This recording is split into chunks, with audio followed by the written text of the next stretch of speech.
Hey guys, welcome to Fanfic Fanatics. So in today's video we are gonna see, what if Deku was Superman and fell for Momo? Part 1. Before starting, make sure to hit that like button and subscribe if you are interested in MHA fanfictions. This story is The Man of Tomorrow by Black Thunder 0611_. Now without wasting any more time, let's dive in. A young couple ran towards their laboratory as a woman with black hair and blue eyes clutched her infant baby close to her chest, protecting her from the chaos that was happening in their planet. The building around them began to collapse, causing them to run faster, the earth beneath them shaking and quaking the very core of the planet as they headed inside. The man instantly shielded the doors shut while his wife prepared the ship for their infant son in hopes of he would survive from their planet's destruction. I warned them all that creating him was a bad idea, that it would only bring destruction and chaos onto our home, and now this gahhh. The man punched the door out of frustration. Jor, enough. This is not the time for this. There's nothing we can do but save our son. The woman said. The best we can do now is to get Cal far away from here. The woman shouted at her husband while trying to calm her crying son. Jor-El took a deep breath to calm himself down. I'm sorry, you're right, Lara, let us. He was cut off by the door. Halt. Open this door this instant, a metallic voice said behind the door. Quick. Hurry. Are you done preparing the necessary preparations for the ship? Jor-El asked as he prepared the crystals and the necessary preparations for the ship while Lara put their infant son inside the spaceship. I love you, Cal. Lara Zor-El sighed softly as she kissed her son's forehead affectionately as tears escaped from her eyes. Lara, I've got the hyperspace coordinates. Lock in. Once he gets to Earth he'll be safe, Jor-El sighed as he finished preparing the ship. It's done, Lara said as she wiped her tears away from her eyes as Jor-El waked forward, embracing his wife while holding back his own tears. Lara, I could send you with him. There is a risk, but if I have time to recalibrate the course. He was cut off as his wife puts her hands over his cheek affectionately as she tried to hold back her tears. No, my love, we don't have much time left, just save our son, Lara said sadly as she looked down trying to hide her tears. We have to do this, it's the only way for him to survive, Jor-El sighed sadly as he rubbed his wife's back soothingly, comforting her. I know, Lara said as she sobbed in his chest, it's just that I won't be able to see him grow up, I won't be able to see him speak his first word, his first walk, I won't be in his life, and I can't be the mother that he needs, Lara said as Jor-El finally shed some tears, unable to hold them back much longer. They were suddenly interrupted as they snapped out of their broken state as they looked towards the now broken doorway with 5 humanoid-looking android holding some of ray gun towards them. Halt. In the name of, he was cut off by a blast sending it flying backwards as Jor-El began to shoot the humanoid android with his own ray gun to buy time and distract them. Launch the ship. I'll hold them off, Jor-El shouted at his wife as he dodged the android's blast while he continued to blast the humanoid android, taking them down one by one while Lara ran towards the ship. Be good, okay? Lara said as tears started to fall from her eyes once again as she caressed his hair as she watched him sleep peacefully. Be good and make good friends, and remember that mommy and daddy loves you very much, she said as tears fall from her eyes as the pod closes up. Jor-El walks up to his wife and hugged her tightly, comforting her as they shed some tears as they're never going to see their son again as they watch the spaceship launch heading towards Earth as they embrace each other, mourning for their lost son as the buildings and the ground around them began to break as their planet began to crack. Jor and Lara both shared their last kiss as they embraced each other in their arms as their planet began to get engulfed in flames before it exploded as they both died holding each other on their arms. In the distance as the ship zooms across space as the planet Krypton explodes behind it as we follow the spaceship as it was set to crash land on a planet with green land and blue water. Earth. In the hospital.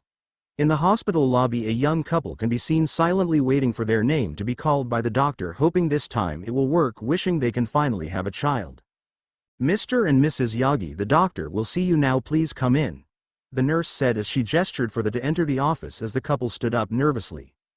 The couple stood up nervously as they entered the doctor's office as the doctor gestured for them to have a seat, which they gladly took.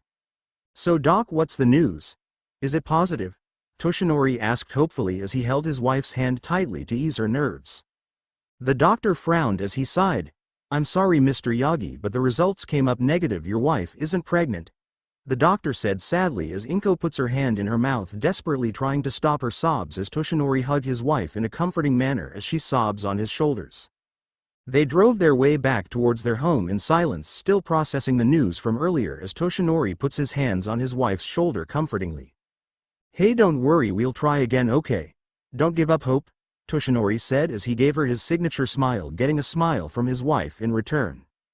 "I know, Toshi, I just thought," she paused as she looked down in sadness, "I thought that it will finally happen this time, that we will finally have a baby," she said sadly as Toshinori sighed before turning back into the road ahead of them as shooting stars began to pass the night sky. "Hey, look, a shooting star," Toshinori pointed out, trying to get his wife's mind off the news.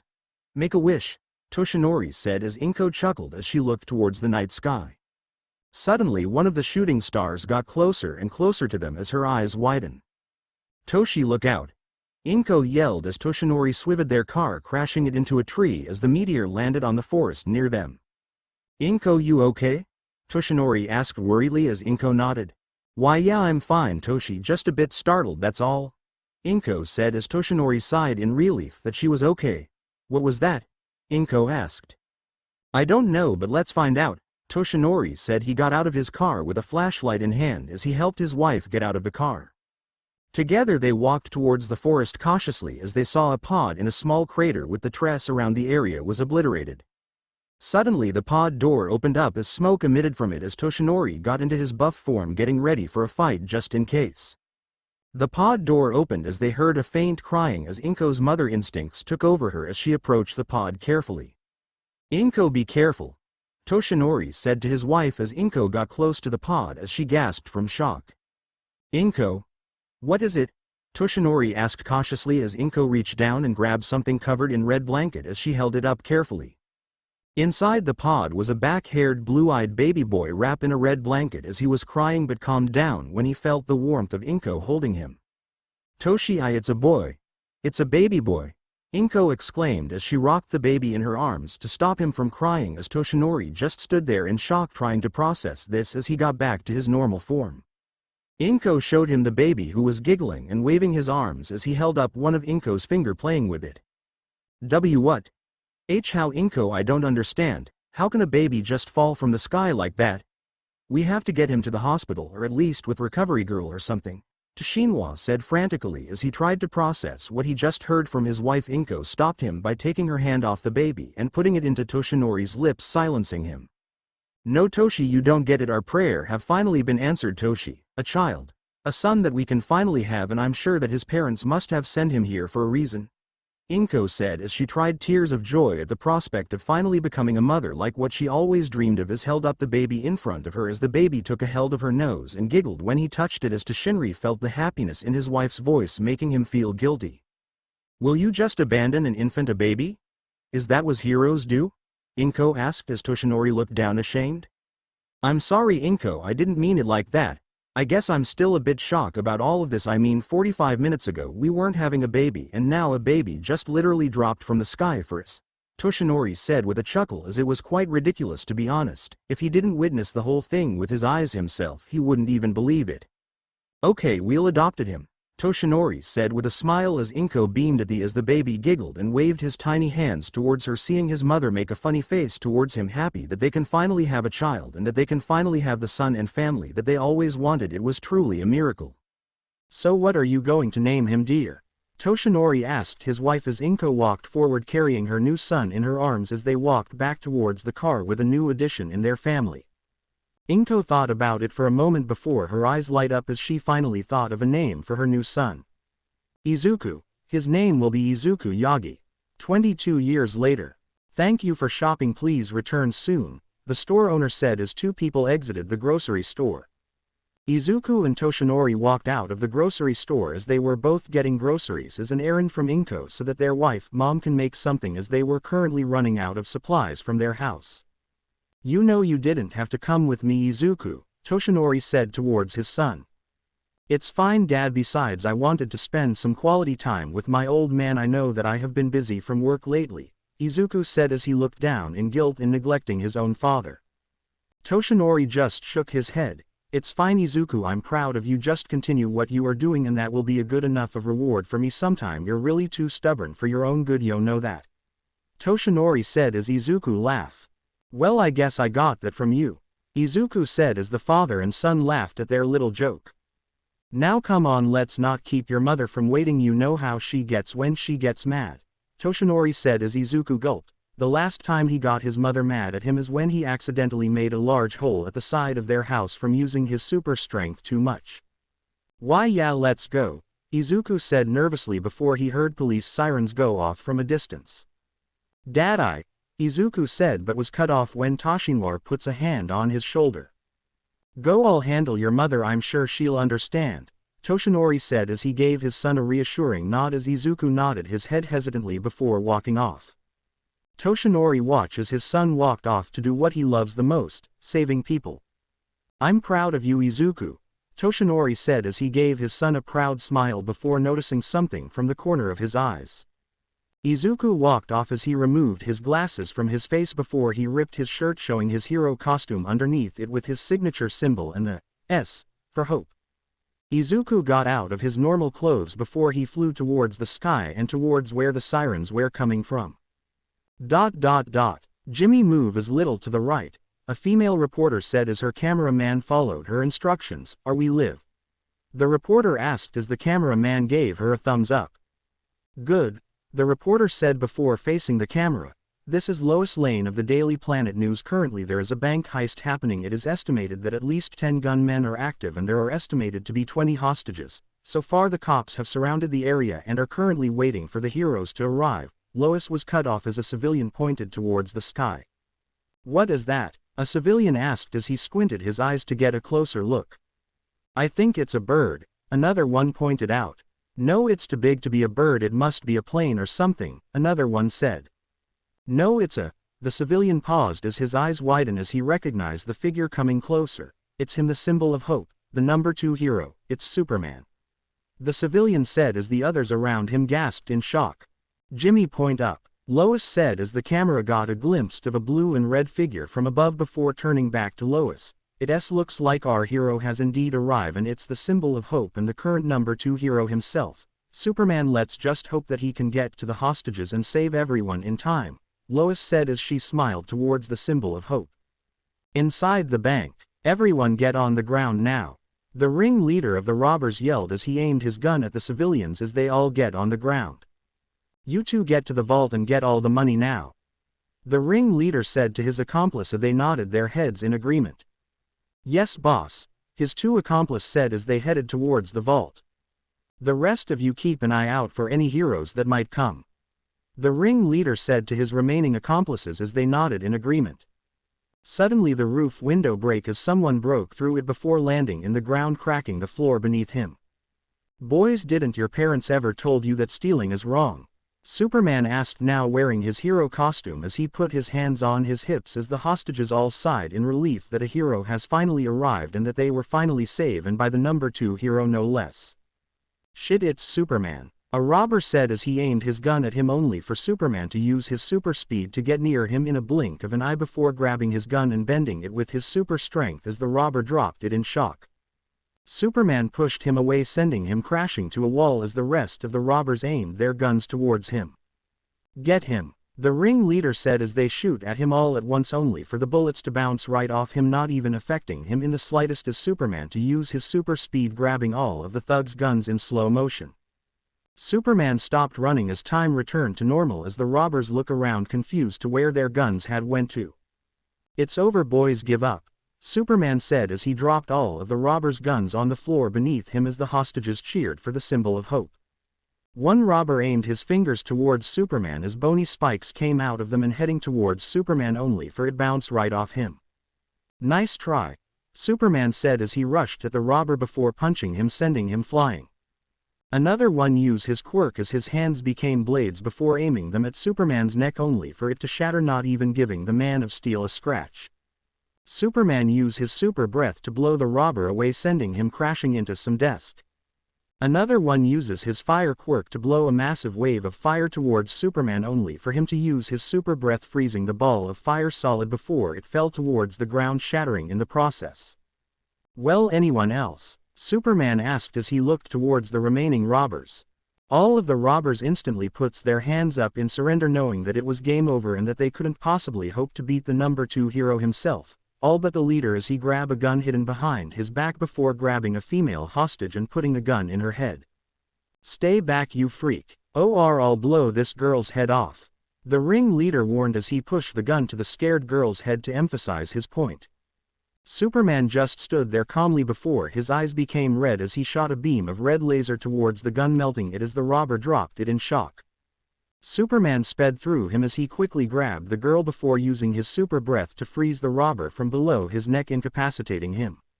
Soon the police arrived and quickly arrested the robbers and escorted the hostages to an ambulance for their wounds to get treated. Superman exited the bank as he was met by cheers and excitement from his fans as the crowd quickly surrounded him. Superman, a civilian said excitedly. Superman, can I have your picture? Another one said. Superman, can I have your autograph? Another one said. Superman quickly signed a few autographs and took a couple of pictures using his super speed to do them faster as the reporters quickly approached him. Superman, what are your thoughts on the robbery? A reporter asked him as Superman gave them his signature smile. I'm just glad that nobody got hurt and that everyone's okay, Superman said before he flew off, leaving the crowd in awe. There we have it, folks, looks like the day have been saved once again, and all in the thanks of our very own symbol of hope and number 2 hero Superman. This is Lois Lane from the Daily Planet signing off, Lois said as the camera turned off. There we have it, folks, looks like the day have been saved once again, and all in the thanks of our very own symbol of hope and number 2 hero. This is Lois Lane from the Daily Planet signing off. Momo watched the news on her phone excitedly as the news was showing the incident on the bank and how Superman single-handedly saved everyone and apprehended all of the robbers all by himself, as she watched the news on her phone with a smile on her face at how her favorite hero and crush saved the day once again. He's so handsome and heroic. What I would give to be in the same room as him. Momo thought to herself with a giggle. She was currently on her car on her way towards her school as she was watching the news on her phone while silently gushing at how handsome her crush and favorite heroes was. She was interrupted from her thoughts as the car suddenly stopped and her butler called for her attention repeatedly. Momo, Mistress Momo, I have been calling for your attention for a while now. We have already arrived at your school, her butler called out as Momo snapped from her thoughts. Oh, sorry about that, Tsukimi, I guess I was just lost in my own thoughts, Momo said sheepishly as she gathered all of her things and got out of the car. Momo walked off towards her school as she saw her best friend Kyoka Jiro waiting for her at the gate of the school. Hey Yao Momo, Jiro greeted her with a smile. Hey Jiro, Momo greeted her back as they began to walk towards their classroom. So did you hear what happened earlier this morning? Jiro asked her friends as Momo beamed as she began to fangirl. Yeah, he was so cool. The way he handled the robbers so easily and single-handedly without even a sweat. And the way he saved all of those hostages was just so cool. He's my favorite hero and I would literally give my arm and my legs just to be in the same room as him. Momo said excitedly as she jumped upside down as she began to fangirl at the prospect of meeting her favorite hero and crush. Jiro only chuckled at her friend's behavior when it comes her favorite hero.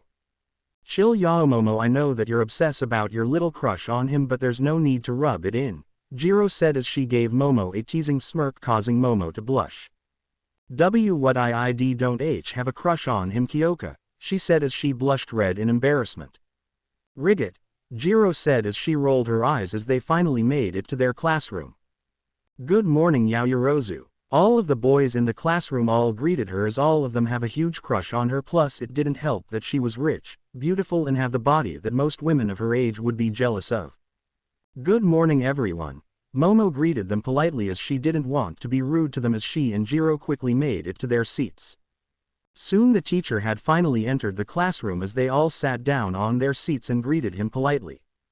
Good morning everyone. As third-year students, you need to start thinking seriously about your future and what you want to do with your lives. Today I'm gonna pass some career aptitude test, but before I start handing the papers I have some announcement to make first. The teacher said as they all got curious. We have some student who will be applying for the Hero School of UA High, the teacher said as they class began to murmur wondering who would be applying to UA. We have Momo Yaoyorozu, who not only got top marks on the mock test but also got an award due to the recommendation she received, the teacher said as Momo stood up and nodded towards her teacher with all the boys in the room cheering and clapping for her. And the next student who will be applying for UA will be Kyoka Jiro, who will be entering the school via the entrance exams. I would want to congratulate the both of you and wish you both good luck, the teacher said as Jiro and Momo both nodded at their teacher in gratitude. Now I'll start handing out the career aptitude test, the teacher said as he began handing out the career aptitude test towards his students. The school quickly ended as Momo and Jiro were currently packing their things getting ready to head home. You ready, Yao Momo? Jiro asked as she had her backpack over her shoulder. Yeah, let's go. Momo nodded as she and Jiro headed towards the door, walking towards the door before walking towards the hallway. They were stopped by a boy holding a love letter for Momo as he had his head down in embarrassment. Yaoyorozu-san, will you go out with me? The boy said as he held up the love letter towards her as he had his head down, avoiding eye contact. Oh, I'm flattered and all, but I already like someone else, Momo said politely before bowing in apology before she and Jiro left awkwardly. Momo and Jiro quickly made it through the gates as they were chatting with each other, well, more like Momo telling Jiro all about what Superman did this morning and how cool he was. So yeah, Momo, about the person who you like, it wouldn't happen to be a certain Man of Steel now, would it? Jiro asked as with a sly grin towards Momo as said girl just blush red in embarrassment. No, it's not like that, Kyoka, Momo screamed in embarrassment as Jiro tried to hold her laughter.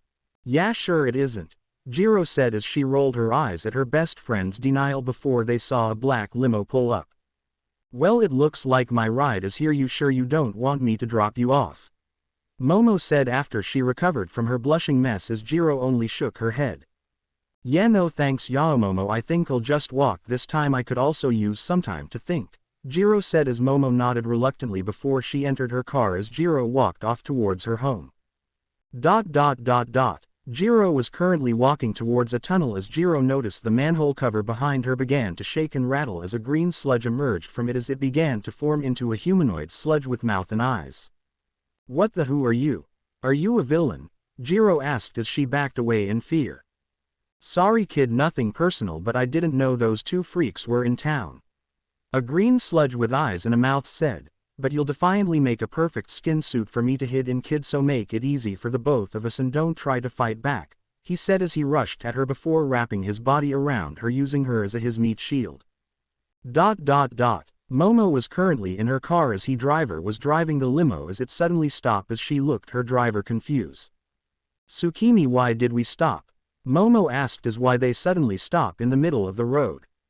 I'm sorry Mistress Momo, but there is currently a villain attack as we can't get through without risking being attacked by the villain or getting in the crossfire, endangering ourselves on the process, her driver said as Momo nodded before hearing a familiar voice causing her eyes to widen. Momo unbuckled her seat belt as she got off the car, praying that the voice of the person wasn't who she thought it was. Mistress Momo, I would highly advise that you stay in the car. It is safer for you to do so, her driver called out as she simply ignored him before squeezing her way in front of the crowd. She made her way in front of the crowd before her eyes landed on a person confirming her suspicion. What she saw was Kyoka in the clutches of the sludge villain, all the while desperately calling for the heroes to help her. Kyoka, what's happening? Why aren't the heroes helping her? Momo screamed in her mind as Jiro continued to scream for help. Why aren't the heroes doing anything? A civilian asked worriedly for the girl's safety. It looks like they met their match, plus that villain is taking that girl hostage, so it might be for them to get close without risking hurting her in the process, another one said. Wait, isn't that the villain that All Might was chasing earlier? Another one asked. All Might? No way, then where is he? Another one asked in shock. Can someone call him or something? Why haven't he showed up to help the heroes? Someone asked. I just hope that the heroes manage to save her in time, another one said worriedly. Meanwhile, a skinny blonde man was listening to the crowd conversation with guilt written on his face as he clutched his injured stomach. I'm worthless, I use my quirk too much on finding that guy that I ran out of time, and now a civilian is in danger, all because I can't do my job right. What kind of hero am I? I'm not a real hero. Toshinori thought sadly with regret on his heart as he gripped the light pole tightly as he watched the young girl struggle to get out as she continued to scream for help. Help, please anyone, help, Jiro shouted as she struggled to get out of the sludge villain's grasp. Shut up you brat, if you heroes get any closer then I take the girl's life. The villain warned them as the heroes were unsure of what to do. What do I do? Should I just wait for a real hero to come? What if they don't make it in time? What if Kyoka doesn't make it? Momo thought as she saw her friend's desperate eyes as she was slowly losing her breath, causing Momo to run towards her with her legs moving on their own. Hey kid, don't. Kamui Wood screamed seeing a young girl head towards the sludge villain. In the sky. Meanwhile Superman was currently in the sky as he was using his super hearing to hear if there was anyone in danger until he heard a call for help by a girl as he slowly opened his eyes before speeding towards the location. Momo continued to run forward intent on helping her best friend while ignoring the cries of protest and yelling from the worried crowd behind her as her legs continued to move on their own. TCH damn it, does this brat really thinks she can take me on? The sludge villain said irritated. Why yao Momo? Jiro said weakly as she struggled to breath from the sludge covering her mouth and nose. I need to make it in time. Just wait Kyoka, I'll save you. Momo thought as she continued to ran forward as the sludge villain moved his hand forward to capture her, which she managed to dodge in time. Come on Momo, think. There has to be some weakness when it come to this guy. Momo thought as she began to think of a weakness for him as her eyes widened when he noticed his vulnerable eyes, his eyes. Of course, Momo thought as she created a metal pole before throwing it at the sludge villain's eyes, causing him to yelp in pain as he released his grip on Jiro enough for her to breath again. Kyoka, Momo screamed as she began to pull Jiro out of the sludge villain's grasp. Yao Momo, what are you doing here? You could get hurt, Jiro said, worried about her best friend as Momo continued to pull her out. I don't know, my legs just moved on their own. Momo said as she continued to pull her out. I just can't stand there and watch you die Kyoka. Momo said as tears started to fall from her eyes. In the crowd the skinny blonde man gripped the light pole tightly as smoke began to emit from him. I have to do something no matter how much pain I may have from my injury. I can't just watch as a young girl risk her life for her friend. I have to be a hero. Toshinori thought as he gripped his stomach, ignoring the pain as he began to buff up, but before he can fully transform into All Might, a red and blue blur past him in the crowd, creating a small shock wave of wind but causing Toshinori to smile in relief. You're just in time Izuku, Toshinori thought with a smile as he reverted back to his skinny form, seeing that a real hero has finally arrived. With Momo, just a little bit longer, the sludge villain said before he raised his hand and aimed it at Momo, and I'm done playing with you, you brat. He said as he aimed his hand to slap Momo to kill her. Save the girl, that villain's gonna kill her. The heroes said as they rushed forward in an attempt to save her as she shielded her face waiting for the pain, but she didn't feel it as Momo slowly opened her eyes, confused as she looked at the man before her with wide eyes. What she was seeing was Superman, who had activated his laser vision, cutting the sludge villain's arm in half while he put a hand in front of her protectively. Have no fear young lady. For hope has arrived, Superman said as he gave her his signature smile that he got from his father as Momo just stared at him in awe. Holy shit, it's Superman. A civilian cheered excitedly. He's finally arrived, those two girls are safe. Another one said. Oh ho ho, that sludge villain is toast now. Get him Superman. Another one said as the crowd began to chant his name, cheering him on. Good work young lady, you managed to stall him until I arrived. You have the bravery of what it takes to be a hero. Superman praises the girl as Momo just stood there too dumbfounded to even utter a word. It's over villain, you've already lost. Superman said as he used his super speed to quickly grab Momo and Jiro before rushing at the other heroes, putting them down gently. Make sure they're safe, Superman said as the heroes just stood there dumbfounded before he rushed back at the sludge villain.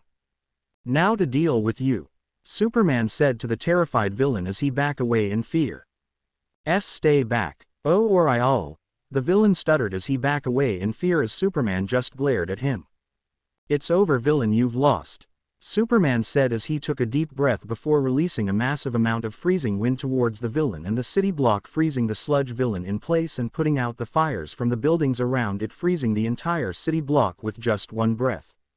Superman looked at the frozen villain as he cocked his arm back, punching the villain and shattering the ice in the process as he created a shockwave as Mount Lady uses her body to shield the civilians from the shockwave as a huge tornado formed before it suddenly started to rain, changing the weather just by a single punch.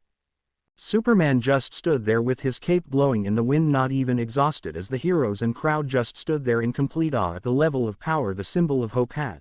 To think this is just one of his abilities and he hadn't even used his heat vision or the rest of his abilities just shows how really powerful he is just by using 2 of his powers. Holy hell, he changed the weather with just 1 punch. Death Arms muttered in shock at the display of power. Unbelievable, a civilian said in shock as the display of power. Did that really just happen? Another one asked in disbelief. Holy cow, he changed the weather with a single punch like it was nothing. Another one said. And not to mention he just froze the entire city block and put those fires out with a single breath. Another one said. So that's the power of the symbol of hope. I'd never think I get to witness it firsthand. Another one said in shock. To think that this is just 2 of his powers is hard to believe, another one said in shock. Superman saved the day again. He's so cool, the civilian fanboyed at his favorite hero. Holy crap, he froze the entire city block with just 1 breath, a civilian said dumbfounded as the crowd once again cheered as Superman raised his arms in victory and giving the crowd a smile as they cheered him once again before he walked towards the 2 girls to check if they were okay. Are the 2 of you okay? Superman asked as they just nodded their head with their mouth hanging open as they stared at their savior, still dumbfounded to even utter a word at the display of power. Good, Superman said as he gave them a smile, causing Momo to blush as her was brain finally processing that she was saved by her favorite hero and crush and that said hero was in front of her. Superman faced the other dumbfounded heroes as they stared at him in complete awe. Make sure they got the proper medical treatment that they need, he said as the other heroes just nodded their heads still in awe at the presence of the number 2 hero and symbol of hope. Superman noticed a skinny blonde man as he gave the man a smile as Toshinori just smiled proudly at his son as he was being surrounded by fanboys and fangirls and some reporters asking for his autograph, picture and interview respectively. After what happened, the police quickly arrived as they hauled the frozen chunks of the sludge villain into a massive truck and put him under police custody where he belonged.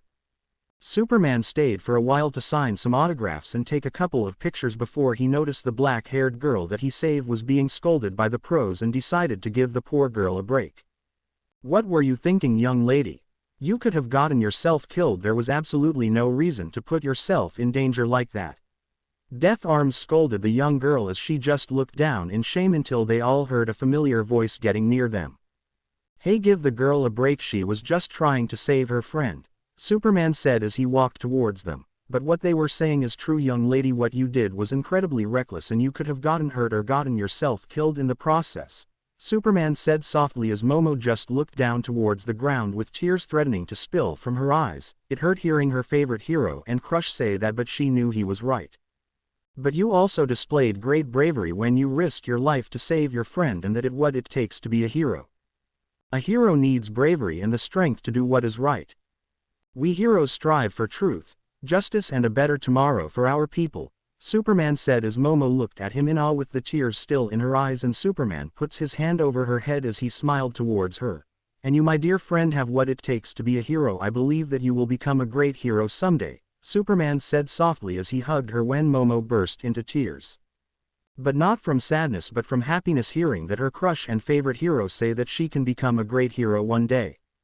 Unknown to them, the cameraman from earlier was recording the whole speech Superman gave the young girl as he was lived, as people from all over the world heard his speech as they looked at the symbol of hope with awe and admiration, as more people became inspired and determined to do what is right and protect their homes and the ones they love.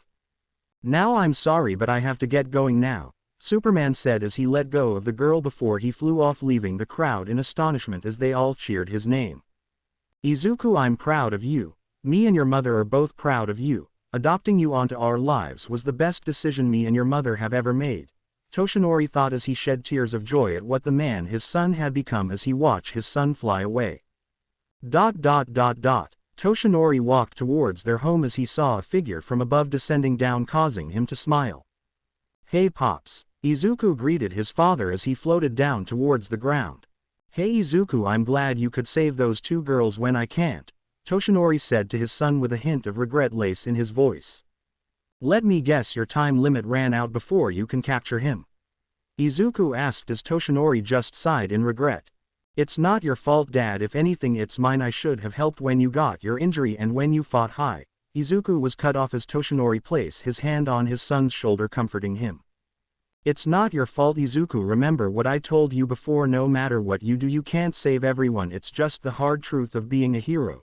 Toshinori said sadly as Izuku nodded his head in sadness. No matter how much he tries to deny it, no matter how much he tries to believe that he can save everyone, he knows that his father is right and that he can't save everyone. Hey, on the bright side, I think finally found her, Toshinori said as he changed the subject as he gave his son a knowing smirk as Izuku just looked at him confused, clueless as ever. Momo and Jiro were currently walking together as Momo decided to just walk to clear her head from the incident as she accompanied Jiro as they were walking towards their respective houses. Man, that was intense. I'm just glad that Superman came and saved us both, but that punch was something, Jiro said in awe, still processing that she was saved by the number 2 hero himself and what she witnessed with her own eyes about his power. I agree, I told you he was cool, Momo said excitedly with stars on her eyes. He took down the villain that not many pro heroes can even take down, and with one punch no less, Momo said as Jiro only shook her head. Yeah, he's really cool. I can see why you like him so much, Jiro said with a teasing smile towards Momo as said girl just blush in embarrassment. Sigh, lucky you, Yao Momo, you even got a hug from your crush, Jiro said as Momo blushed even harder. I don't know what you're talking about, Kyoka. Momo denied her claim as she looked away from her friend as the memory of her crush hugging her was still fresh in her mind. He hugged me, Momo thought with a giggle as Jiro just rolled her eyes as she heard her friend's giggle, probably thinking about her crush. No matter how much you deny it, Yao Momo, we all know it's true, Jiro said to her friend as Momo just glared at her mockingly as she recovered from her blush. Well, this is it. Are you sure you'll be okay? Jiro asked as they arrived at her house. I mean, you could stay, you know, it's been a while since Mom and Dad saw you, she said as Momo only shook her head. As much as I would like to visit Auntie and Uncle again, I need to get going. It's getting dark and my mother and father must be worried about me, especially if they saw the news, Momo said as Jiro nodded in understanding. Well, see you tomorrow. Jiro waved her goodbye as she opened her gate before she entered her house, leaving Momo alone. Momo continued to walk towards her house by herself as she was lost in her own thoughts that she didn't notice when someone suddenly popped out of the alleyway. I am here, All Might said as he popped out of the alleyway, startling the poor girl to near death. Ah! Momo screamed as she was startled in shock but calmed down when she recognized the man.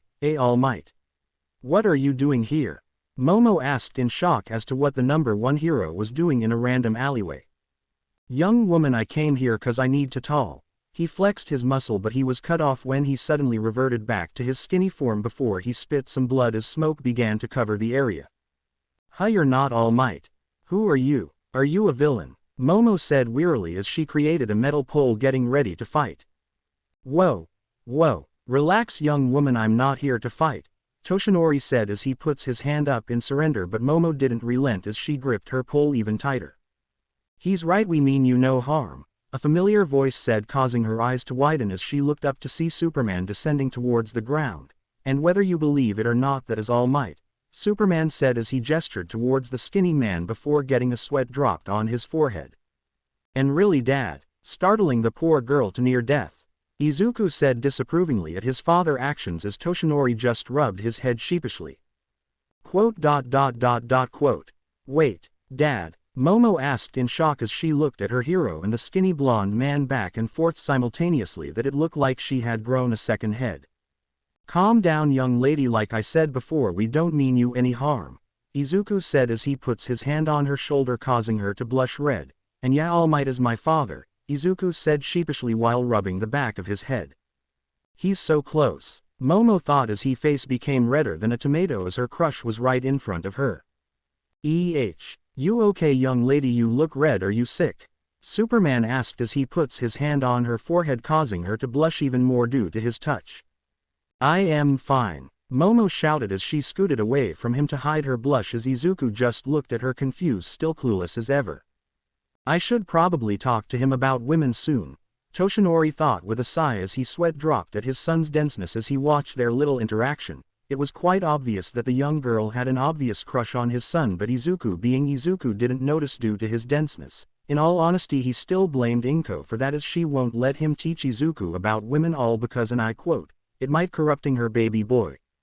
Sorry about that, Superman hummed as he suddenly realized something. I don't really know your name, mind telling me? Izuku asked politely as Momo recovered from her blushing state. Oh, my name's Momo. Momo Yaoyorozu, Momo stuttered out as Izuku smiled at her. Well, Momo-chan, you can call me Izuku, Izuku said as he gave her his signature smile, causing her to blush once again. He said my name, Momo thought dreamily as she was ready to pass out, but was interrupted by Toshinori as he fake coughed to get their attention. Now that I finally got your attention, anyway, young Yaoyorozu, like my son said, we don't mean you any harm.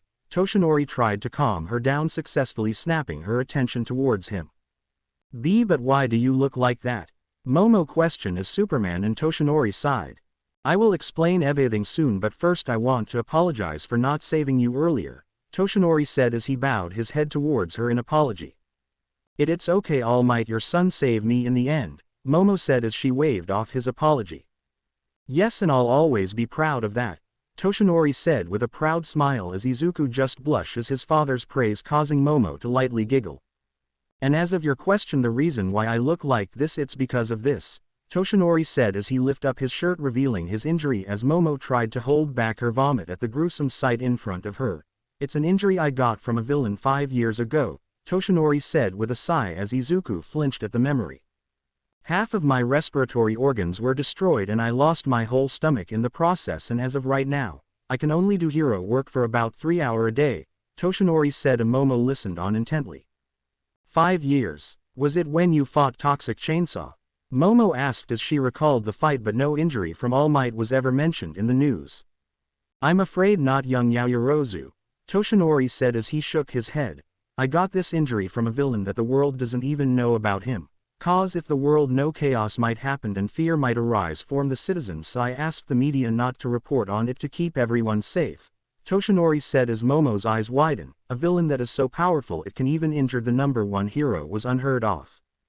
You know what they say, ignorance is bliss, Izuku said with a sigh as Toshinori nodded at him in agreement.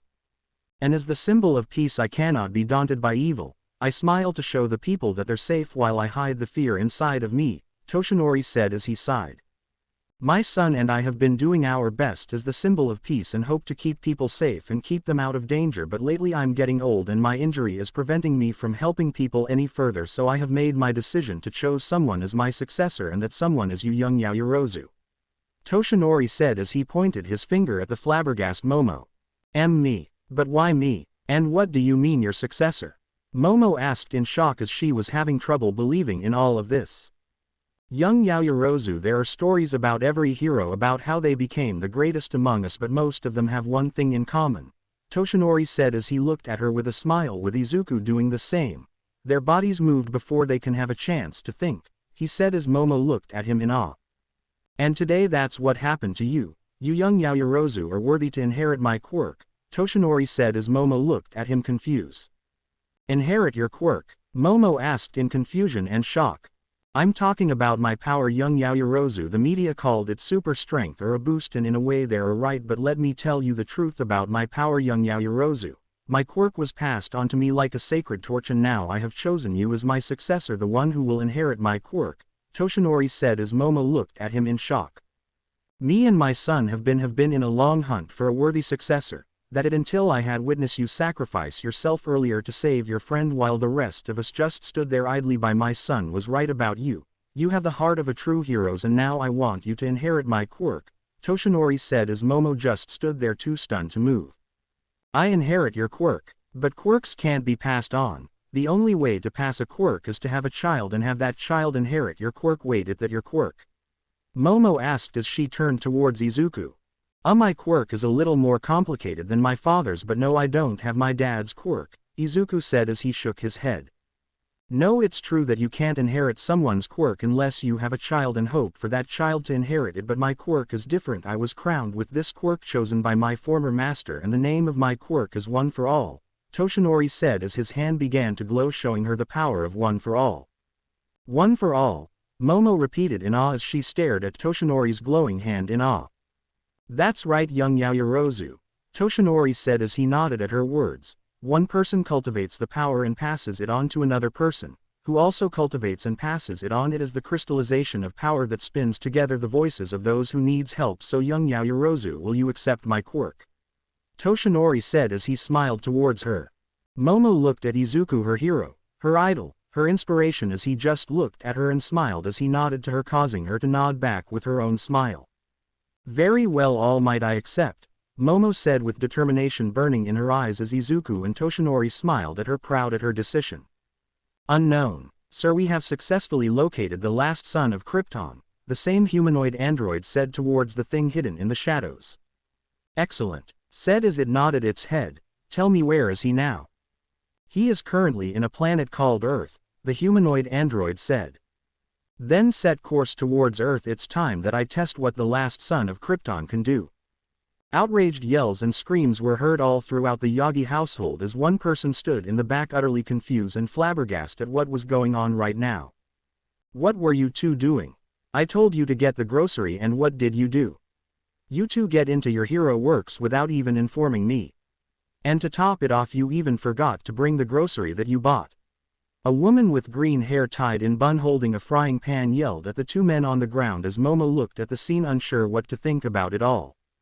It has been an hour since All Might offered her his quirk as she decided to join them on their way to their house as they explain how she will get one for all and the requirements of training her body to prevent her from exploding. Crap, we forgot the groceries, Izuku and Toshinori thought as they looked at the Shinigami in front of them as they both shared an inaudible gulp from their throats. But Mom, Izuku stuttered out, completely terrified, only to be shut up by a glare coming from his mother. No buts, young man. The least you could do is inform me that you were supposed to do hero work today. Inko yelled in an annoyed tone at her son as Izuku just looked down toward the ground in shame. Momo continued to stand in the living, feeling uncomfortable and slightly unnerved, seeing the two most powerful heroes on the ground and completely terrified at what she can guess was Izuku's mother and All Might's wife. I'm sorry, sweetie, we should have informed you about why we were late, Toshinori said sheepishly while rubbing his bruised head as Inko just huffed at him. Damn right you should, Inko said with a glare directed towards her husband and son as she crossed her arms in annoyance. Because you two failed to get the grocery, I didn't get to make dinner tonight, she said with a glare towards them. And to top it off, Eri-chan has been looking for you two and she's starving, Inko said as Izuku immediately gained a worried look on his face at the mention of the girl. Eri-chan, how is she? Is she okay? Izuku asked, frantically worried for the girl named Eri as Inko gave her son a small smile to reassure him. She's fine, Izuku, Inko said as Izuku gave her a sigh of relief. Luckily I was able to find some leftovers and heat it up in the microwave so that she can eat. She's currently in her room playing right now. Thanks, Mom, Izuku said with a soft smile towards his mother before a door slamming could be heard, followed by tiny footsteps heading towards them, which was quickly followed by more footsteps and a bark of excitement. Ha pppaa. A young voice can be heard, followed by another footsteps and a bark as Izuku was tackled into a hug by a dog with white fur and a gold collar with the Superman logo, and a young girl with pale blue hair and red eyes with a single horn in the right side of her head with a huge smile on her face as she was giggling in excitement while hugging him. Papa, you're home. I missed you so much, the girl named Eri said while she hugged Izuku tightly as Crypto barked in agreement as he licked Izuku's face, causing him to chuckle at her enthusiasm while rubbing her head affectionately and patted Crypto on the head. All right, down boy, down, Izuku said with a chuckle as he took the white dog off him as Crypto just barked excitedly as Izuku gave him a small smile before turning his attention back at his daughter. Hey Eri-chan, have you and Crypto been a good girl and boy while me and Grandpa were gone? Izuku said as Eri nodded frantically as Crypto just barked in agreement. Yep, me, Crypto and Grandma had lots of fun together, Eri said excitedly, causing Inko to smile fondly at their time together. That's good, Eri-chan, Izuku said with a bright smile and a pat on the head as he gave his daughter a bright smile, and you've been a good boy too. Haven't you, Crypto? Izuku cooed as he rubbed the dog's belly over and over again, causing Crypto to hang its tongue in excitement. What about me, Eri-chan? Didn't you miss Grandpa too? Toshinori said with a playful pout towards his granddaughter. Of course I missed you too, Grandpa. Eri said as she ran up to him and gave him a big hug, causing him to chuckle in amusement at his granddaughter's excitement as Momo just stood there in mute shock once again. Superman had a daughter. Momo asked herself as she was lost in her own thoughts as she watched their interaction, as she was feeling unconformable and out of place, but she was saved from her discomfort as Inko finally noticed her after she was done yelling at her son and husband. Oh, I'm sorry, I didn't notice you there. Are you perhaps the girl that was on the news and that my son saved? Inko asked, instantly gaining Momo's attention, successfully snapping her from her thoughts.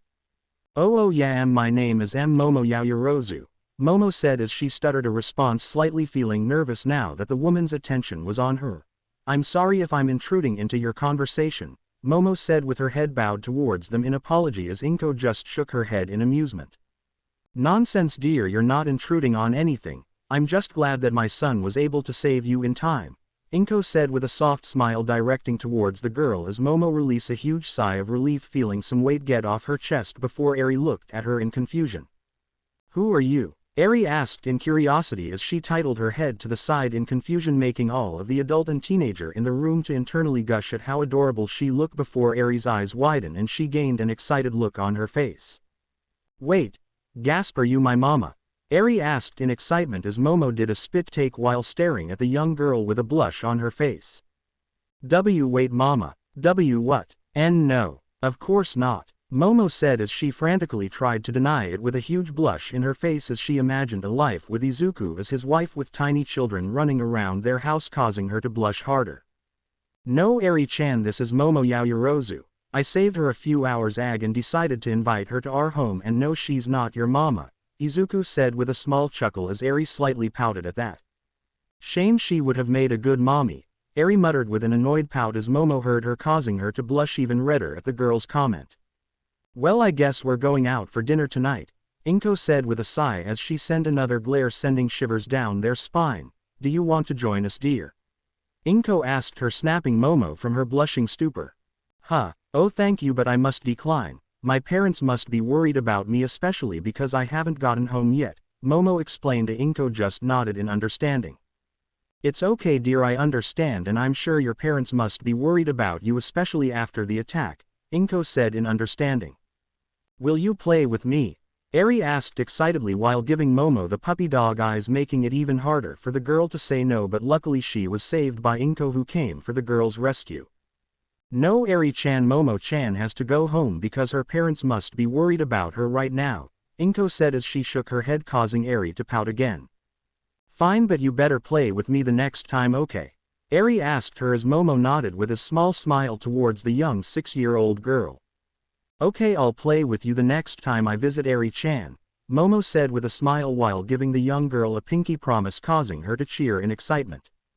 Here, let me take you home, Izuku offered as he disappeared in a blur before reappearing back into his hero costume. You ready? He asked as Momo nodded before they walked towards the door. Now remember that your training starts tomorrow, so be at Dagoba Beach Forum sharp, okay?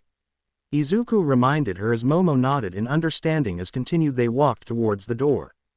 They continued to walk as Momo decided to ask the question that was bugging her for a while now. Is she really your daughter? She asked him as Izuku just shook his head. She's my daughter, but not by blood, Izuku said as Momo raised a single eyebrow as she looked at him in confusion. What do you mean? She asked as Izuku decided to elaborate further. I rescued her and adopted her from a villain 3 years ago, Izuku said as he decided to tell her how he met Eri. A couple of pro-heroes and police officers were currently surrounding the building waiting for the orders to raid it as a man was seen looking up waiting for someone to arrive. The man was a tall, lean but muscular man with rather sharp and elongated features. His shiny hair was always worn smoothed down and parted to his left, and was of a dark green color, with 3 yellow streaks towards the front, 2 on his right, and 1 on his left. His eyebrows were also yellowish, matching the rims of the triangular glasses he wore and the strikingly bright yellow irises of his stern-looking eyes. His looks gave off a sense of authority and power, as he rarely smiled and looked stern, and he always appeared to be glaring. He was wearing to prefer plain office clothes, a plain white suit with gold buttons, a white dress shirt, and a red tie with white dots. This man is Mirai Sasaki, also known as the pro hero, Sir Night-Eye. Sir, are you sure that he's coming? A young 16-year-old man wearing white skin-tight top with the number 1,000,000 inches 1,000,000 stamped across his chest in a bold, yellow font. The trimming on the top and shoulder pads are made in a matching fashion. On his waist, 2 green lines act as a belt, along with some lines of similar appearance on his shoulders, which dip in places to form 2 V's. He also wears baggy dark blue pants and white knee-high boots. He wears a red cape as well as thick gloves of matching color. His costume is then topped off with a white visor with yellow lenses. This is Miro Tagata, also known as the hero in training Lemillion, a first-year and intern of the pro hero Sir Night-Eye. Have patience, Tagata, he's coming, Sir Night-Eye said as he saw a figure from above getting closer and closer until the person landed gracefully towards the ground as everyone stared at him in awe. The man had black hair combed to the side with a curled hair that looked like an S in the side of his hair and shining blue eyes. He was wearing a simple blue costume complemented by red trunks, red boots, and a long, flowing red cape. A yellow belt encircles his waist with a yellow miniature version of his iconic S symbol, a large red letter, S, inscribed within a yellow shield, which is bordered in red emblazoned on his chest. This is Izuku Yagi, also known as the pro hero Superman, wearing his Silver Age costume, who despite being so young only at the age of 19 and recently graduated from UA and started his hero career only a year ago, had quickly grew into the ranks of the number 2 hero, surpassing the former number 2 hero Endeavor, who held the mantle of number 2 for years before he came along.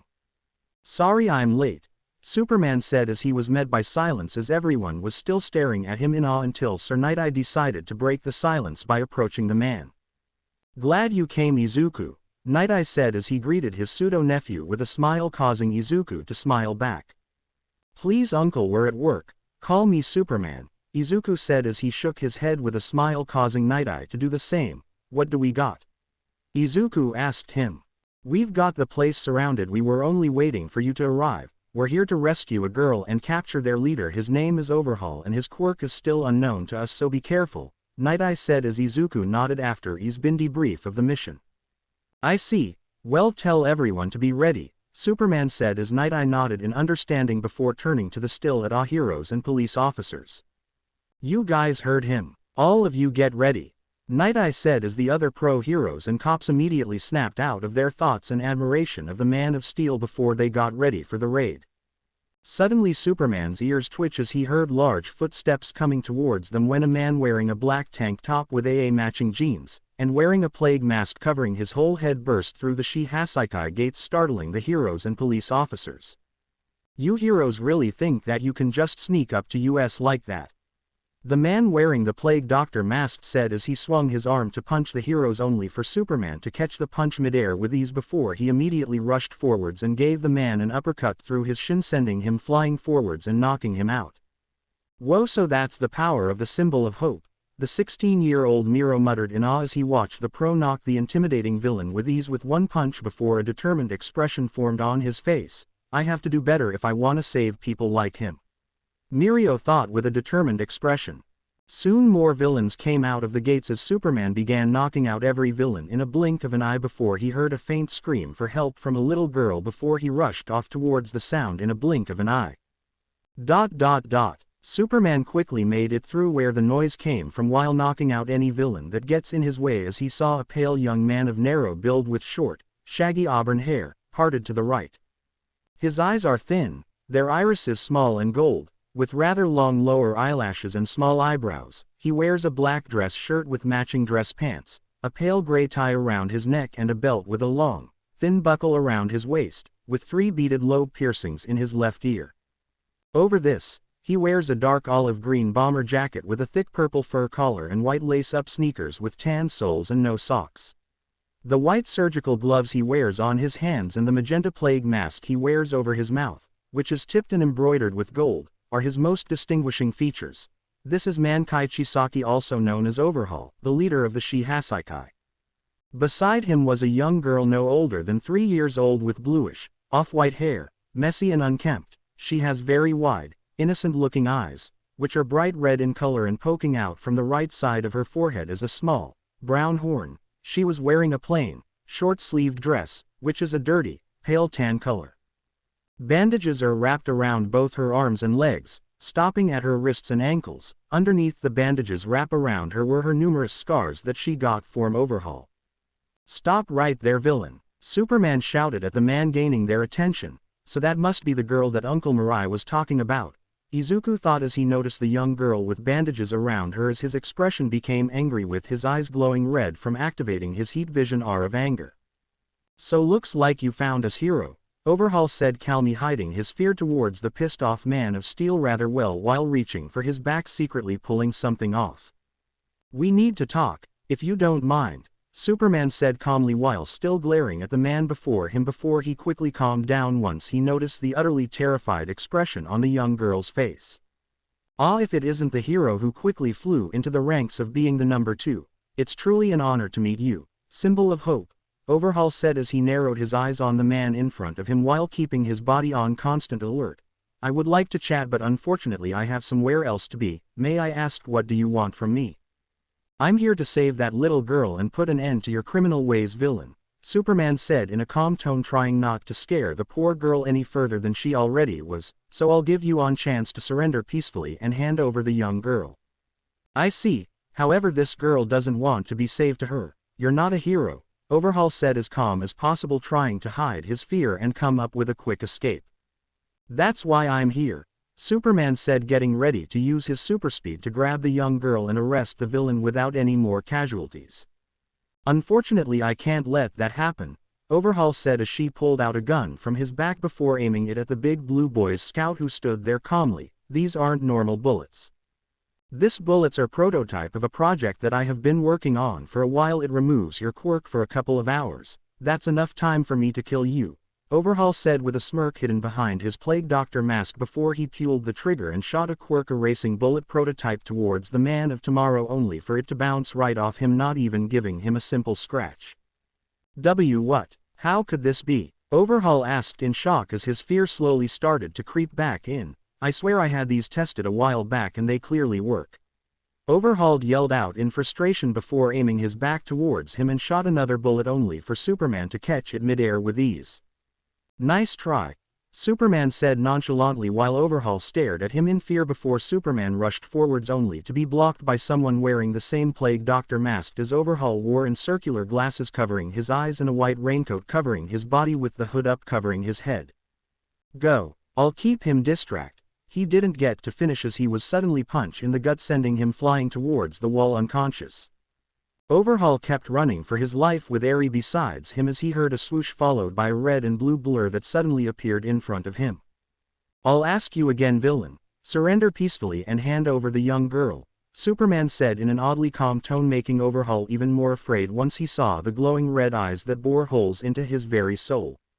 Overhaul removed his glove on his arms before he lunged forward, trying to touch Superman, only for Superman's surroundings to suddenly go into slow motion as he dodged the hand that was lunging towards him with ease before he grabbed Overhaul's arm before breaking it with a snap. "Arrgghhhhh, Overhaul screamed in pain as time around them went to normal before he was silenced by a hard punch through his gut that sent him crashing into a wall, breaking it in the process.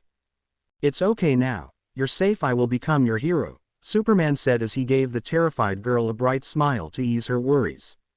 "No, you shouldn't have come. He'll only kill you," the young girl said with tears strolling in her eyes as Superman knelt forwards and gently grabbed her shoulders to ease her worries while still giving her a bright smile. "Everything gonna be okay. You're safe now, you know why? Because I am here," Izuku said, giving her a big smile mimicking his father's catchphrase before he heard a groan from the wall Overhaul had broken into. Overhaul slowly and weakly got up from the wall with a painful groan before he touched his arm, disassembling it before touching it again, reassembling it again, healing it in the process. "Get your hands off her," Overhaul screamed before he touched the ground and disassembling and reassembling it, creating a massive wall of spikes that were headed towards the Man of Steel and the young girl. Superman to bring the girl in a tight hug, protecting her from the spikes, and it didn't even put a scratch to his invulnerable skin before turning his attention towards the now furious Overhaul. "Come back, Eri, you're only going to get people killed," Overhaul said calmly, trying to hide his fear and anger as the Man of Steel looked at him furiously. "You are cursed. That's why you were born. Every action you take only gets people killed." How can you say that to a child? Superman asked him furiously with his eyes glowing red. I need her. Overhaul screamed out in desperation, wanting his test subject back. She's the key to removing all quirks and creating a peaceful society. He screamed as Superman looked at him angrily. How could you? Superman said quietly, but his voice portrayed enough anger to make Overhaul flinch and back away in fear. You think that hurting an innocent girl will help you achieve world peace? No, you're just a delusional villain dreaming for illusions of grandeur. He said angrily before he used his superspeed to appear in front of Overhaul in a blink of an eye before grabbing him by the collar of his quirk and slamming him into the wall. Overhaul felt his ribs break when the Blue Boy Scout slammed him into the wall as he just stared at the man in front of him with utter fear, as his face being shadowed and the only part visible are his red glowing eyes threatening to cut his head in half by his laser vision. For the first time in his life, Kaichisaki felt utterly terrified and alone as he stared at the eyes of death himself. You disgust me. Superman spat at him as Overhaul reached forward in a desperate attempt to kill the Man of Steel Bay, disassembling him by using his quirk, only for Superman to see this coming and break both of his arms, this time preventing him from healing himself as he screamed in pain. People like you are the true scums of this world, Superman said before he gave Overhaul a hard punch through his gut, breaking his broken ribs even further. You're worse than scum. You tortured a young girl just for your sick views and ideals. Superman yelled with his eyes glowing redder, getting ready to activate his heat vision and decapitate Overhaul's head from his body, but was stopped when he heard a familiar voice behind him. Izuku, stop. Sir Night Eyes said as he finally made it to where Izuku and Overhaul was, and behind him was the other heroes and police arresting all of the Yakuza thugs one by one. He isn't worth it. Don't waste your morals and values to a scum like him. Don't make the decision that you might regret later on. Remember, we are heroes, not killers. We protect people from villains and lock them up, not to kill them. He will suffer and be put to justice, but not like this. Please stop. Night Eye begged him to stop from committing a crime that he might regret later on, as Izuku took some deep breaths before letting his heat vision die down and letting go of the barely conscious Overhaul towards the ground before walking towards the small girl. Everyone quick. He need medical attention. He's losing blood fast, Night Eyes said as he quickly approached the downed villain to check if he was alive before the police and ambulance came and put Overhaul into a stretcher with anti-quirk cuffs placed on his arms and went forwards the hospital to heal him. It's okay. It's gonna be okay, Izuku said as he slowly approached the young girl before he took out the red cape from his back and carefully wrapping it around her before he embraced the girl in a tight hug, letting her cry on his chest as she was finally saved. It's all over now, he said, still hugging her and rubbing her back in a comforting manner. After that, Overhaul was sent to Tartarus along with his other thugs, but his other henchmen escaped and we have been looking at them for a while now, but with now luck, it seems they're going in the down low for now to avoid capture, Izuku said with a sigh after he had finished telling her the story. Momo looked down in sadness at the poor girl's life before her rescue before she clenched her fist out in anger at how that villain and her mother treated her. At least she was saved, and now that villain is now locked up in one of the most secure prisons in Japan. Izuku, as if reading her thoughts, immediately puts a hand on her shoulder, calming her down and snapping her form her thoughts. Hey, it's okay, the past is the past, at least she's safe now. After what happened she became attached to me and I decided to adopt her, Izuku said with a small smile, making Momo mimic him with her own. I just couldn't find it in myself to leave the traumatized girl in an orphanage like that, so I decided to take her in and raise her as my own. Sure, there were some up and downs and she wasn't exactly as trusting to people as she was when you saw her earlier, but with Mom and Dad's help we managed to save her from the memoirs of that villain by giving her some new and better memories with this. Izuku finished with a small tears in his eyes as he remembered all of the time he had spent with his daughter along with his own parents. Momo looked at him with a small smile of her own as she thought of how great he is as not only as a hero but also a person to adopt and help a small girl that you don't even know, like that was really heroic. He's a great father, Momo thought as she felt her heart beat faster and a blush crept on her face as an image of her as Aries' mother suddenly popped into her head. Anyway, enough of that, Izuku said as he wiped the tears on his eyes. I believe that you have to go home. Your parents must be worried to death by now, Izuku said with a chuckle, snapping her from her thoughts. Oh right, Momo said as she tried to steady her heartbeat and hide the blush from her face, but to no avail. Come on, Izuku said as he held out his hand for her to grab as Momo looked at the hand in confusion. Huh? You want me to grab your hand? Momo asked in a confused tone, making Izuku chuckle. Just trust me, Izuku said, giving her a bright smile, causing her to smile back. Okay, Momo said as she nodded her head before she took Izuku's hand, fully trusting him as Izuku smiled at her. Hold on tight, Izuku said before grabbing her waist, making her blush at how close they were right now before they slowly began to levitate off the ground before he flew off, startling her. Whoa! Momo said as he yelped out in surprise with her eyes closed, trying not to look at the ground beneath her. Hey, it's okay, you can open your eye now, Izuku said, reassuring her that everything's okay before she slowly opened her eyes as she gasped in shock from the view below her. It's beautiful, isn't it? Izuku asked her as she continued to admire the captivating view from below. It's one of my favorite things to do at night. I like to just fly here and admire the view, Izuku said as he continued to fly while admiring the beautiful city lights. They continued to fly around the night sky, admiring the view beneath them as Izuku flew up even higher towards the clouds. Izuku let go of Momo's waist before he gently took her hand, causing Momo to do the same as she desperately took hold of his hand, ignoring the blush on her cheeks and the fear of falling as she closed her eyes, trying not to look down. Hey, it's okay, I promise I wouldn't let go, and even if I did, I promise you that I would catch you, Izuku said with a reassuring smile as Momo slowly opened her eyes as they began to fly in a spread eagle style.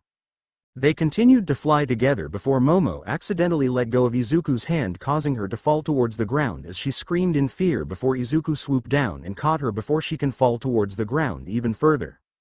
See, I promise you that I would catch you, Izuku said with a soft smile as he grabbed her waist once again as Momo wrapped her arms around his neck, desperately trying not to fall again as she blushed even redder at how close they were as their noses almost seems to touch from their closeness. He's so close, Momo thought as she continued to blush at how close they were as they continued to float there, spinning romantically as Momo stared at those sky blue eyes that grew a worried expression. Are you okay? You seems to be red and you're heating up pretty badly, Izuku asked in a worried tone, snapping her out from her thoughts. Oh yeah. I'm fine, it must be from the shock of falling, Momo said as she quickly came up with a quick lie while trying to hide the blush on her face while looking away from those gorgeous eyes of his. That's good, now let's go, and this time I promise that I wouldn't let go, Izuku said with a smile, making her blush even further as they continued to fly towards her house. They continued to fly around and having fun until they saw a large mansion beneath them as Izuku began to descend towards the ground with Momo besides him. Yaoyorozu Mansion. A man can be pacing back and forth in the living room with a worried expression on his face while his wife sat on the couch also with a worried expression on her face. Where could she be? I already called Kyoka and she said that she was going home, but it's getting late. Plus, with what happened with the villain attack earlier, what if she didn't get to finish as she broke up into a sob as her husband stopped his pacing and walked towards his wife and sat on the couch before hugging her in comfort. Hey, it's okay. We'll find her, her husband said in a comforting manner while rubbing his wife's back to ease her worries until a maid came running forward, interrupting them. Sir, ma'am, you need to see this, the maid called out urgently, gaining the couple's attention. What is it? Mr. Yaoyorozu asked with a worried expression on his face. I don't know, sir, but you need to see this, the maid called out again before the couple got up from the couch and followed the maid from the outside. The couple along with the rest of the staff were all gathered around the front yard as they saw a small figure from above slowly descending down. What is that? Mr. Yaoyorozu asked as he squinted his eyes to get a better look before he puts an in front of his wife protectively in case it was a villain or something. Soon the small figure became bigger and bigger as their eyes widened when the number 2 hero and symbol of hope himself landed softly towards the front yard, carrying Momo in his arms.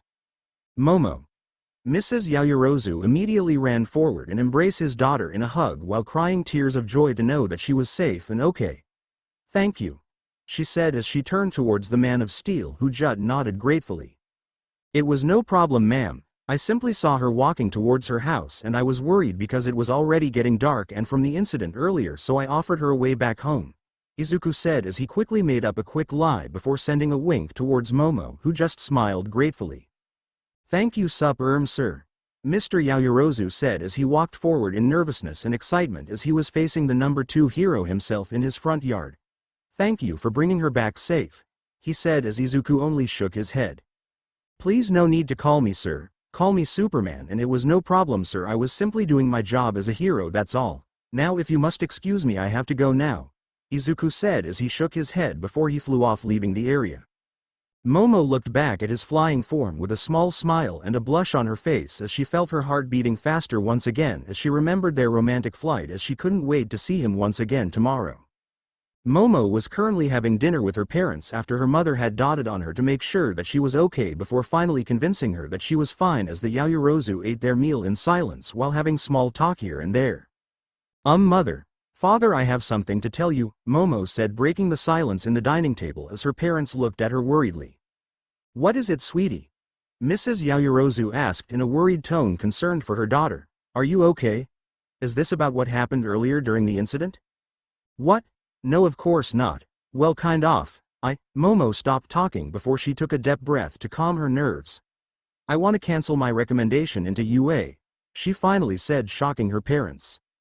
But may I ask why, sweetie? Her father asked her, curious as to why she would decide to cancel her recommendation through UA like that, as Momo took a deep breath once again to explain why to her parents. During the incident, it made me realize that I can't just buy myself into the hero course, Momo said as she looked down before looking back up with a determined expression on her face. I want to prove myself that I'm worthy of that position and that I'm worthy to become a hero. I don't want any handouts, Momo said with a determined look on her face as she looked at her parents. So I would like you to cancel my recommendation through UA, and I will enter UA through the entrance exams like everybody else, and I will work hard to make sure that I can get in, and I will make sure of it, she said as her parents looked at her with proud smiles, that she is willing to work hard to achieve her dream even with all of the money she and her family have. Very well, her father said, proud at her determination and hardworking mind. I will call Nezu immediately and cancel your recommendations, he said as he and his wife nodded in understanding. Having been former pros themselves, they can understand their daughter trying to prove herself worthy of the hero student position. Thank you, father, Mom said, giving her father a grateful smile before she continued to eat her dinner. I need to get stronger and work harder for the UA entrance exams. I'll need to wake up early tomorrow for my training, she thought as she will officially begin her training for One for All and the entrance exams tomorrow. Momo quickly woke up, showered, got dressed and eaten breakfast as she quickly excused herself from her parents before she got out of her mansion and began to walk towards the beach that All Might and Izuku told her to meet. Momo finally made it to Dagoba Beach just in the nick of time as she dressed in a red sports bra, white sneakers and sweatpants as she saw two people waiting for her, Izuku, who was wearing a black sweatpants and blue tank top with his Superman logo on it that showed off his muscles making her blush, and All Might wearing a tracksuit version of his hero costume. Ah, you made it just in time, All Might said in his skinny Might form as he saw her arriving. Sorry if I made you guys wait, she said in an apologetic tone as Izuku just shook his head. By the way, I have something to tell you guys, Momo said with a smirk as they looked at her confused. No, it's fine, in fact you're just in time, Izuku said before he gained a confused expression in his face. What do you mean? What do you have to tell us? Izuku asked in curiosity. I decided to cancel my recommendation through UA, she said as Izuku and Toshinori both raised an eyebrow at that. Really? Why did you decide to cancel your recommendation through UA? Izuku asked in curiosity. Because I don't want any handout. I want to work hard and earn my spot in that school and make you both proud, Momo said with a determined expression as Izuku and Toshinori nodded with proud smiles on their faces. You're determined, that's good. You're gonna need it if you're gonna enter UA through the entrance exams, Izuku said with a smile before his face gained faint blush as he saw her outfit that showed off her impressive figure. I see you came prepared for training, he continued while looking away with a small blush on his face, making Momo giggle at how cute he was when blushing, and Toshinori to roll his eyes at his son's actions. Oh brother, Toshinori thought as he rolled his eyes at their flirting. Okay, that's enough flirting. We're here to train young Yaoyorozu so she can get One for All and so she can be ready for the entrance exams, not to flirt, Toshinori said as Momo blushed red at his comment about them flirting as Izuku just looked at him confused, not sure what the hell he was talking about, causing Toshinori to sigh even further at his son's cluelessness when it comes to romance. Now remember what I told you before, my quirk One for All is a whole lot to handle, the combined physical force, so an unprepared body like yours can't fully inherit my quirk, Toshinori said as Momo nodded, already being debriefed about how she will have to train in order to inherit his quirk last night. Your arms and legs would shoot off if you tried to. Noted. Momo said grimly as she gulped down a lump in throat as an image of her arms and legs shooting out of her body appeared in her mind, causing a shiver to run down her spine. Dad, stop scaring her. Izuku chided his father, who looked confused as to why he was being chided before Izuku looked towards her, giving her a reassuring smile as her worries instantly disappeared once she saw his charming smile comforting her. Hey, it's gonna be fine, you'll do great, I believe in you, he said in a reassuring tone, making Momo nod in understanding. I won't fail you both, Momo said with a determined expression on her face, causing both men in the area to smirk at her show of determination. Good, now you training starts. Start cleaning the beach, Izuku said before looking at the beach with piles and piles of trash in all sizes littered everywhere. You mean that? Momo said in a bit of disbelief as she looked towards the piles of trash in the beach before she resisted the urge to puke her breakfast out from the smell.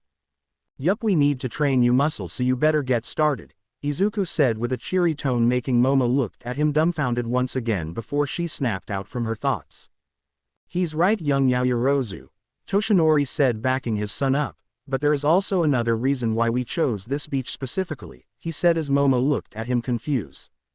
We did some research on this place yesterday, and it turns out that this part of the beach used to be beautiful, but it's been a total mess for the last few years, Toshinori said, continuing his explanation. That right, Momo said as she puts her hand on her chin as she got into a thinking position. I heard from the news that because of the ocean currents that anything that's dropped in the water end up here, and people started to take advantage of that when they were illegally dumping their trash here. Now all of the locals avoid this place. Exactly. That's why this place is perfect for your training. Like you said, everyone avoids this place so no one will see you training and using your quirk, Izuku said with a smirk, and it's so disappointing that heroes these days are all about showing off and capturing flashy villains, Izuku said in a disappointed tone. Izuku is right, things were a lot different before quirks, service is what matters, Toshinori said before he began to buff up with steam coming off him before walking towards the fridge before he easily picked up the 500-pound fridge before he crushed with his palms with ease. Back then heroes were those who helped the community even if it was category. All Might said as he crushed the fridge in his palms with ease, creating a huge shock wave and scattering all of the trash everywhere. He's right, Yaoyorozu, Izuku said while giving her a smirk. Your goal is to clean the coastline of this entire section of the beach, so consider this as your first step for receiving my father's quirk. So the only question is, will you step up for the challenge? Izuku asked as he looked towards her for her answer as Momo looked at him and All Might in awe at their speech and show of power before her expression grew serious as she nodded in determination. I'll do it. I'll step up and clean this beach and prove to you that I'm worthy of inheriting your quirk, Momo said as she looked at both of them with determination burning in her eyes as Izuku and Toshinori smirked towards her, proud of her determination. They're right. I have to do this.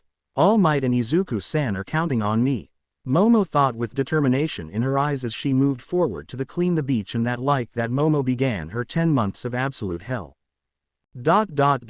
Momo grunted in annoyance as sweat poured all of her body, soaking her clothing as she was using all of her strength to pull the fridge, but to no avail. Come on, put your back into it, Izuku cheered her on as Momo gave him an annoyed look as he was currently sitting cross-legged above the fridge. Remember, UA starts in 10 months, so you're kinda in a deadline here. Is it really necessary for you to be sitting above the fridge while I move this thing?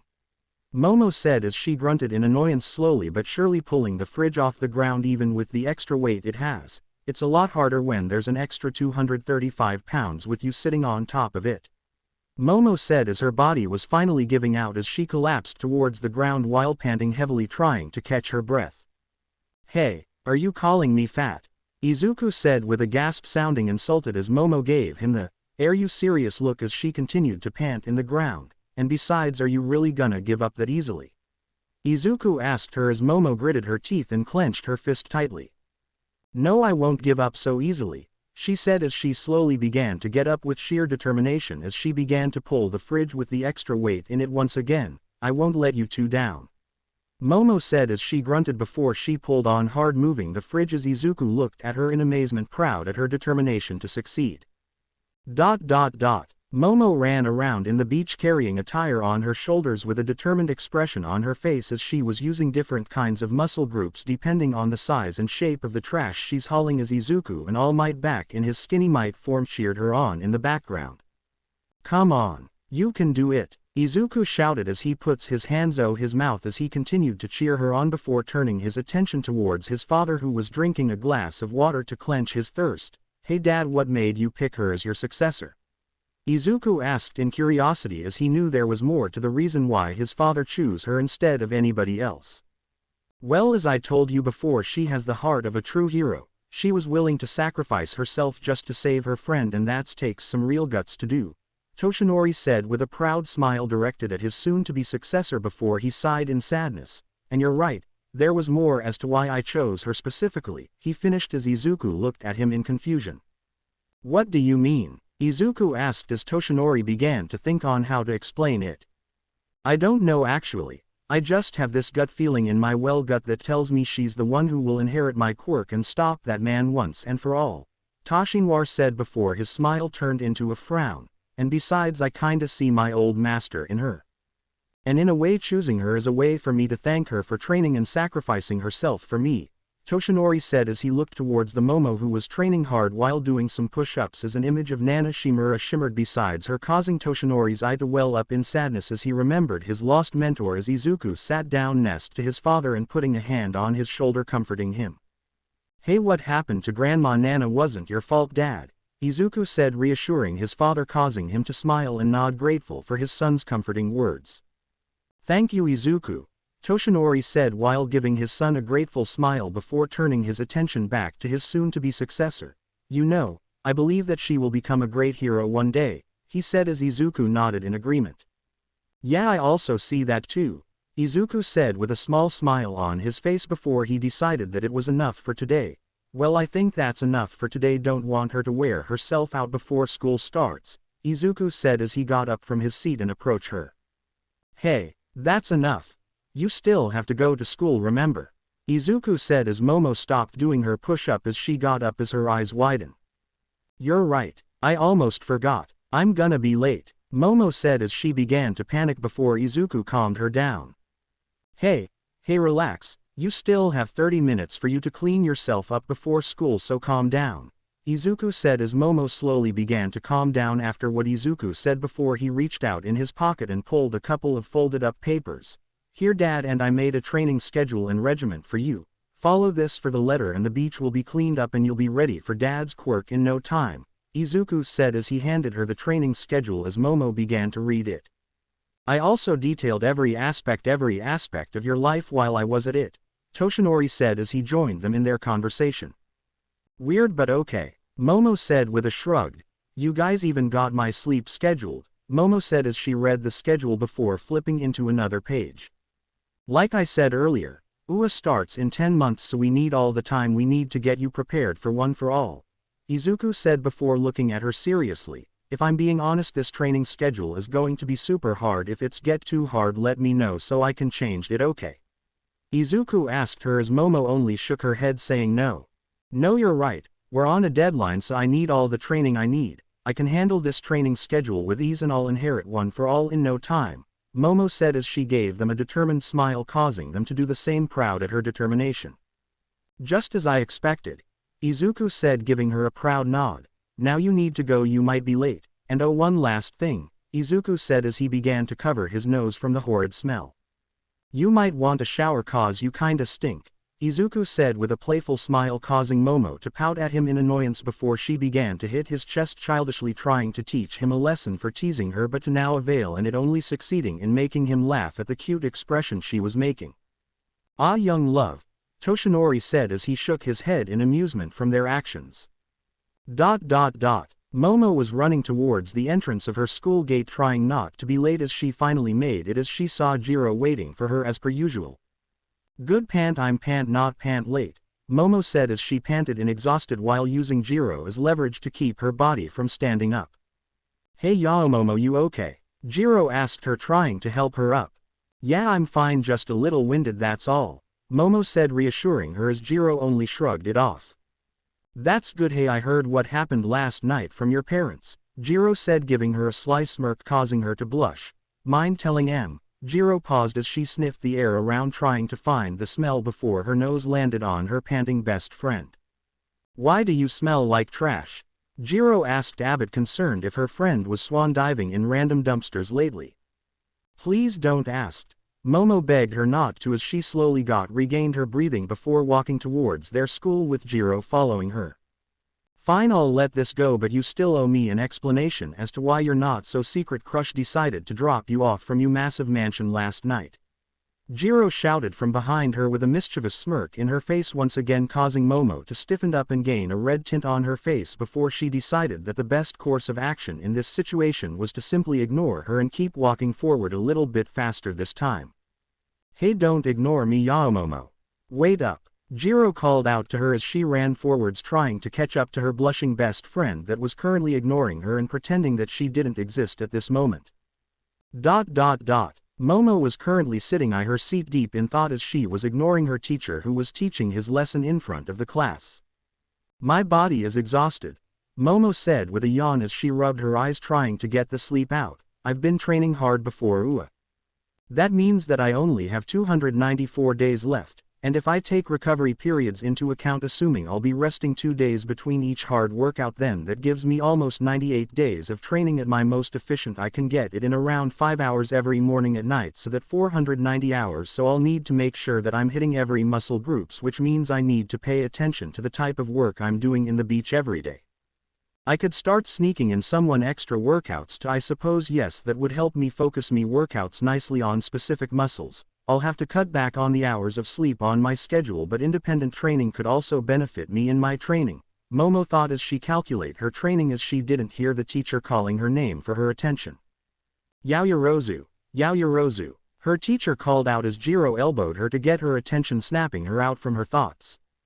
Hey Yao Momo, the teachers has been calling your attention for a while now, are you okay?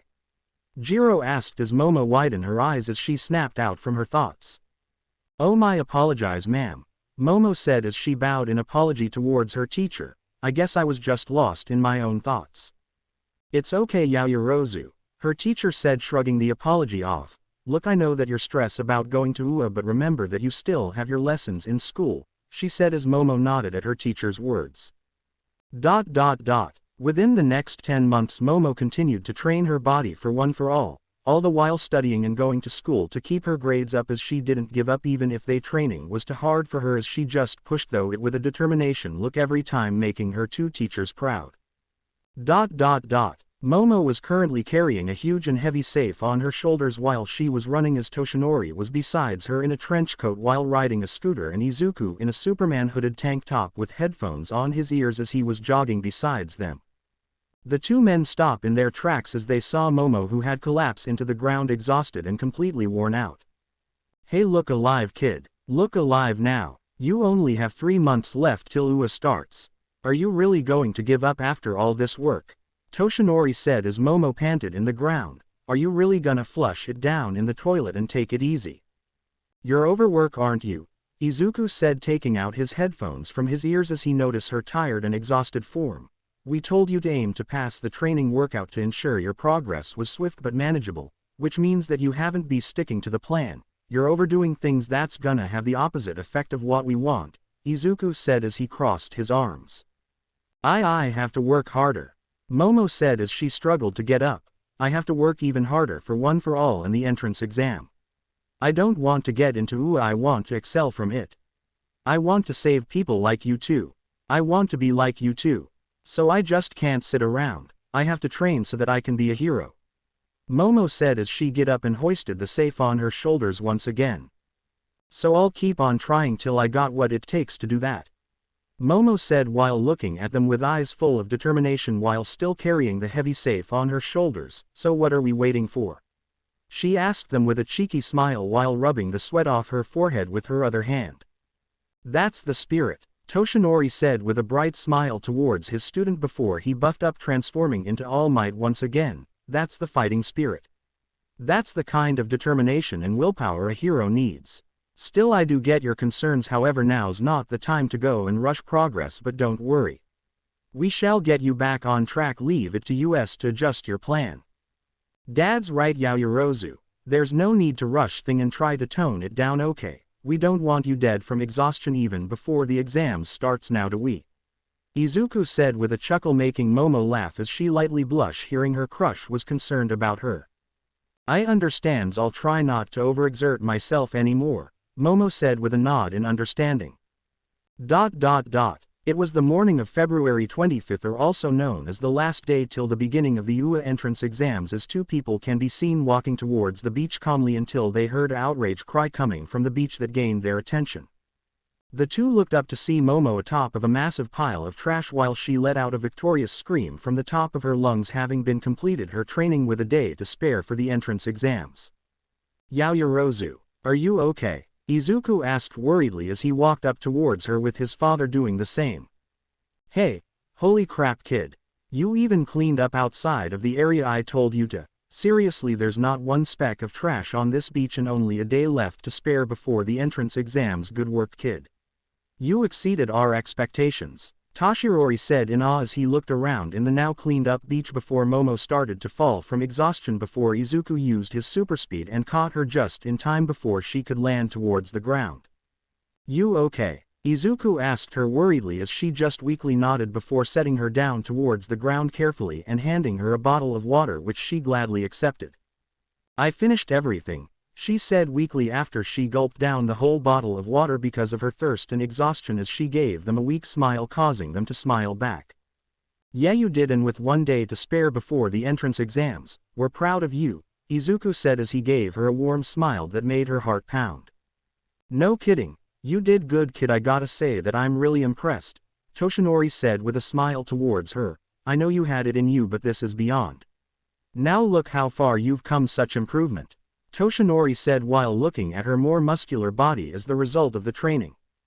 There's still a long road ahead of you before you can use my full power when you inherit one for all, but it's starting to look like you can do it. Dad, I think it's time, Izuku said as Momo's eyes widened as Toshinori nodded his head in understanding before he buffed up, turning into All Might. Now for your reward, Momo. Yaoyorozu, are you ready to receive my quirk? All Might asked her as Momo nodded in understanding. Someone told me this once, there's a difference between being lucky and being deserving. Once an accident, the other a reward. Never get the two confused. All Might as he plucked a strand of hair from his head. Take that to heart, young woman. This gift is what you've earned with your own valiant efforts. Now eat this. All Might said as he held up the strand of his hair towards her as Momo just looked at him dumbfounded. Excuse me, Momo said as Izuku tried to hold off his laughter from the dumbfounded look on her face. What do you mean eat that? Momo said, finally snapping out of her dumbfounded stupor. Listen, you need to inherit my quirk, and the only way to do that is to swallow some of my DNA. That's how it works. All Might explained as Momo looked at the hair in disgust. This isn't what I signed up for, Momo said as she backed away, avoiding the hair as much as possible. Come on, there's no time. Tomorrow's the exam, All Might said as after some convincing by Izuku and Toshinori, Momo reluctantly swallowed the piece of hair much to her disgust. Now go home and take some rest. You deserve it after all of the hard work you have done, and we want you at full strength for tomorrow's entrance exam. Got it? Izuku said as Momo nodded before she began to back up her thing, getting ready to go home and have a good and peaceful rest after a while of not having some due to her training. It was officially the day of the entrance exams as Momo stood in the entrance gate of UA as she admired the building before she took a deep breath to ease her nerves.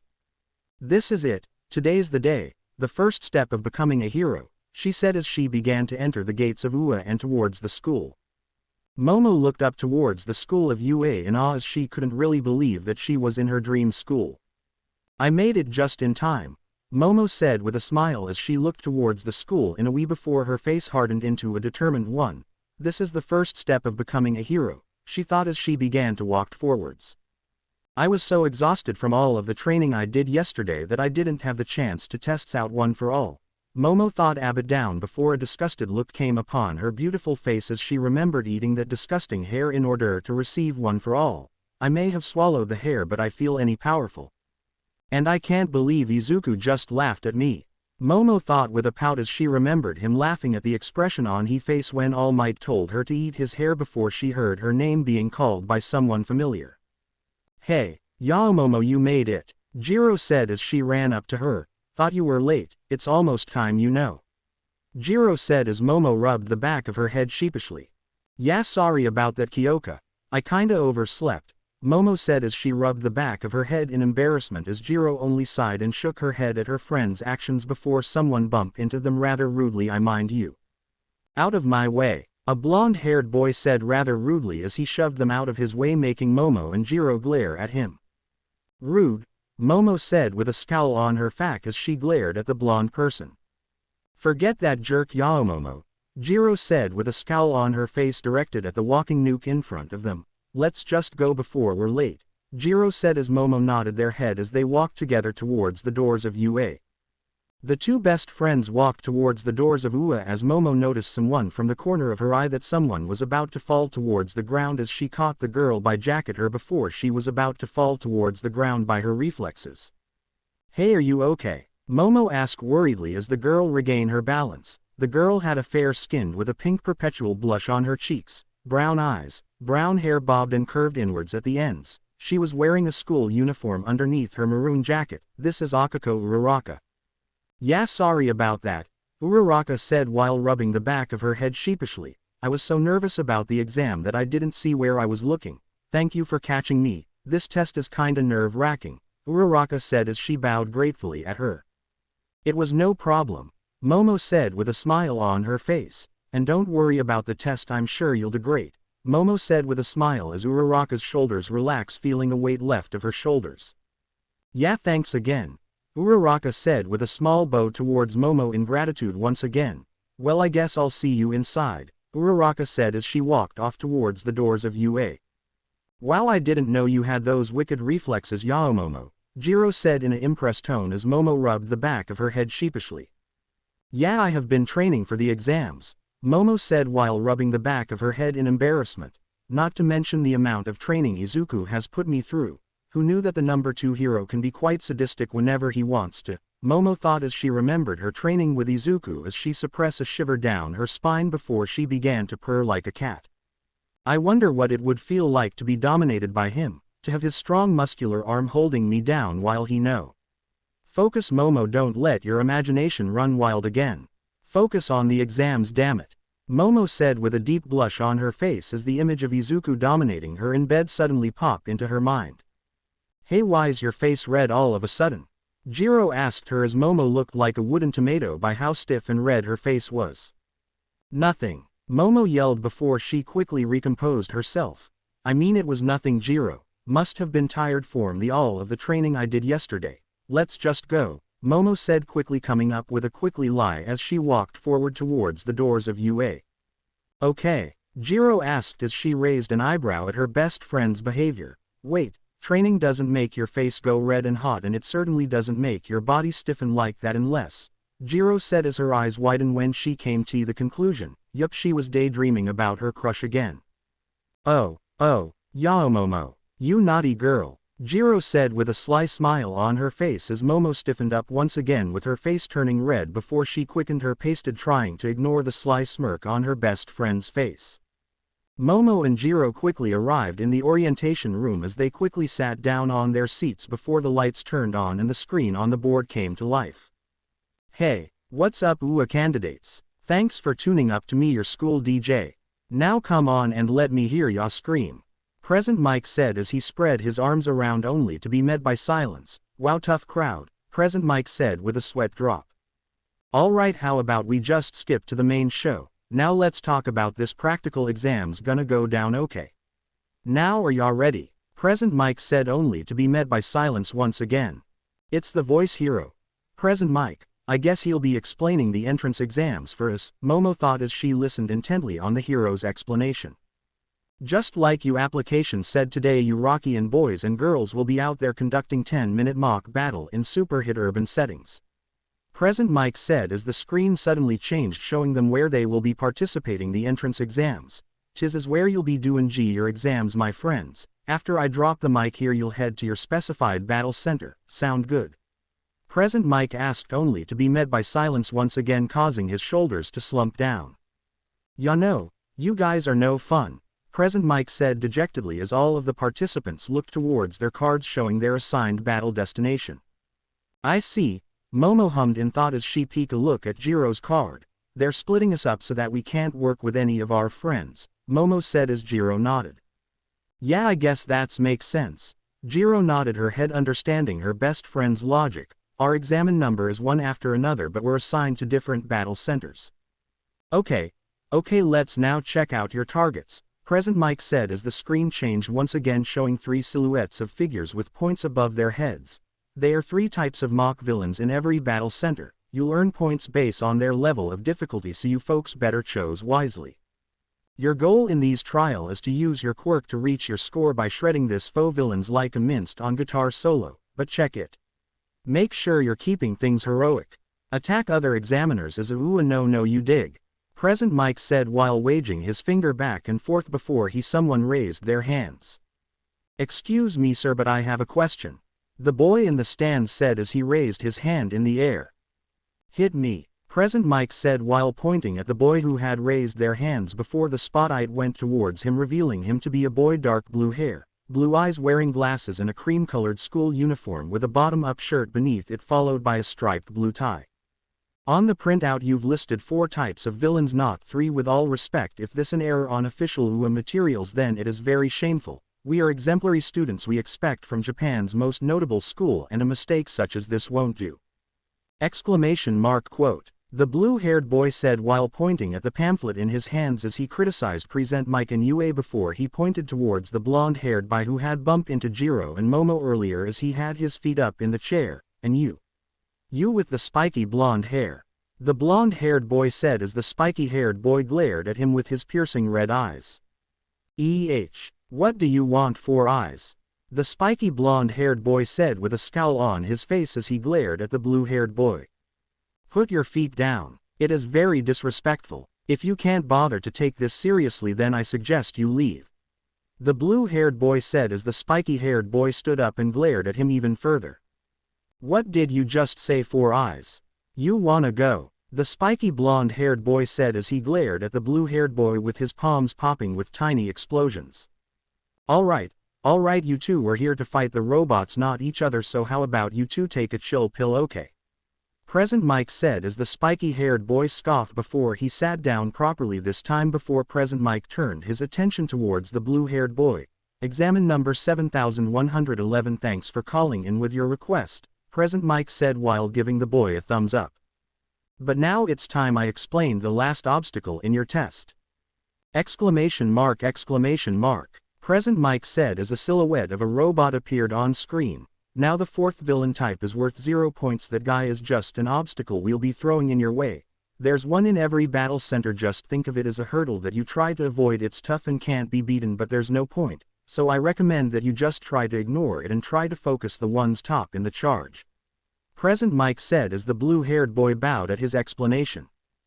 Thank you very much. Please continue, the blue-haired boy said with a bow before he quickly sat down back to his seat. Now that's all I got for you today, so I'll sign off with a little present. The sample of our school motto is General Napoleon Bonaparte once lied down. A true hero is one who overcomes life misfortune. Now are you guys ready to go beyond? Now let's hear a plus ultra, Present Mike said as the word plus ultra appeared on the screen. Now good luck and rock on.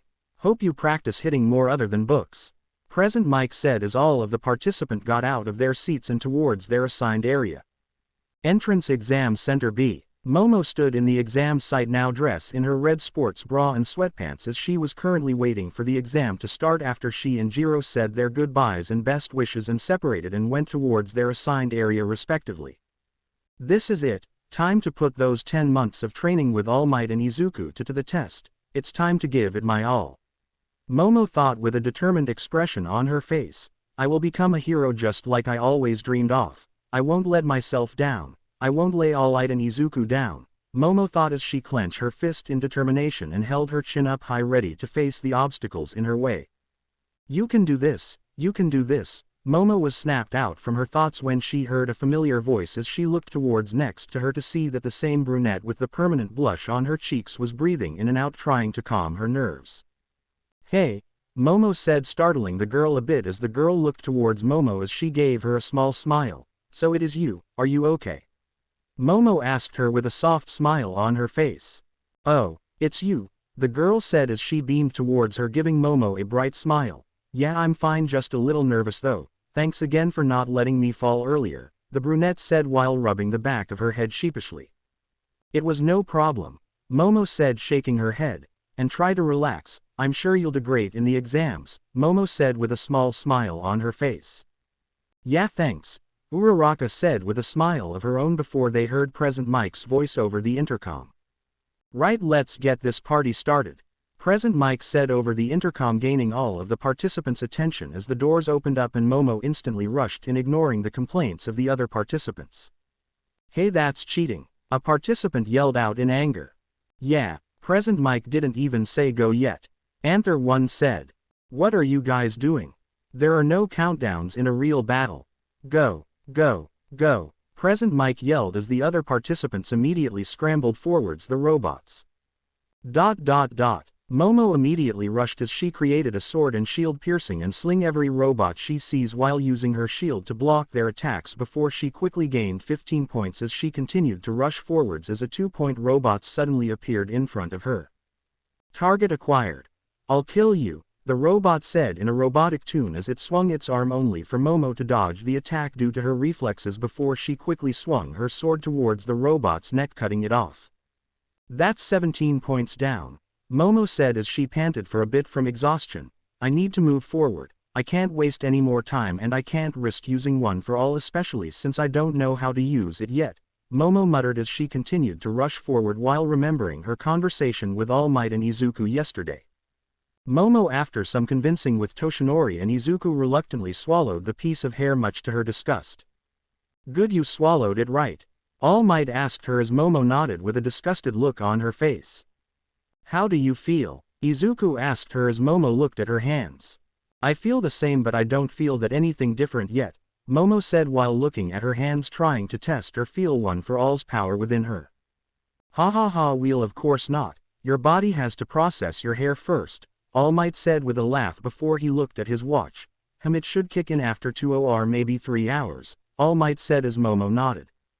But be careful, since you don't know how to use one for all yet and we don't know what the effects it could have on you body, better not use it in the exams before we can fully test it out, so just stick to your original quirk for now, Izuku warned her. Momo nodded before she packed all of her things and swung her bag over her shoulder. Izuku is right, young lady, All Might said as Momo looked towards him. You may have molded your body into a proper vessel, but you did it in a hurry, so be cautious. You haven't even taken it to a test drive yet. The psychical backlash of one for all can be instantaneous. There's no time to geo into the fine details, but you've got to prepare yourself first in order to use this quirk. So here's my advice to you, clench your butt cheeks and yell it out from the depths of your heart. Exclamation mark, quote. All Might said with his signature smile. Clenched your butt cheeks? Izuku asked with a sweat drop. What kind of advice is that?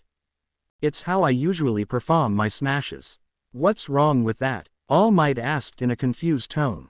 It's just weird, Dad, Izuku said with a sweat drop as All Might just sat on the ground dejectedly with a rain cloud above his head as Momo chuckled at their interactions.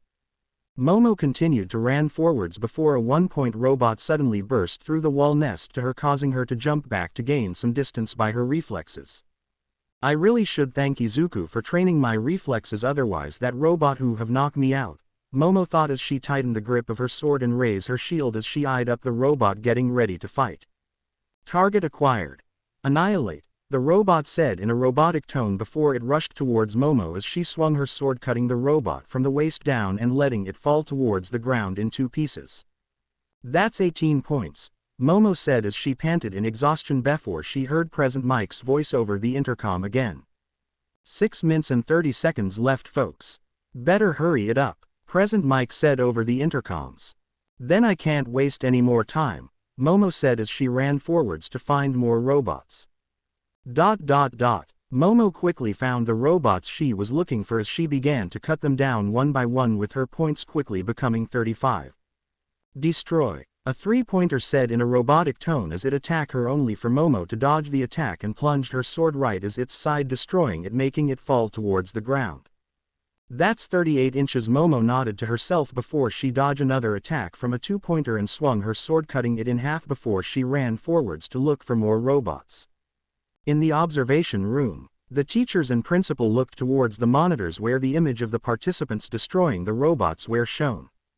Clearly the examines have no idea how many villains are present or their location. They have limited time left and must cover a vast area and hunt down every last target. A creature what looks to be a combination of a mouse, a bear and a dog with a scar over his right eye and wearing a sit and tie said, "This is Nezu, also known as the principal of UA. Some use information gathering abilities to plan out strategies," the principal said as the screen showed Jiro and a boy with multiple arms with a cloth covering his face, both using their quirks to gather information respectively. While others rely on speed to pull ahead of their peers, the principal said as the screen showed the same blue-haired boy from earlier with engines in his legs running around and destroying the robots as fast as he can. Of course, remaining calm under pressure can be a huge advantage, the principal said as the screen showed Momo, who has remained calm and calculating all throughout the test, using her intellect and quirk to destroy her opponents, and a blonde-haired flamboyant boy with a belt around his waist as it shoot blue laser towards the robot, destroying it with ease. As can pure power and combat ability, the principal said as the screen showed the same spiky blonde-haired boy from earlier with his palms smoking and surrounded by destroyed robots. The most successful student use a combination of all of this tactics. They're the ones who rack up the highest scores. I'd say this year's group look promising, said a tall, curvaceous woman with sky blue eyes, long thick spiky dark purple hair, wearing a breastless, black leather leotard similar in style to a corset over a thin, skin-tight, white bodysuit which accentuated her voluptuous figure. The center strip of her leotard was embellished with red gemstone-like accessories in a vertical pattern, extending from her collar to her midriff.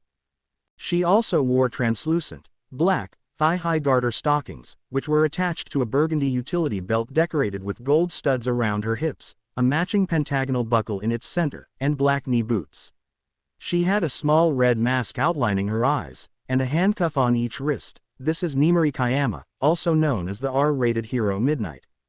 I agree, all of them have potentials of their own, Izuku said as he watched the student participate in the test. Well, there's still plenty of time before it's over, the principal said before the lid opened up, revealing a red button with the word Yuruki switch beneath it. Before he pressed the button, the real test is about to come. Let's see how they react. Back towards the exam site, Momo panted heavily as she was surrounded with destroyed robots everywhere as she wiped a sweat from her brow. That's at least 45 points, Momo said while panting before she suddenly felt the earth quaking beneath her before loud footsteps can be heard, followed by dust enveloping the area due to the massive footsteps. Momo and the other participant looked to where that giant footsteps came from, only for their eyes to widen as the participant watched on in horror once it was revealed to be a giant form of the zero-pointer looming over them. The massive zero-pointer suddenly punched the ground, causing the ground to rumble once again as a massive gust of wind that blew some of the students away and created a massive amount of smoke that surrounded the arena. The other participants began to run away in fear as they began to pushing off and running over the other participants, leaving them injured and hurt. Observation room. Now thing get interesting, Toshinori said as he looked towards the screen as the student continued to run away in fear. A person's true character is revealed when they're faced with true danger, Toshinori said as the rest of the teachers nodded their heads. Now let's see who's truly worthy of being a hero, Izuku said as he looked towards the screen, wondering who will have the guts to step up and be a true hero. Back in the exam site. Less than 2 minutes left, folks. Better hurry it up, Present Mike said over the intercoms. It won't matter, I'm not strong enough to fight that thing. And besides, I don't even know how to use one for all yet. Momo thought continued to run away but stopped dead in her tracks when she heard a familiar voice calling out for help as she looked towards where the voice came from, only to see the brown-haired girl that she had met earlier with her leg T-trapped in a piece of rubble, preventing her from getting up, desperately trying to call for help and get up, only to be ignored as the other participants ran away for their lives. Help! The girl called out as she tried to get up, but to no avail due to the piece of rubble that had entrapped her leg. Momo instantly rushed forward to help the girl as she grabbed the piece of rubble and began to lift the piece of rubble with all of their strength. Hold on. Momo grunted as she lifted the rumble with all of her strength. I'm almost there, Momo said as she lifted the rumble enough for the girl to crawl away before Momo dropped the rumble once the girl had successfully removed her leg. Come one, Momo said as she swung the girl's arm over her shoulder in a one-moss assist carry and began to walk, making sure to be careful to avoid further injury from the girl's legs, only for a silhouette of the zero-pointer to appear above them, causing them to halt in shock. Hey you, Momo called out to the blue-haired boy from earlier who stopped in his tracks and looked at them. Here, make sure you get her safe, Momo said as she handed him the injured brunette. Wait, what are you gonna do? The blue-haired boy said while carrying the injured brunette over his shoulder. I'm gonna deal with that thing, Momo said as she ran off towards the zero-pointer. Wait, are you insane? Look how big that thing is. The blue-haired boy cried out, only for Momo to ignore him as she rushed towards the zero-pointer. Observation room. There are no combat points rewarded for taking on that humongous villain, but there is opportunity, a chance to shine. I just hope you have what it takes for this obstacle, young Yaoyorozu, Toshinori thought with a smile as he watched his successor risk her life just to save the girl. Because nothing is nobler than self-sacrifice, Toshinori thought with a smirk on his face. I know you can do it, Yaoyorozu, so show them what you're made of, Izuku said with a proud grin on his face. Back in the exam site, Momo rushed forwards before she felt something surging into the veins of her legs before she suddenly bolted up in a blink of an eye, creating a massive gust of wind just from the jump alone, shocking the teachers and the participants. Momo cocked back her arm before it began to flow with red veins surrounding it as she flew up and punched the zero-pointer straight in its face, causing it to crash into the ground, shocking the heroes and participants at her huge amount of strength and causing Izuku and Toshinori to smirk in the observation room. Momo's eyes widen in shock from her punch as she grabbed her now broken arm before she suddenly began to fall towards the ground, causing the teachers and participants' eyes to widen in horror. In the observation room, that fall's gonna kill her, Midnight yelled as she quickly stood up, followed by the other heroes. We have to do something, Cementos said as the others nodded their heads, but before they can head towards the foe city and save the girl, a gust of wind suddenly blew them back as they looked to see that the resident Blue Boy Scout was now gone, only leaving an empty chair behind. Momo began to fall towards the ground helpless due to her broken legs and arm as she closed her eyes waiting for the impact, only to feel nothing as she slowly opened her eyes to see Izuku in his hero suit carrying her bridal style. Hey, are you okay? Izuku asked her softly with a worried look on his face. I told you that I would catch you, Izuku said with a bright smile, causing her to blush momentarily, forgetting her now limp legs and arm.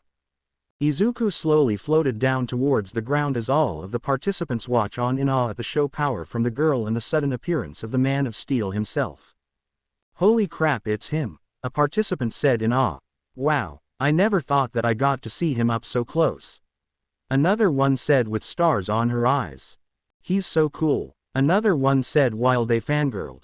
She sacrificed everything, the blue-haired boy thought as she watched Superman floated down with the Momo in his arms, just to save that girl. She must have known how much little time was left, how she was putting her life in the line, but despite those concerns, she didn't hesitate to jump, the blue-haired boy thought as he clenched his fist tightly. If this hadn't been an exam, then I would have done the same thing, right? The blue-haired boy asked himself. Before he paused, wait, the exam, the judges, they saw that. I wonder what if the exam had other parameter that I didn't take into account, the blue-haired boy hummed in thought. Izuku set Momo down gently towards the ground as he saw Recovery Girl headed towards them. Recovery Girl, Superman greeted the old nurse with a smile on his face. Hello dear. The old nurse greeted the former UA student with a smile in return before her eyes landed on the injured girl on the ground. Oh my, you hurt this badly by your own quirk? Recovery Girl asked in shock before she kissed Momo right on the forehead as her injuries started to heal. What is she doing? A random participant asked in confusion. That's the youthful heroine. Recovery Girl, UA's resident school nurse, Superman said with a smile on his face. Her quirk is that she's able to heal anyone with a kiss, but it also drains their staminas in return. She's the only reason why UA's able to hold these reckless exams, Superman explained as the participants look on in awe. Recovery Girl healed the young lady arm and legs back to normal. All right, you'll be fine now, Recovery Girl said as Momo slowly started to get up with the help of Izuku before she looked at the rest of the crowd. Anybody else injured? She asked as she began to walk around and healing those who were injured. I'll take her to your office just to make sure that she's okay, Izuku said as he suddenly lifted Momo in a bridal style, causing her to yelp in surprise before a blush slowly made its way into her face as she and Izuku disappeared in a blue and red blur. How lucky, were the thoughts of many of the girls in the exam site, and they glared at Momo with a murderous aura around her as their eyes bore holes into her, or at least where she was before she and Izuku vanish. That boy, he attracts so many attention from women and yet doesn't even know it. You really need to teach him about women, Toshinori, Recovery Girl said with an amused smile on her face as she shook her head. Recovery Girl's office. Izuku quickly arrived in Recovery Girl's office and gently laid down Momo in one of the beds in the room. Hey, are you okay? Izuku asked worriedly. Can I get you something? I'm fine, Izuku, Momo said with a smile and a tint of blush on her face. And some water would be good. I'm currently out of breath because of the test, Momo said as Izuku instantly disappeared in a red and blue blur before he reappeared in the room once again with a bottle of water in his hands. Here, Izuku said as he handed her the bottle of water as Momo gladly took it before gulping the whole water down in one go before she finished the bottle of water with a satisfied smile on her face. Wow, you sure were thirsty, huh? Izuku said with a chuckle. How do you feel now? Izuku asked her as Momo gave him a smile. I feel much better now, she said with a smile as Izuku nodded his head before her smile quickly fell into a frown as she looked down in disappointment as Izuku looked at him in confusion. Good, Izuku said with a smile on his face before it fell into a frown. Hey, what's wrong? You know, you really scared me there for a second, Izuku said as Momo looked at him with her eyes wide before she looked down apologetically. I'm sorry, she said while looking down, avoiding eye contact before Izuku puts a hand gently on her shoulder as she slowly looked at him to see him having a proud smile on his face. There's no need to be sorry, Momo, Izuku said shaking his head as Momo looked at him in confusion. I'm proud of you, Izuku said as Momo's eyes widened when she heard that. What do you mean? She asked him in confusion. I thought that you would be disappointed that I went against the rules and used one for all despite your warnings, Momo asked with tears slightly appearing in the corner of her eyes as Izuku simply chuckled at that. Disappointed? Why would I be disappointed at you? Izuku asked her rhetorically with a charming smile on his face. You risked everything just to save that girl. You used one for all even without knowing what the repercussions it will have on your body. You knew that you aren't strong enough to beat that 0-pointer, but yet you did it anyway. You sacrifice your body and risk death just to save that girl. Remember this, Momo, a true essence of a hero isn't the fame and popularity that comes with it. It's about self-sacrifice. It's a hero's job to risk their lives for the people they protect, even if it kills them in the process. There's nothing more noble than risking your life to those who you care about, Izuku said as Momo slowly nodded in understanding while wiping the tears away from her eyes. Go home and take a rest for now, Izuku said. I'll inform Dad that you're okay. Take this week as your reward and vacation for everything you did, Izuku said as Momo nodded her head with a small smile on her face as she watched him quickly left the room. Momo walked out of UA with a much better look on her face after her pep talk with Izuku as she saw Jiro waiting for her just as usual. Hey Momo, are you okay? I heard what happened, Jiro asked her with a concerned look on her face as Momo only gave her a reassuring smile. Yeah, I'm fine, Jiro. Luckily Recovery Girl was able to heal me and my injuries weren't that bad, Momo said as Jiro looked at her with her one eyebrow raised. Weren't that bad? Momo, you punched that giant robot like it was nothing, and you broke both of your legs and right arm in the process. How is that not bad? Jiro asked her rhetorically with a worried look on her face as Momo gave her a reassuring smile once again. I'm fine, Jiro. I know you worried, but honestly I'm fine. Recovery Girl was able to heal all of my wounds, Momo said as Jiro finally relented as she gave out a sigh of relief knowing that she was fine. How did you heard about that anyway? Weren't you in the opposite exam site? Momo asked her as Jiro just gave her a smile and a shrug. Word spread around quick, Jiro said shrugging her shoulders, especially if that word is about your best friend destroying the massive 0-pointer with one punch, Jiro said as she raised her eyebrow at her as Momo only scratched the back of her head sheepishly. Hey, speaking of punches, sign, when can you do that anyway? Jiro asked her as Momo quickly stiffened up like a deer caught in a headlight before it quickly disappeared as fast as it had came. I've been training a lot, Momo said as Jiro instantly grew suspicious. She was clearly hiding something. And training doesn't suddenly makes you destroy a massive 0-point robot with one punch like One Punch Man. She was hiding something but decides to just let it go and trust her best friend. She must have a good reason to be lying towards her of all people. Jiro quickly decided to leave it alone for now and let her decide to tell her herself about her secret before a sly smirk quickly appeared on her face. She just decided to just tease her for now, and she know exactly the perfect reason for said teasing. You know that's not the only thing I heard about you, Momo, Jiro said with a sly smirk on her face as Momo stiffened up once again with a blush slowly crept up her cheeks, fully aware on what her best friend was talking about. I also heard that a certain man of steel saved you and even carried you bridal style towards the nurse's office, so what were you two doing all alone in there? Care to share the details? Jiro said with a mischievous smile as Momo's face was fully red with steam coming out of her ears, and blood leaking from her nose as she imagined herself dressed in a skimpy nurse gown. Before she and Izuku was doing it in the nurse's office before she quickly shook that thought away for her own sanity and just decided to use the old tactic she'd use whenever Jiro would tease her, ignore her and pretend that she didn't exist. Hey, you can't ignore me forever, Momo, Jiro shouted towards Momo with an amused smile towards her best friend who was currently speed walking as fast as her legs can take her, currently pretending that her best friend didn't exist and ignoring her as much as she can. 1 week later. It has been officially been a week since the entrance exams as Momo waited for her acceptance letter in anticipation until the day that it finally arrived. Lady Momo, the acceptance letter of UA had finally arrived. Her butler called out to her as Momo instantly got up and walked towards her butler. Thank you, Momo said as the butler bowed before she headed towards her room to open the letter. Momo opened the letter in her room only to reveal a circular device before the device lit up, revealing a projection of Izuku wearing his hero costume. Izuku? Momo asked the projection in shock as her eyes widened. Hey, I know it's been a while and I'm sorry for not visiting you.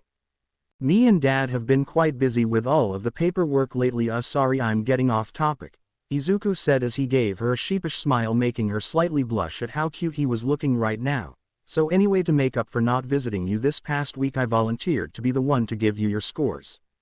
Anyway, the reason me and my dad came to this city isn't just fight villains. From now on you are looking at one of UA's newest faculty member, hologram, Izuku said as Momo's eyes widened when she heard the news.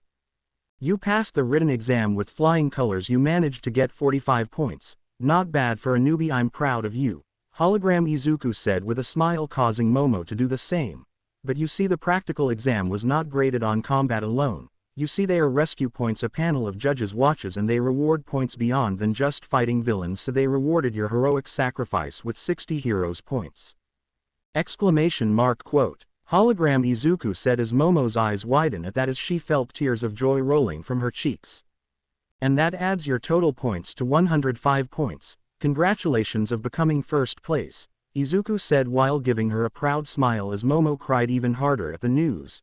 You made it, Momo. We're so proud of you. So without further ado, welcome to your Hero Academia. In the observation room with the teachers, they were currently watching and reviewing the score of the students during the entrance exams. While the second place student didn't even have rescue points, Midnight said as Mementos nodded his head in agreement.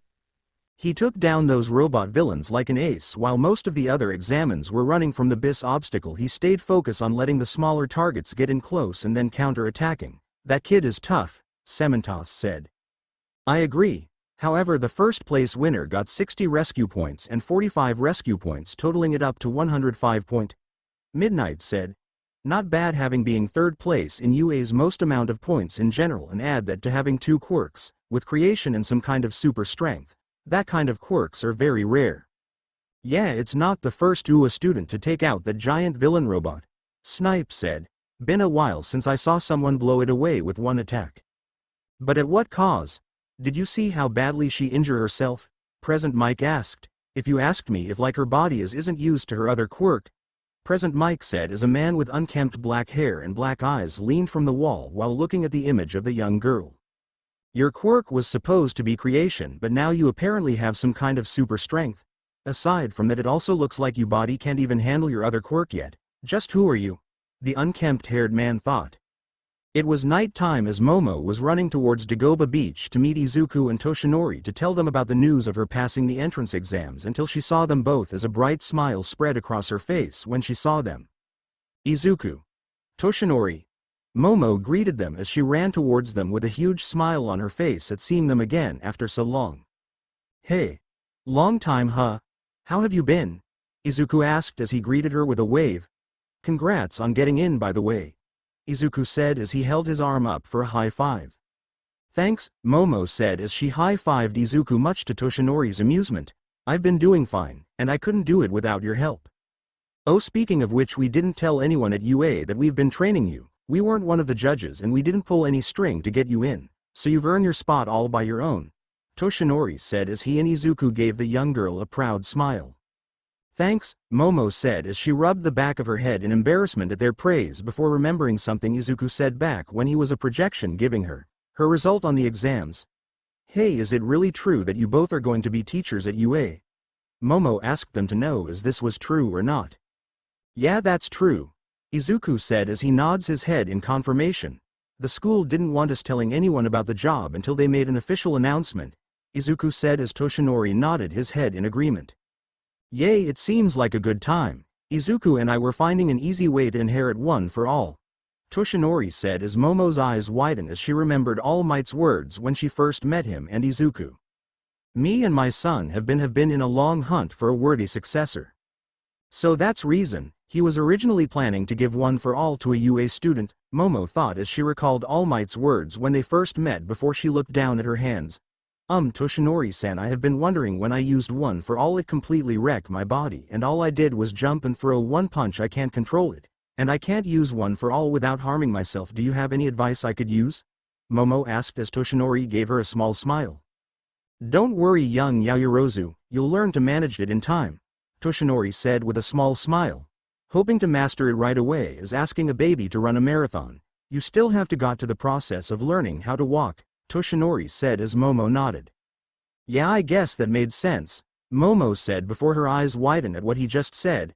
Wait, you knew that I was gonna get hurt badly? Momo asked him in shock. Well, we were in a time crunch, but hey, it turned out alright, Toshinori said while rubbing the back of his head sheepishly while Momo just gave him a deadpan glare. This is why I told you not to use one for all yet, Izuku groaned while rubbing his temple. Dad, that was really risky. You would have told her, Izuku said as he lightly glared at his father. Yeah, but it turned out great, didn't it? I mean, she managed to save the girl and destroy the giant zero-pointer while you got to save her. Plus now that you know what you're dealing with, Toshinori said as his son and student just gave him a deadpan glare causing him to slump his shoulders. Alright, I'm sorry. I should have told you that using my quirk in 100% could have harmed your body, Toshinori said in an apologetic tone before he picked some toucans on the ground. Right now your quirk is all about all or nothing. One day you'll learn how to control your output and then you'll be able to adjust on exactly how much power you're using. So I just need control? Momo asked as Toshinori nodded his head. Yeah, right now you're overflowing with energy at the moment, but withdrawing your body will hold it, Toshinori said before he buffed up and turned into All Might. Then it's yours to command, All Might said as he crushed the toucan with ease with his hands. The torch that I passed on to you is nothing but a small flame right now, but in time it will kindle until you will hold a raging inferno in the palms of your hand.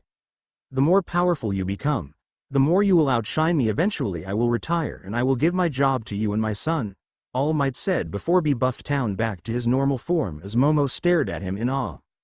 Now about your predicament, you can harness one for all, young lady. It is simple, so here's my advice, you have to feel it, Toshinori said as Izuku and Momo deadpanned at her explanation. Can you be a little more specific? Momo asked with a deadpanned look at her teacher. Okay, that's officially and literally the worst explanation I have ever heard, Izuku said with a deadpanned look towards his father. What I mean is that you need to feel the rush. You need to feel the rush inside of you using one for all coursing through you. What was it like? Toshinori said as Momo thought about it for a second. It was like an egg but to explode in a microwave, Momo said as Toshinori nodded. Then that's the metaphor you want to go with. 10. Lower the wattage or decrease the cooking time, whichever one works. Keep focusing on that image and keep the egg from exploding, right? Toshinori said as Momo nodded in understanding. You've got 3 weeks until school. The more you concentrate, the faster you learn.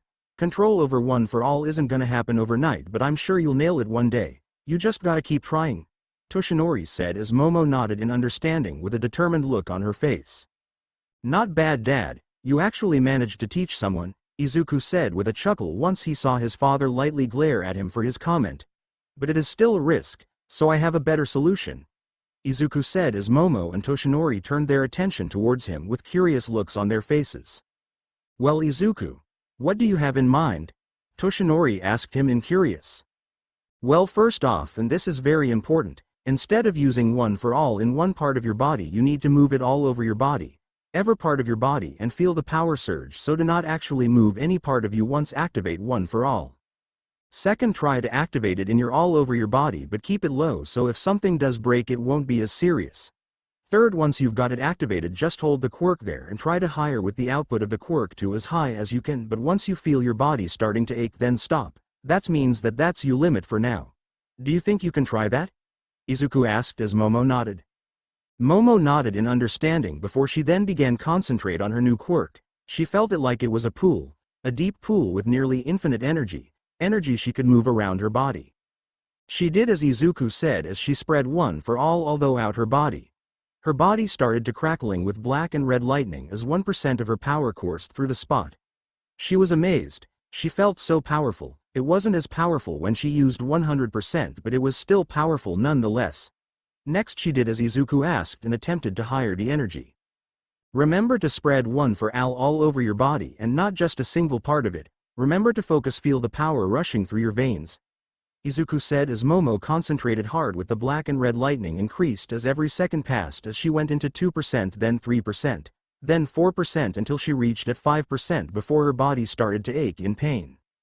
I think I did it, Momo said in awe as she felt the power of one for all coursing in her veins. She looked at her body to see it crackling with black and red electricity surging with power.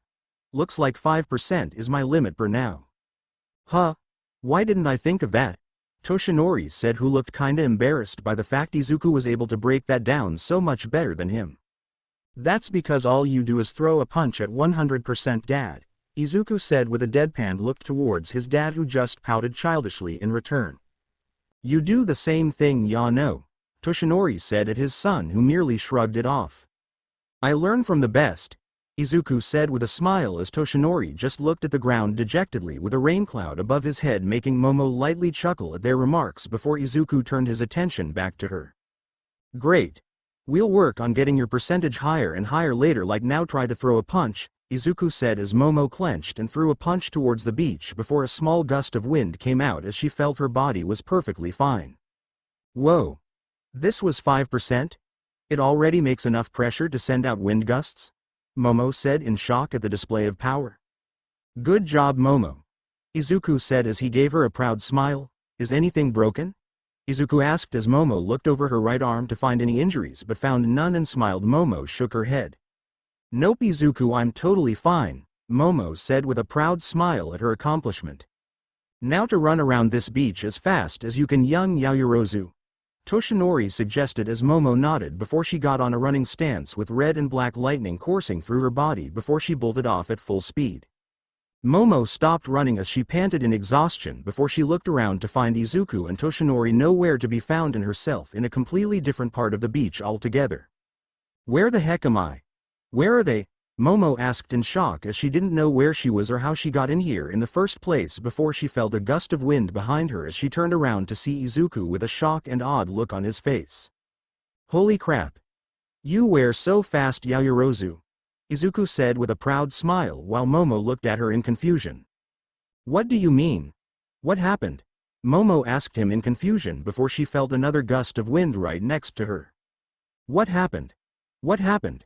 You just blew us away, young Yaoyorozu, All Might said with a proud smile on his face before reverting back to his normal form.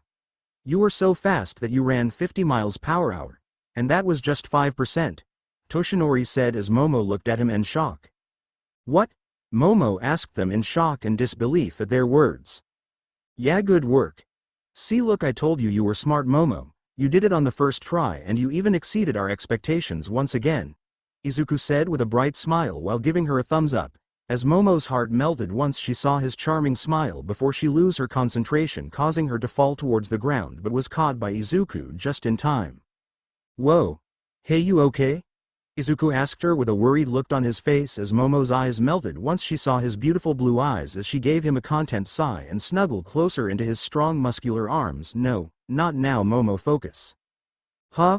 Oh, yeah, I'm fine, Momo said with a crimson blush as she got back up from the ground with Izuku's help. What should I do now? Might was the next to speak. Young Yaoyorozu, that was impressive for a first attempt, young Yaoyorozu. For the next 3 weeks we will focus on slowly raising your percentage of control. Whenever you are alone or have the chance, I would recommend keeping one for all activated and slowly raising the percentage as you feel your body adapt to it. For now this was a good first attempt, however we should call it quits for the day, Toshinori said as Momo nodded her head in understanding. Yeah, Dad's right, you should go home and get some sleep, Yaoyorozu, you deserve it, Izuku said as Momo nodded as she returned home to get some sleep. It has been 3 weeks since the entrance exams, and by that time Momo had trained her body every day to use one for all after she ultimately managed to use 8% of one for all, with 10% being her limit for now, until it was finally time for the first day of UA. Good luck, dear. Have a good first day, her mother called out while waving goodbye at her daughters. Have fun. Make sure that you do your best, her father called out, wishing his daughter good luck on her first day of school. Thanks, mother. Father, I will, Momo said as she waved goodbye to her parents as she entered her car as her driver drove her through UA. Momo got out from her limo and looked at the giant building that was called UA High with a bright smile on her face. This is it, the first step of becoming a hero, Momo thought as she took a deep breath to calm her nerves before walking towards the gate before she stopped when she heard a familiar voice calling out behind her. Hey, Yao Momo, Jiro said as Momo turned around to see her running up towards her with a bright smile on her face. Glad I caught up to you, Jiro said as she caught her breath. Hey Jiro. Momo greeted her best friend with a bright smile. You excited? Momo asked as Jiro nodded her head. Yeah, I'm a bit overwhelmed, Jiro said, feeling a bit overwhelmed at the building in front of them. It's still hard to believe that we're gonna be UA students and pro heroes in the future, she said as Momo nodded. Yeah, I understand you completely, Momo said, nodding her head in agreement. It's a bit nerve-wracking, but we can't let that get the best of us and we have to face this through, Momo said as Jiro nodded at her words with a small smile on her face. Yeah, I guess you're right, Jiro said with a small smile. Now come on, we don't want to be late for our first day, Jiro aided as he ran towards the gate with Momo surely following behind her. Momo and Jiro walked through the hallways of UA looking for their classroom, Class 1A. Our classroom must be in here somewhere, Momo said as she looked for their classroom.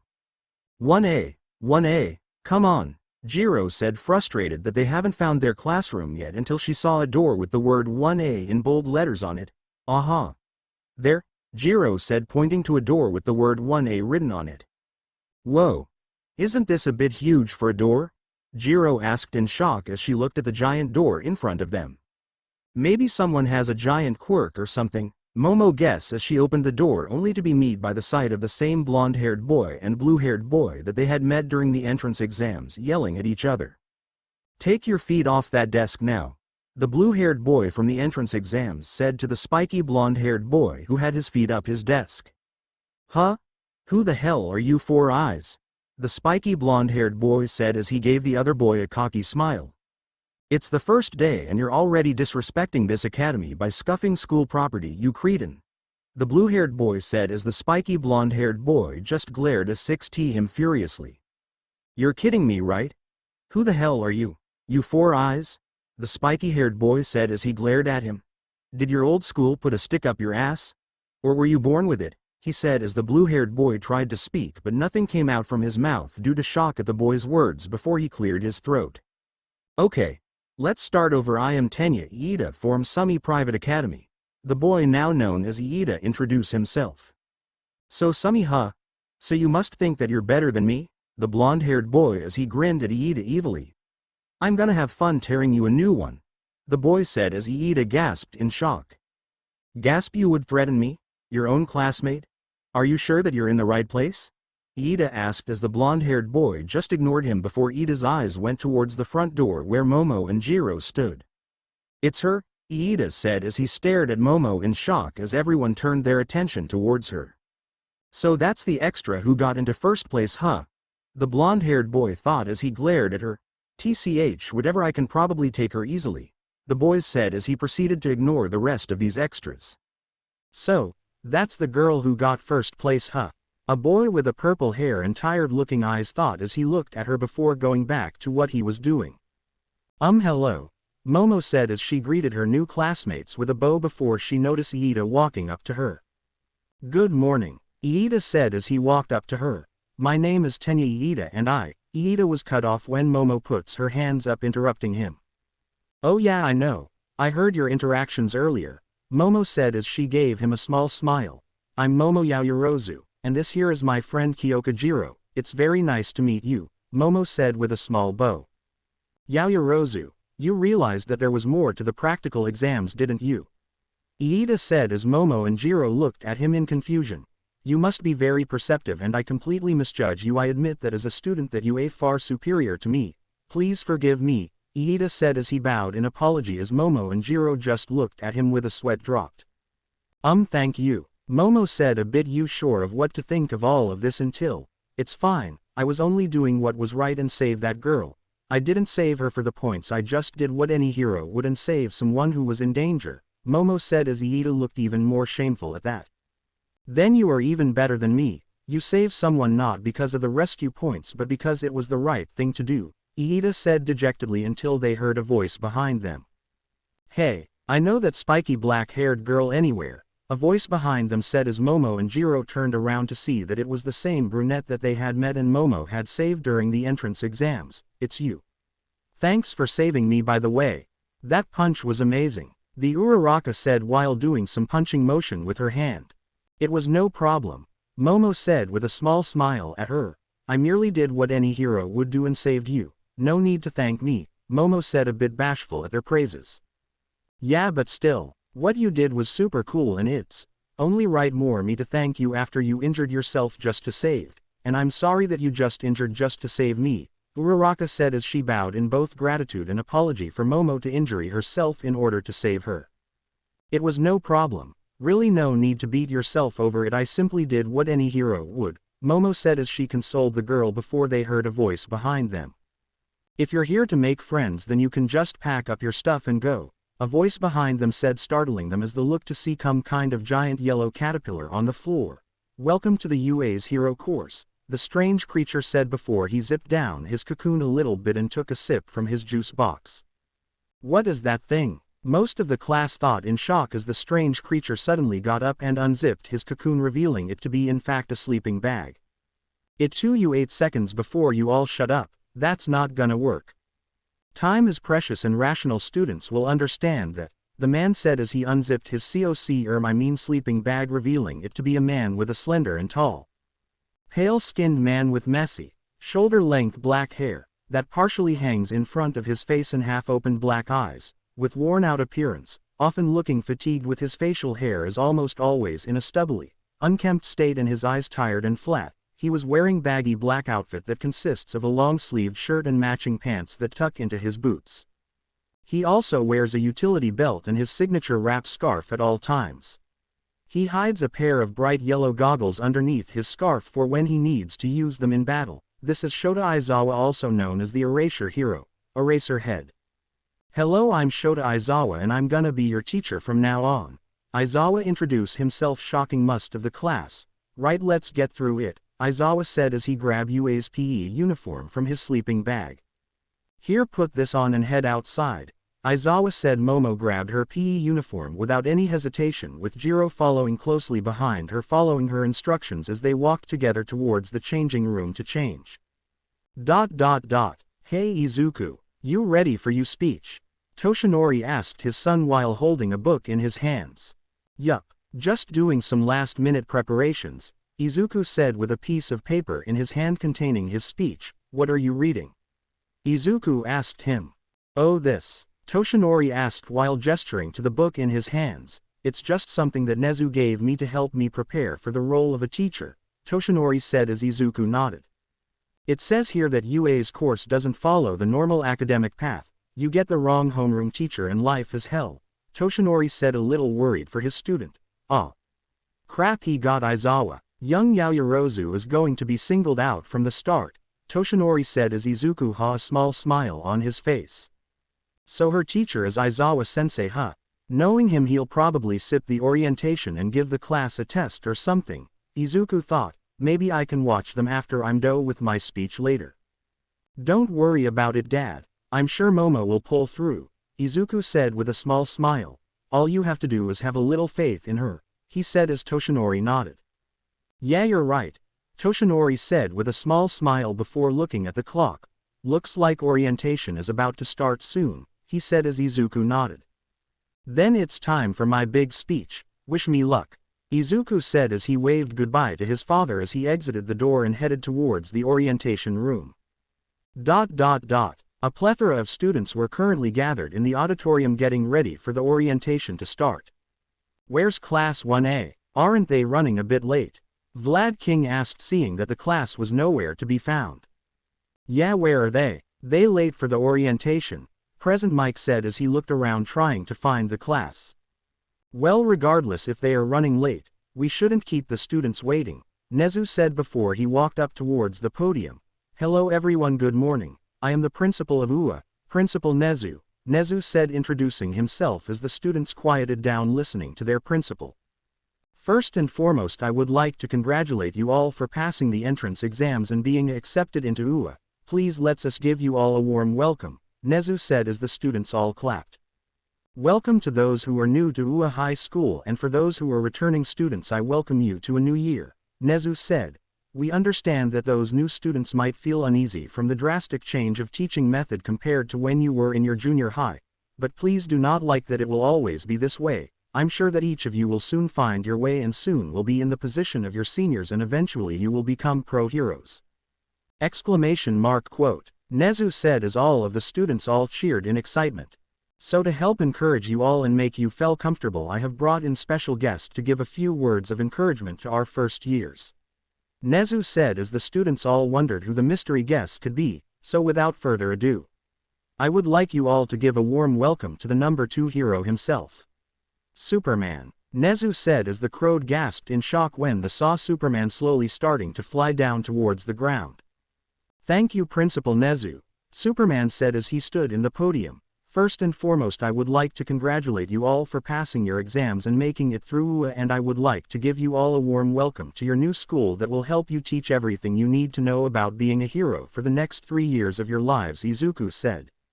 Many of you applied here to be heroes and learn what it takes to be one, Izuku continued. You all have excelled and showed the teachers what you were capable of. But I also know that some of you didn't make it to the courses that you wanted and have been forced to go to other courses because of the flaws of the entrance exams, Izuku said as some students looked down in shame upon hearing those words. But do not think you don't have what it takes to be here. Do not think that you don't have what it takes to be in the hero course because of your placements. Each and every one of you here has the ability to become heroes in your own right, Izuku said as some of the students looked hopeful at his words. You all have what it takes to become heroes. All you need is hard work and determination to what is right to be one, as well as the heart of what a hero would do and save people, Izuku said. It's not the power that makes you a hero, it's what someone does with it. That's the one thing that truly matters, Izuku said, giving them all a bright smile. Even if you have a villainous quirk, a weak one, or even if you're quirkless, as long as you have the heart and will, I believe that you all can be heroes, Izuku said as some of the students had hopeful smiles on their faces. You being here today show that you want to use your gifts to help people and give them hope for a better tomorrow, Izuku said. The path of being a hero is a difficult road and everyone will have their struggles against it, but I believe that each and every one of you has that strength to overcome that adversity, so say it with me now. Go beyond. Plus ultra, all of the students said at once, feeling inspired by his speech. That's all I have the time for today, thank you. I will leave this to you, Principal Nezu, Izuku said as he walked off the podium while Nezu towards it. So there's where they were, huh? Izuku thought after hearing the voice of Aizawa along with a couple of students outside. You will never change, Aizawa-sensei. Izuku thought with a chuckle as he shook his head before joining the others' teachers. Thank you for the wonderful speech, Superman. I'm afraid that's all the time we have. I will have your homeroom teachers escort you back to your classroom and they will explain everything about the school. Thank you all for your cooperation and have a good day, Nezu said as the students got out of their seats with their homeroom teachers slowly following behind them as Izuku walked towards Nezu. I'm sorry sir, but I have to get going now, Izuku said as Nezu nodded in understanding. Yes, I understand, Izuku, Nezu said before Izuku walked out of the doors and towards the field. Wait, what? What do you mean a quirk assessment test? Most of the class said in shock. But what about orientation? We're gonna miss it, Uraraka asked in a concerned tone. If you really want to make it to the big leagues then you can't waste time on pointless ceremonies, Aizawa said as everyone looked at him in shock. Here at UA we're not tethered to traditions. That means that I get to run my class however I wanted to, Aizawa said as everyone looked at him in shock once again. You've been taking standardized tests for most of your lives, Aizawa said as he held up a phone right in front of them, but you never get to use your quirks on physical exams before. The country is still trying to pretend that we're all created equal by not letting those with the most power excel. It's not rational. One day the Ministry of Education will learn, Aizawa said before he looked towards Momo. Yaoyorozu, you managed to gain the most amount of points during the entrance exams, Aizawa said gaining Momo's attention. What was your furthest throw with a softball when you were in junior high? Aizawa asked.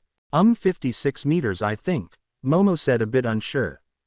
Good enough. Here, try doing it with your quirk, Aizawa said as he tossed her the ball as Momo walked towards the circle. Anything goes, but just stay in the circle, Aizawa said as Momo nodded her head. Go on, you're wasting our time, Aizawa said as Momo gripped the ball hard as her arm began to glow as Aizawa activated his quirk making the ball land just by 36 meters. 36 meters, the voice of the robot said as Momo looked on in shock. What happened? I'm pretty sure that I had activated one for all earlier, Momo thought in shock as she didn't know what had happened. I erase your quirk, Aizawa said with his eyes glowing red and his hair and scarf levitating above him showing off his yellow goggles. The judges for this exams were not rational enough, Aizawa said. You may have gotten first place but you still injured yourself severely with that stunt of yours, Aizawa said. Wait, you did what to my? Momo stopped herself when she noticed the yellow goggles hanging from his neck. Wait, those goggles. I know you. You can look at someone and cancel out their quirks. You're the Eraser Hero. Eraser Head. Momo said in shock as she recalled Izuku talking about his times at UA and how his homeroom teacher was the underground pro Eraser Head. Meanwhile All Might was watching in the corners with a concerned look on his face for his successor. Crap. Aizawa is one of those guys who doesn't like the media because he thinks it will interfere with our work and he likes to judge celebrity heroes like me because I look good on the spotlight, All Might thought with concern but quickly shook it off. Izuku's right. I got to have faith in young Yaoyorozu. I believe that she can do this. You don't have enough control over your power and I'm not talking about your creation quirk. Aizawa eyed with his scarf levitating around him. Were you planning to break your bones again? Counting on someone else to save your useless body? Aizawa asked as Momo glared at him. Even with all that power, you're useless if you can throw a single punch before breaking down. Even with your other quirk your intelligence can only get you so far. Sorry Yaoyorozu, but you're not meant to be a hero.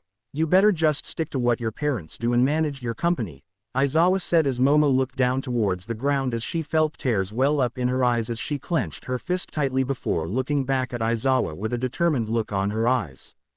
No, you're wrong, sensei, Momo said as she looked up at him with a determined look on her face. I will become a hero no matter what it takes, Momo said with a determined look on her face. I can't afford to fail now, not after All Might, my parents, Izuku. They all believed in me and I can't let them down, Momo thought as Aizawa smiled at her determination. Well then, by all means have your throw, Aizawa said as he released his quirk's hold on Momo before walking back towards his other students. Remember your training, Momo. Remember what Izuku said, Momo thought as she recalled Izuku's words towards her. Remember to spread one for all over your body and not just a single part of it, remember to focus, feel the power rushing through your veins. You want control? Well then try this one for size. Momo said before she took a deep breath and felt one for all coursing through her veins, rushing at every part of her body with black and red lightning cracking against her skin before she ripped the ball hard and tossed it, creating a massive shockwave of wind for the sheer amount of power and force she put through the throw and causing everyone to be blown back. So how's that for control, Sensei? Momo said as she panted heavily as Aizawa and the rest of the class looked at her in shock. Aizawa-sensei. Look at me still standing, Momo said with a determined look at her face as Aizawa just gave her a shit-eating grin. This kid, it's only been 3 weeks since the entrance exams and she already managed to have this amount of control over her other quirk. Just who the hell are you? Aizawa thought with a shit-eating grin on his face while looking at his phone towards Momo's score, revealing it to be 1,200.3 meters. Meanwhile All Might gave the young girl a proud smile seeing her accomplishment. I was worried about you, young lady, but it turns out Izuku was right. You're doing a great job. You knew you had to use one for all but not at full power or else you'd be KO'd, so you took Izuku's teaching to heart and used that to your advantage. I'm so proud of you, All Might thought with a proud smile on his face. Meanwhile in the sky, Izuku dodged the ball thrown at the sky before smiled at her with pride as he watched the class from below. You did it, Momo. You managed to use one for all by spreading tea through your body, Izuku said with a proud smile before being hit in the head with a softball with explosion on them. Ow. Izuku said. He knew that the throw didn't really hurt him, it was just the surprise that shocked him. Excellent work, kid, Aizawa said as he gave her a hit-eating grin. Now as you can see, this is the most rational way of figuring out your potential as a pro hero, Aizawa said as he slwoed the Momo's score, shocking most of them. Whoa, 1,200.3 meters. Are you kidding me? A boy with a yellow hair with a black lightning bolt said in shock. I wanna go. That looks like fun. A girl with pink skin and haired with horn on her head said excitedly. Now this is what I'm taking about. Suing our quirks as much as we want. The guy with the weird-looking elbows said as the red-headed guy beside him smirked. So this looks like fun, huh?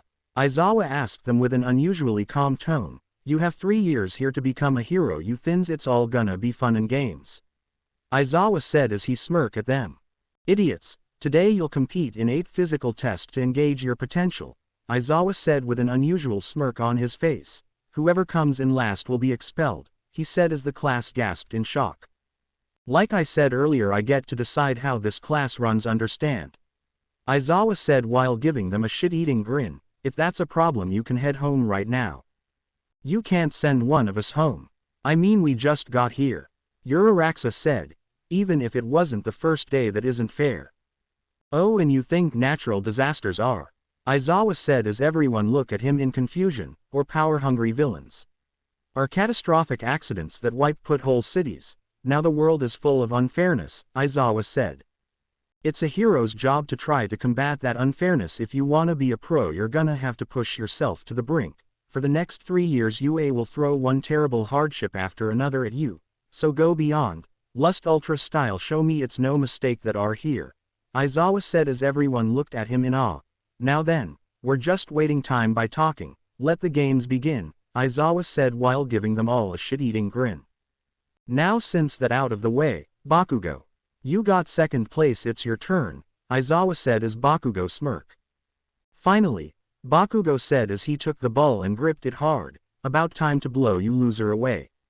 Now die, Bakugo said as she threw the ball with a massive explosion following behind it as Aizawa showed them the score, revealing it to be 135 meters. What? That redung should be higher, Bakugo said irritated as Aizawa gave out a tired sigh. It's either the sensors inside the ball were broken or he has something to do with it, and I'm guessing that it's the latter, Aizawa said while glaring at the sky to reveal a small figure levitating up. The small figure slowly started to levitate down towards the ground until he was finally descended down towards the ground, making the student's eyes widen in shock. Sorry about that, sensei, Izuku said while rubbing the back of his head sheepishly. I think this belongs to you, Kachan, Izuku said as he tossed the ball to the gaping Bakugo. Holy crap, it's Superman, said the boy with the blonde hair and the black lightning bolt. This is so cool. I never thought that I get to see him up close, said the girl with the ink skin and hair with horn on her head. I hear ya. This is so manly, said the boy with the spiky red hair. Wait, Kachan, said the boy with the weird elbows as he raised his eyebrow at the nickname. You know him, Bakugo. How? Most of the class said in shock as they wondered how Bakugo knew the number 2 hero. Yeah, my mom and his mom are good friends, Izuku said with a bright smile. How's Auntie Mitsuki, by the way? Izuku asked as Bakugo was too stunned to even utter a word. After all, he had always admired the number 2 hero. Being the first and fastest hero who made it to the top 10, even faster than Hawks, who was known for his speed, the man who was said to be a god among humans, the hero who has too many quirks to even count and was rumored to be even more powerful than All Might, with the only reason that he is currently number 2 and not number 1 is that he knows that the world needs a symbol of peace. When he was young he thought that he was unstoppable, and that he can take on any foe and that he can surpass All Might with ease. Well, that was until Superman came along. He bested every villains that came into his way in a heartbeat. They couldn't even react, and when he was fighting alongside All Might proved that he was even stronger, and he quickly rose up into the ranks, surpassing the previous number 2 hero Endeavor with ease. He even tried to fight him one only to be put down in 1 second, which made him admire and vowed that he will surpass him one day. Lucky bastard. Most of the class thought in jealousy that Bakugo knew the number 2 hero and their moms were even friends with each other. So this is him, the man who dethroned my father of the number 2 spot, Todoroki said as he looked at the man who dethroned his father in awe. Momo looked at her crush and mentor with a bright smile on her face, with Izuku briefly looking at her and returning her smile with his own in pride at her accomplishments earlier, before his attention going back to Aizawa. So this is him, Iida thought in shock, the Man of Steel himself, the one who brother mentioned, is even more admirable in person. Iida thought as he recalled what his brother told him about his fight with a supervillain named Toyman and how amazing the Man of Steel was. It's him, a purple-haired boy thought as he stared at the man that gave him hope that he can still be a hero even with a villainous quirk, as he recalled the day when he first met his idol. A group of boys were currently standing on top of a beaten-down purple-haired boy who just glared up at them with bruises all over his body. That's what you get for trying to be a hero with that villain quirk of yours. You villain, the boy said as he raised up his hand to punch him, but was interrupted by someone clearing their throat behind them as they turned around only for their eyes to widen in shock. Hello boys, I suppose your mother don't know about this. Should I tell them? A man said as all of the boys stared at him shocked before they bolted out, trying to get away from the man. Hey, are you okay? The man said as he held up his hand towards the downed boy. Yeah, I'm fine, the boy said, shrugging his injuries off as he took the hand. Thanks. The boy stopped once he saw who the man was. The man had black hair combed to the side with a curled hair that looked like an S in the side of his hair and shining blue eyes. He was wearing a simple blue costume complemented by red trunks, red boots, and a long, flowing red cape. A yellow belt encircles his waist with a yellow miniature version of his iconic S symbol, a large red letter S, inscribed within a yellow shield, which is bordered in red, emblazoned on his chest, carrying a bag of groceries in his hands. It was Superman, the current symbol of hope and number 2 hero of Japan. Here, let me help you up, Superman said as he helped the still stunned and shocked boy up. Are you okay? Oh, yeah, I'm fine, the boy said, snapping out from his thought. Thank you Superman sir, the boy said as Superman just gave him a bright smile. No problem, Superman said, giving the boy a soft smile. What's your name? He asked. Oh, my name is Hitoshi Shinso, Superman sir, the boy now named Hitoshi Shinso said as Superman nodded his head. Nice to meet you Shinso, please no need to call me sir, Superman said with a soft chuckle. Would you like to have a seat? Superman said, gesturing to the benches right next to them as the two sat down. Here, would you like some? Superman said, handing him a popsicle. You know what they say, a popsicle a day keeps the bullies away. I'm pretty sure that's for doctors an apple, Shinso said as he took the popsicle, making Superman softly chuckle at his word. Well, I have some apples in my bag, but they're saved for someone, so I'm sorry, Superman said as Shinso shrugged it off before looking at his popsicle that were in his hands. Are you sure it's okay for me to eat this? I mean, don't need it for something? Shinso asked as Superman shook his head. No, it's fine. Besides, I can always but more, Superman said, giving the boy a bright smile. Go on right ahead and eat it, Superman said as he took a bite from his popsicle as Shinso opened his and began to eat it. So why were those bullies hurting you anyway? Superman asked, trying to make some small talk. They were just jerks, Shinso said as he slightly gripped the popsicle stick as Superman noticed this and he immediately grew concerned. Hey, is something wrong? Are you okay? Superman asked, grabbing the boy's shoulders softly.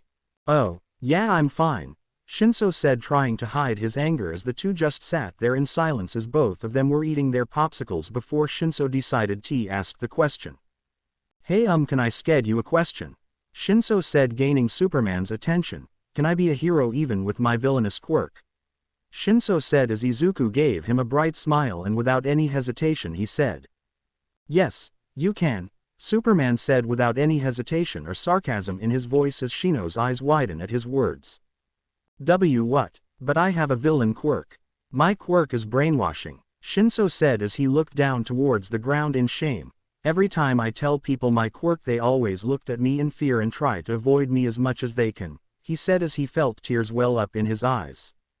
Shinso, your quirk is cool, Superman said as he placed his hand on the boy's shoulder gently. Shinso, listen to me, okay? He asked as Shinso looked up, nodding his head. Your quirk isn't villainous, your quirk is very powerful, think about it. You can end a fight within seconds and capture the villains without any casualties. Shinso, every quirk is dangerous in the wrong hands, and I mean, looked at me, technically my quirk is a villain quirk, Superman said as Shinso looked at him in shock. It's true, Superman said with a soft smile. I can easily break someone's neck by using my super strength. I can run them over using my super speed. I can fry them to ashes by using my heat vision, freeze people to death by my ice breath, let them fall towards the ground by using my flight, and so on and so forth, Superman said as Shinso shuddered as he imagined a version of Superman who was a narcissistic psycho with parental issues before quickly shaking those thoughts away. Ever quirk is a villainous quirk, Shinso, even All Might. Even endeavors, even mine, it's what you used with that power is what matters. Whether you use it for good or evil is up to you, but know this, quirks doesn't define you. You define you even if you have a weak quirk, a villainous one, or you're quirkless altogether. What matters is how you use them, Superman said as he gave the young boy a bright smile. So to answer your question, yes, I do believe that you can be a hero, young man. All you need to do is strive for it, Superman said as Shinso had tears in his eyes knowing that someone believed that he can accomplish his dreams. Thank you, Shinso said with tears flowing from his eyes as the hero's words as Izuku gently pulled the young man into a small hug. Thank you. It's okay, Izuku said, gently rubbing the boy's back in comfort before he pulled away from the hug when he heard police sirens from the distance. I'm sorry, but I have to go now, Izuku said as he got up from his bench. Hey Shinso, Izuku said, gaining Shinso's attention. When you eventually apply for the hero course, make sure that you make it through UA and become a great hero one day. Promise me that, Izuku said as Shinso nodded his head while wiping away his tears. Yeah, I promise, Shinso said as Izuku waved goodbye at him before he flew off towards the sirens. I promise that I won't let you down. I promise that I will become a hero, Shinso said as he looked up towards the sky as he felt something that he hasn't felt in a while, hope. And ever since that day Shinso had dedicated his life to training to prepare for the inevitable date of the entrance exams to fulfill his promise towards his idol. I made a promise to him. I have to fulfill that promise. I have to become a hero, Shinso thought with a newfound determination in his eyes. What are you doing here, problem child? Aizawa asked while rubbing his temples, already feeling the headache coming. Well, I was done with my speech during the orientation and I didn't see you in your class over there, and knowing you I assumed that I knew that you would be out here putting the class in some kind of test, so I decided to watch for above, Izuku said as Aizawa just gave out a tired sigh in return. Well, since you're already here, mind giving the class a demonstration? I think seeing the number 2 hero in action will motivate them, Aizawa said as he tossed him the ball, to which Izuku easily caught. I think you threatening to expel them is motivation enough, but okay, Izuku said as he gripped the ball before throwing it, creating a massive gust of wind that blew everyone away when doing so.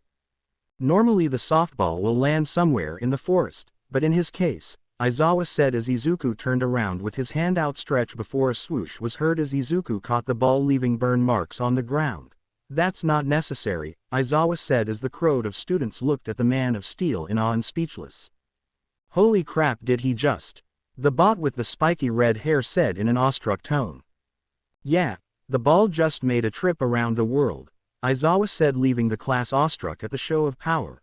That's the kid who got first place in everything when I did this quirk apprehension test with him along with his former classmates. Whoa, I heard he was strong, but this is just insane. The boy with the blonde hair and black lightning bolt said. I hear ya, that was just unbelievable, Iida said in shock. It's magnifique, said the boy with the blonde hair and the support item around his waist. Now that we're done with that, it's time to get back to the test, Aizawa said. Test 250-meter dash. Runners on your marks. Ready. The computer said as Iida bolted through the track with the girl with the green hair and frog-like attribute following behind him, 3.04 seconds. The robot said, followed by the girl who was leaping like a frog. Well, he's defiantly in his element, I'll give him that, but speed won't help him in every test, Aizawa said. I'll lighten up my clothes, Uraraka said as she touched her clothes, making it glow pin for a brief moment. Oh, and my shoes too, she said before touching her shoes, making them lighter. Get set, go, the robot said before Uraraka ran towards the track, followed by boy with blonde hair and a tail, using his tail to leap from high distance, 3.49 seconds. 7.15 seconds, the robot said as the boy with the tail made it through the track, followed shortly by Uraraka. Nice attempts, mon ami. The oi with the blonde hair and support item around his waist said before turning around, making the pink skin girl next to high look at him in confusion, but you just not showing enough panache. The boy said before a blue beam of laser came out from his belt, propelling him backwards only to fall mid-track as the pink-haired girl ran right past him as he got up and did it again. Testing the upper limits of their powers help me assets their room for growth. It become clear what they can and can't do, their true potential, Aizawa thought as Momo and Bakugo got on the tracks in a running position. Ready, go, the robot said as Momo used 2% of one for all throughout her body and created roller blades from her feet and bolted right through the track, making her even faster. Damn it, burst speed, Bakugo said as he gritted his teeth when Momo passed him before he propelled his arm back and created explosion from his palms, propelling him forward. 1.00 seconds, 5.13 seconds. The robot said as Momo passed the track in a blink of an eye, quickly followed by Bakugo. Soon the other did the 50 meters dash, with each of them doing it with their quirks activated. Test 3. Grip strength. Wow, you hit 510 kilograms. You're a beast, said the boy with the weird elbows to the guy who looked like an octopus with multiple arms. Yeah, like a muscly octopus, said the tiny boy with grapes for hair. Momo used on for all at 3% while gripping handheld device that reads the force their grip before the device broke from her grip as everyone looked at her in shock. Whoa, how strong are you? The girl with the floating clothes said in shock as Momo rubbed the back of her head sheepishly. Soon the day passed with each of them performing the standing long jump, repeated side steps, standing long jumps and distance run, with each of them using their own quirks and Momo using her intelligence along with combing her creation quirk and one for all, creating many creative ways to pass the test until T was finally time for the last test with the ball throw. Here Bakugo, have another throw since your was interrupted last time, Aizawa said before tossing the ball towards Bakugo. Try it again this time, with no interruptions, Aizawa said as he glared at Izuku who was rubbing his head sheepishly. Bakugo threw the ball with his quirk, getting 705.2 meters with his throw. Soon the others did the ball throw while using their quirk, with Uraraka beating Momo's score by using her quirk to the ball, making it out endlessly towards the sky, getting an infinity for her score until the test was finally over. Alright, it's time to get you your results, Aizawa said. I've ranked you all from best to worst. You should probably have a good idea where you're standing already. I'll pull up the whole list, it's not worth going over every individual's score, Aizawa said before a hologram came up showing them their score. 1. Momo Yaoyorozu. 2. Shoto Todoroki. 3. Katsuki Bakugo. 4. Tenya Iida. 5. Fumikage Tokiyami. 6. Mezzo Shoji. 7. Masharao Ojiro. 8. Ajiro Kirishima, 9. Mina Ishido, 10. Ochako Uraraka, 11. Kyoka Jiro, 12. Rikido Sato, 13. Tsuyu Asui, 14. Yuga Aoyama, 15. Honta Siro, 16. Denki Kaminari, 17. Koji Koda, 18. Hitoshi Shinso, 19. Toru Hagakuri, 20. Minoru Mineta, 18th place. Not bad, still need improvement, Shinso said as he berated himself for not getting higher. Damn it. 3rd place. Bakugo thought as he gritted his teeth, he's not in 1st. Not even in 2nd but 3rd. 3rd, really? Momo had a bright and proud smile on her face at getting 1st place as Izuku and Toshinori, who was still hiding, gave her a proud smile. What, this can't be. I haven't even made my harem yet. The boy with the purple balls for hair said as he cried blood. Oh, and I was lying. No one's going home, Aizawa said as the class except for Iu looked at him dumbfounded. That was just a rational deception to make sure you give it your all for the test, he said, giving them all a shit-eating grin. How did the rest of you not figure that out? I'm sorry, I probably should have said something, Momo said while rubbing the back of her head sheepishly. Yeah, you should have, most of the class yelled. Seriously, it was pretty easy to figure out that it was a lie, Jiro said with a smirk. You too, Kaminari said in shock. That's it, we're done for the day. Pick up your syllabus in the classroom and get it over with before tomorrow morning, Aizawa said, walking away from them.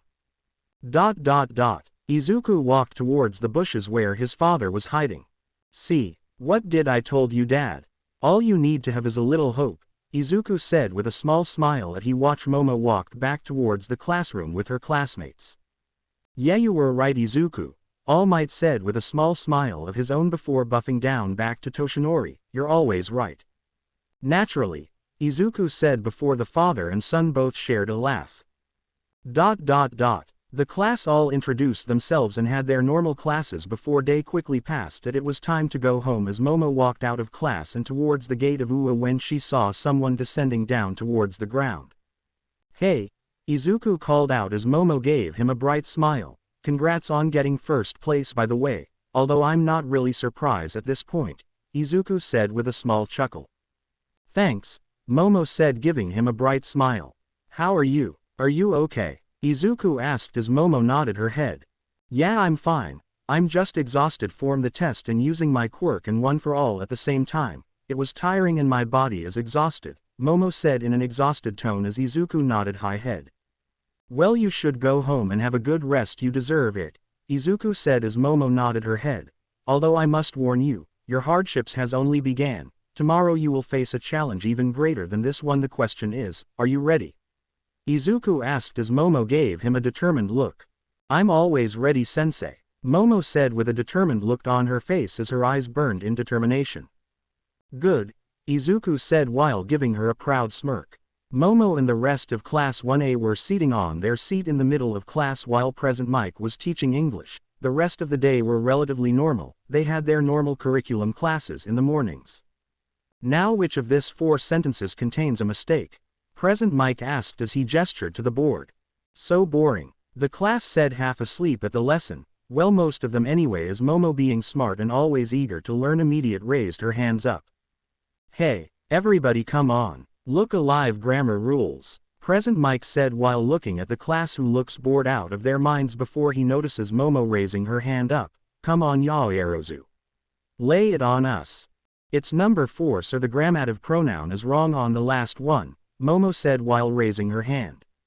Very good, Yaoyorozu, Present Mike said with a bright smile. After that, the students eat lunch at the main cafeteria where the students can buy tasty food on a cheap price. Wow, this is really good, Jiro said as she ate her lunch in the lunch table with Momo, Uraraka, Kaminari and Iida. Indeed, Lunch Rush is a really excellent cook, Momo said in amazement at the food in front of her as the others nodded their head in agreement. And then in the afternoon it's finally time for the hero basic training. Hey, are you ready, Pops? Izuku asked as he looked towards his father as he was wearing his Silver Age costume. Yeah, let me just change for a bit, Toshinori said while looking at his Silver Age costume in his hands. It's Is it finally time for hero training, Aizawa-sensei? Suyu asked, raining her hand. Yes, but I won't be your teacher for today. Wait here and they'll be here in a moment, Aizawa announced as he walked out of the class, much to the relief of his students. The class began to mum with each other, wondering who their mystery teacher is. Who do you think it is? I hope they're hot. Whoever it is, I'm sure learning from them will be manly. Well, I think it's Midnight Kiro. Nah, pretty sure she teaches modern hero art history. It could be ectoplasm. No, he teaches math. They were suddenly interrupted from their talking when they heard a loud bang from the door slamming, and they looked to see All Might in the doorway. I am here, he exclaimed as they looked at him weirdly, coming through the door like a normal person. All Might said as he burst through the door wearing his Silver Age costume and startling everyone. If that's how a normal person enters, then I'd pay to see a insane one do it, Superman said, also wearing a Silver Age costume and walking actually like a normal person should. Holy crap, it's Superman and All Might. Wow, I can't believe it's really All Might and Superman. So they really going to teach us? This is gonna be so manly. Oh, this is gonna be so cool. So they're gonna be our teacher, huh? Yeah, they even got his Silver Age costume on. The number 1 and number 2 heroes are going to be teaching us. I'm so excited. Dude, this is so cool, I'm getting goosebumps. It's so retro. The class began to cheer and fangirl at the 2 heroes in front of them as Momo looked on towards her crush and sensei with a bright smile as Izuku quickly notices her smile and returned his own. Wait, this means that you two are going to be teachers today? Suyu asked, raising her hand. Yes, we're gonna be your hero instructors today, Superman said with a bright smile as the class began to cheer in excitement. Now enough cheering and let's begin the activity for today. Now welcome to the most important class of UA High. Just think of it as Harrowing 101. All Might said as the class beamed in excitement. That's right, here you will learn the basic of being a pro and what it takes to fight in the name of good. Now let's get into it, shall we? Izuku said as All Might nodded his head besides him. Ha ha ha ha ha. Well yes, let us begin. Now today's activity is going to be. Drum roll please. He was met by silence as the class was still busy admiring the 2 of them. Wow, tough crowd. Well, anyway, today's lesson will pull no punches. We'll be doing battle training. All Might said, showing him a card that said, battle training. Battle training. Bakugo yelled excitedly with a grin on his face. Wait, real combat? Kirishima asked. But one of the keys of being a hero is looking good. And of course you all can't be a hero without your hero costumes, Superman said as he pushes a button as cases containing their hero costume came out of the wall. These were designed for you based on your quirk registration forms and the request you sent in before school started. Now put on your hero costumes and meet us outside in Training Ground Beta. Whoa, our hero costumes. We get to wear them. This is going to be so cool. This is so exciting. Now grab your cases and change in your hero costumes and meet us in Training Ground Beta, All Might said as he sped off, leaving them to grab their cases and go change. Yes sir, everyone said excitedly as they all walked towards their locker rooms to change after they had grabbed their cases containing their hero costumes. All Might and Superman stood in at the end of the tunnel as the students quickly arrived after they had changed into their hero costumes. Ah, they say the clothes make the pros, young ladies and gentlemen, and behold, you are the proof. You young heroes finally made it, All Might exclaimed as the class walked out in the tunnel, their heroes costumes on. You all look amazing. Now take this to heart. From now on you are all heroes in training, All Might said, giving them all a bright smile. Looks like she took my suggestion, Izuku thought as he notices Momo hero costume and couldn't help but smile at her. You're getting me all rumped up. You all look so cool, All Might said in awe at their hero costumes. Now let's get started, you bunch of newbies. Wow, nice costume, Yao Momo, Jiro said with a thumbs up as Momo slightly blushed at the compliment before she gave her friend a slight smile. The costume consists of a red halter crop top exposing her midriff with black and with accents and a yellow strap with a zipper down on the front. A powerful magnet claps on the back so it pops open if the back is used and closes on its own afterwards. She wore red fingerless gloves with white outlines for her to use her quirk and black and white elbow pads. She wore red shorts with a yellow belt with brown pockets and pouches for snacks and first aid supplies. On her back was a sleek durable compact tablet that was magnetically attached to her belt, a red steel-toe combat boots that was good for kicking and running with a low heel, and finally a poncho that was very light and easy to move in and easy foldable. It is also used to cover up any wardrobe malfunctions she may have and to discreetly create things out of the villain's sight. Thanks, Kyoka. Your hero costume isn't that bad either, Momo said with a small smile. It was actually a suggestion I got from someone, Momo said with a small blush as she remembered Izuku's suggestion about her hero costume. Flashback. Momo was sitting on a boulder in Dagoba Beach with a pencil and notebook in her hand as she was furiously scribbling before she sighed and ripped the paper that she was writing and crumbling it up before she threw it towards the floor in frustration. She was trying to come up with a hero costume for herself after the first one she had submitted to UA was rejected for being too revealing, and now here she was trying to come up with a hero costume for herself that would be able to work for her quirk, and the best one she was able to come up with was a red high-collared, sleeveless crimson leotard with silver lines at her waist and around her arms, which is open to expose her skin from her neck to just below her navel. She sports calf-length red boots with heels, which dip sharply down in the center, and 2 gold utility belts around her waist, another, thinner one around the top portion of her chest, below her shoulders. The design choice allows her to create items from as many points in her body as possible, as her can only be used if her skin is exposed. Arg, there has to be something else other than this, Momo yelled out in a frustrated tone as she stared at the drawing of her hero costume on her notebook. It's time to go back to the drawing board, I guess, Momo said with a sigh as she began to think up of a new hero costume for herself that isn't quite revealing and would be good enough to use her quirk easily. Momo began to think in deep thought that she didn't realize that someone was slowly approaching her from behind. Hey, what are you doing? Ah, Momo yelped out of surprise as she looked back to see Izuku on her back peeking at her notebook. It's nothing, Momo said as she closed her notebook and held it into her chest with a huge blush at how close he was to her. Come on, it can't be that bad, Yaoyorozu. Let me see, Izuku said with a charming smile that made her blush even harder. Eventually, with much resistance, she showed him her hero costume that she had recently come up, much to her embarrassment. After all, how can she say no to a smile like that? Izuku picked up the notebook in her hands and looked it over as his eyes widened as a blush immediately spread across his face at what he saw. It's this, Izuku asked with a slight blush on his face at how revealing her hero costume was. Momo only nodded her head shyly, not having the courage to look at him in the eye.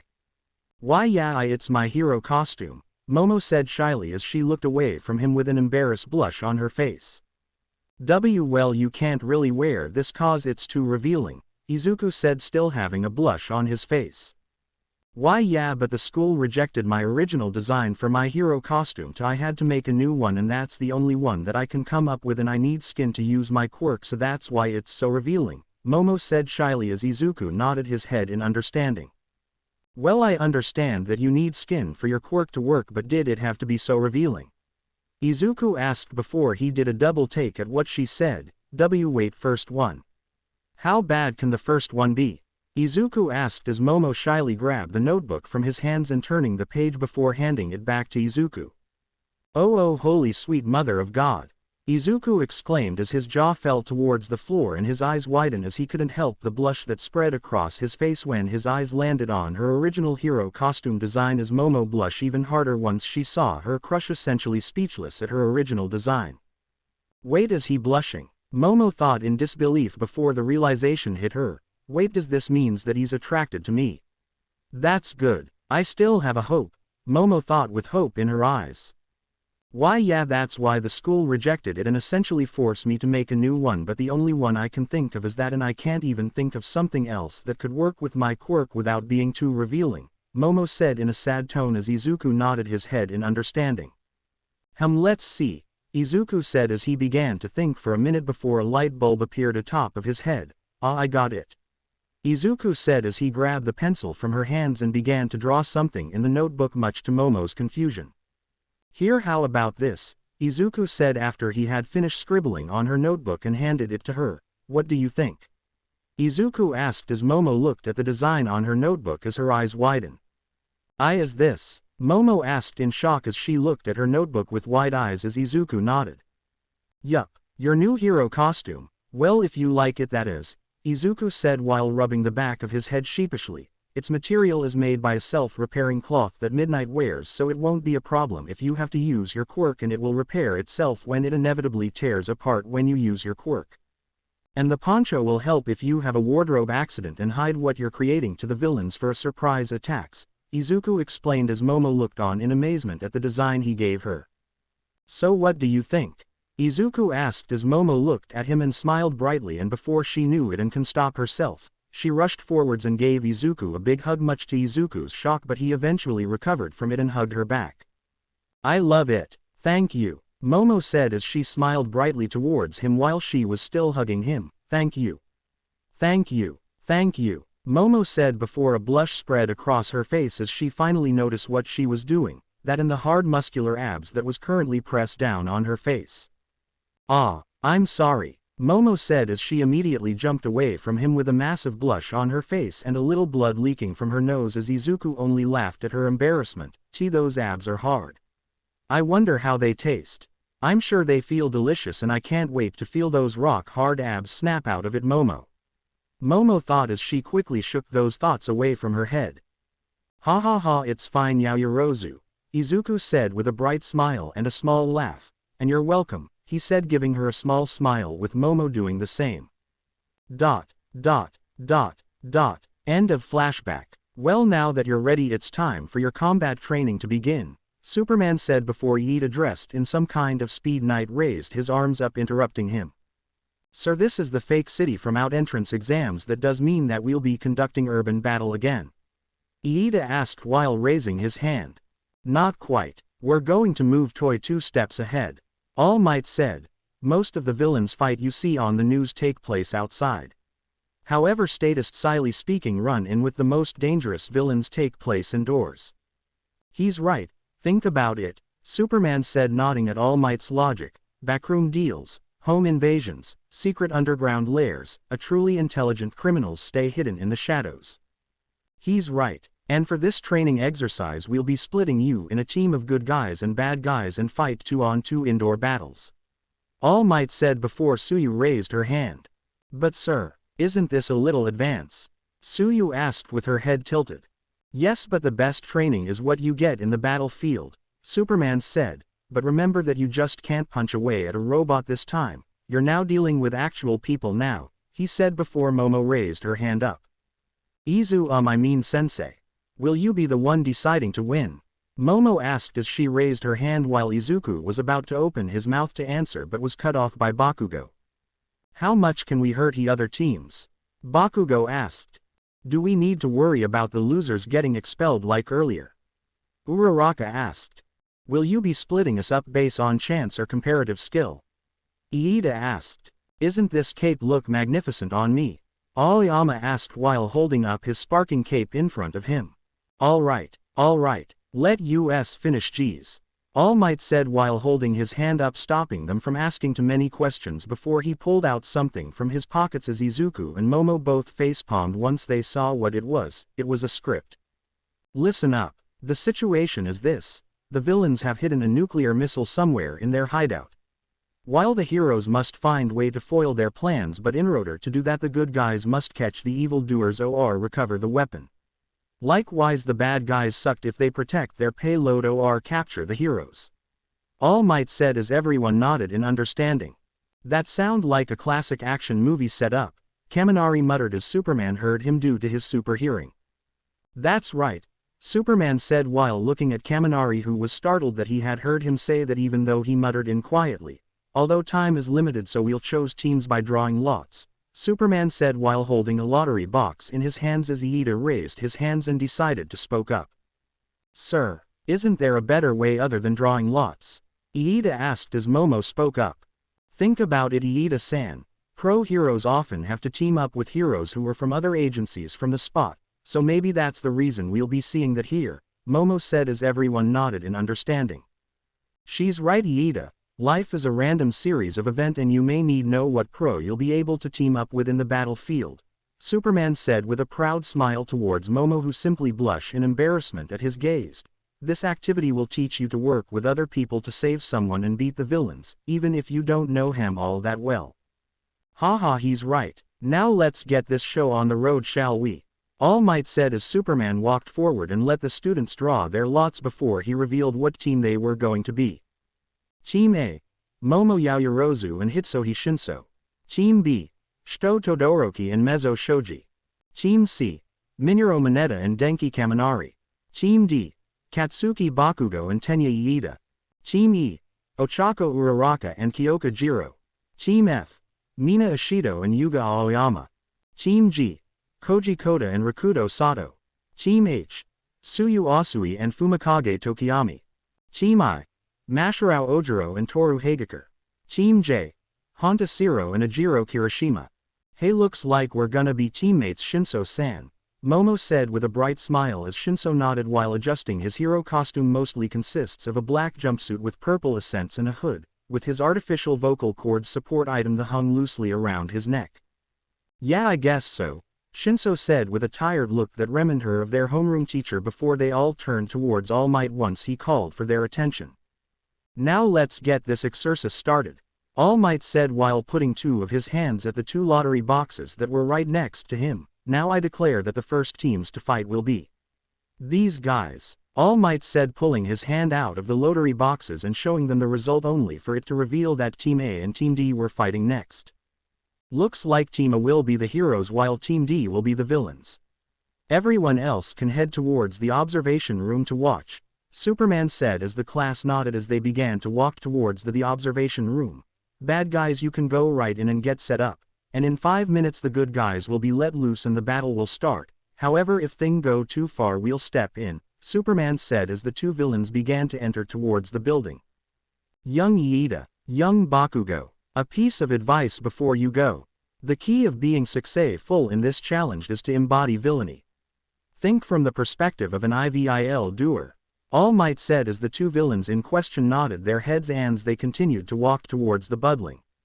Finally, a chance to prove that I'm the best, Bakugo thought with a smirk as he glared at Momo and her teammate. Even though this is training, it pains me to be aligned with criminal behavior, Iida said as he walked up towards the fake bomb. This is the weapon we must protect. It's fake, of course, Iida said after tapping the bomb, revealing it to be nothing but a fake. Hey, Bakugo said, gaining Iida's attention, just stay out of my way, got that? I'm gonna prove to everyone that I'm the best at this school. And prove to them that I can beat Superman and All Might in a fight. And I'll start by beating that ponytail bitch, Bakugo said before he walked off, leaving Iida behind to watch the bomb. Alright, if we're gonna win this we need to know each other's quirks so that we can work well together, Momo said. My quirk is strength creation. Yeah, that's the name of my quirk. It allows me to create stuff from my body by using the energy that the strength part of my quirk has, as long as I know how to make and know how their molecular structures works. Now it's your turn, Momo said as Shinso only sighed in a tired tone. Alright, fine. My quirk is called brainwashing. I can brainwash someone as long as they respond to my questions, Shinso said as Momo nodded her head. Does anybody knows your quirk? She asked as Shinso shook his head in response. I see, so your quirk will be useful when we fight Iida and Bakugo. Alright, so here's the plan. Bakugo will most likely go after me, so I distract Bakugo as long as I can while you run up ahead and use your quirk on Iida and touch the bomb. Then it will be over and Bakugo will be too distracted to notice that he'd already lost, Momo said as Shinso nodded his head in understanding. Alright, let's begin the indoor combat training. Team A and Team D. Your time in up now, All Might said as Momo instantly got ready while Shinso put on his support gear on his face. Students, pay attention, all of you. Think about what you would do, All Might said. I know you got this, young Yaoyorozu. Just be careful, All Might thought with a slightly worried look for his student before a small smile appeared on his face as he quickly shook those thoughts away. I have to have faith in her, and I'm sorry Yaoyorozu, but in this class you're just another student. I have to grade you fairly and not play favorites, Izuku thought after he and All Might had put the earpieces on their ears. Momo and Shinso entered the building by using the window before they began to look around. Be careful, Shinso. They could ambush us at any possible moment, Momo said in a whisper as Shinso nodded his head in understanding as the two of them began to walk around the building trying not to make any unnecessary sound until they were startled from their silence when Bakugo suddenly came out of the corner ambushing them. "Look out," Momo said as she moved out of the way as she quickly grabbed Shinso and pulled him along with her making them barely dodge the explosion the Bakugo sent through their way. "Shinso, you okay?" Momo asked as Shinso nodded with a grunt.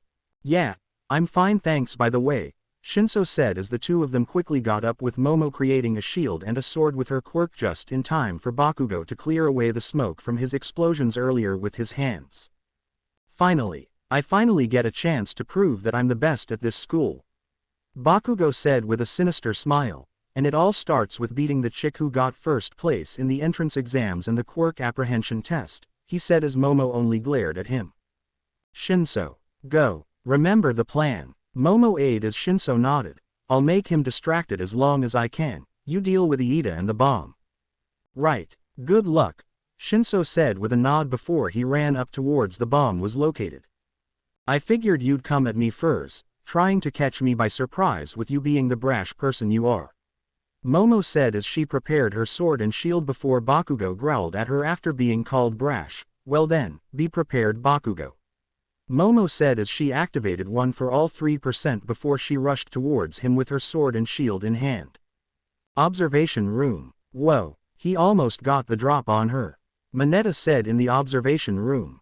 "A sneak attack Bakugo. What kind of a man pulls a cheap crap like that?" Kirishima asked while clashing his fist together. "It's a viable strategy," Superman said. "He's just playing the part, acting like a true villain would." "Well, at least Yaomomo and Shinso managed to dodge in time," Tsuyu said. "Whoa, there they go," Kaminari said as everyone turned their attention back at the monitor. Ra ag diiiiee. Bakugo said as he rushed at her with his fist clenched as he aimed a right hook towards her only for Momo's previous training and martial arts to kick in as she instinctively grabbed the right hook before she judo flipped him hard slamming his back into the floor hard as Bakugo yelled out in pain. "Why you?" Bakugo said with a growl as he slowly got up from the ground. "I'll kill you. Bakugo said with anger burning in his eyes as he heard Iida's voice in their shared earpieces. "Bakugo, where are you? Give me a status report," Iida said over the comms as Bakugo just growled in annoyance. "Just shut up and defend the weapon," Bakugo said with a growl. "I've got more important things to worry about." "Are you forgetting what our mission is?" "Hello?" Iida asked as the connection suddenly went out. "He hung up on me. This isn't the time for radio silence. We're supposed to be partners," Iida yelled out in frustration inside the bomb area.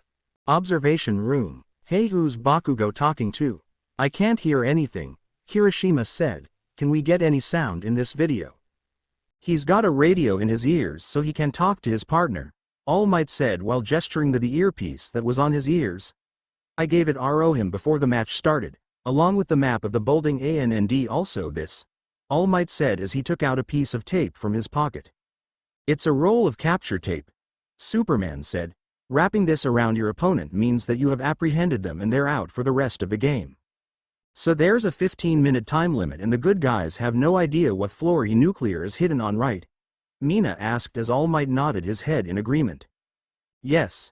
That's correct, young Ashido," All Might said. "Then the heroes are clearly at a disadvantage here, right?" "A big one?" Mina asked him in confusion. "Yes, they are, but real pros have to outwit villains on a daily basis," Superman said turning towards his students. "That's just how life is, I'm afraid. Even if the odds aren't on our favor we still have to fight," Superman said as they students began to nod in agreement. "Ha ha ha, that's right. Now ALTOGEHTER, All Might said as the students began to cheer. "Let's hear a plus ultra," the students yelled all out once getting pumped up as Izuku just shook his head with a small smile on his face. "Monsieur, he's on the move," Aoyama called out as everyone turned their attention towards the screens once again. "Rahhhh," Bakugo yelled out as he propelled himself towards Momo and aimed a kick towards her face, to which she managed to block the attack with her shield before Momo took the chance as she sliced his stomach with her sword, making him grunt in pain as he jumped back while clutching his stomach trying to stop the bleeding.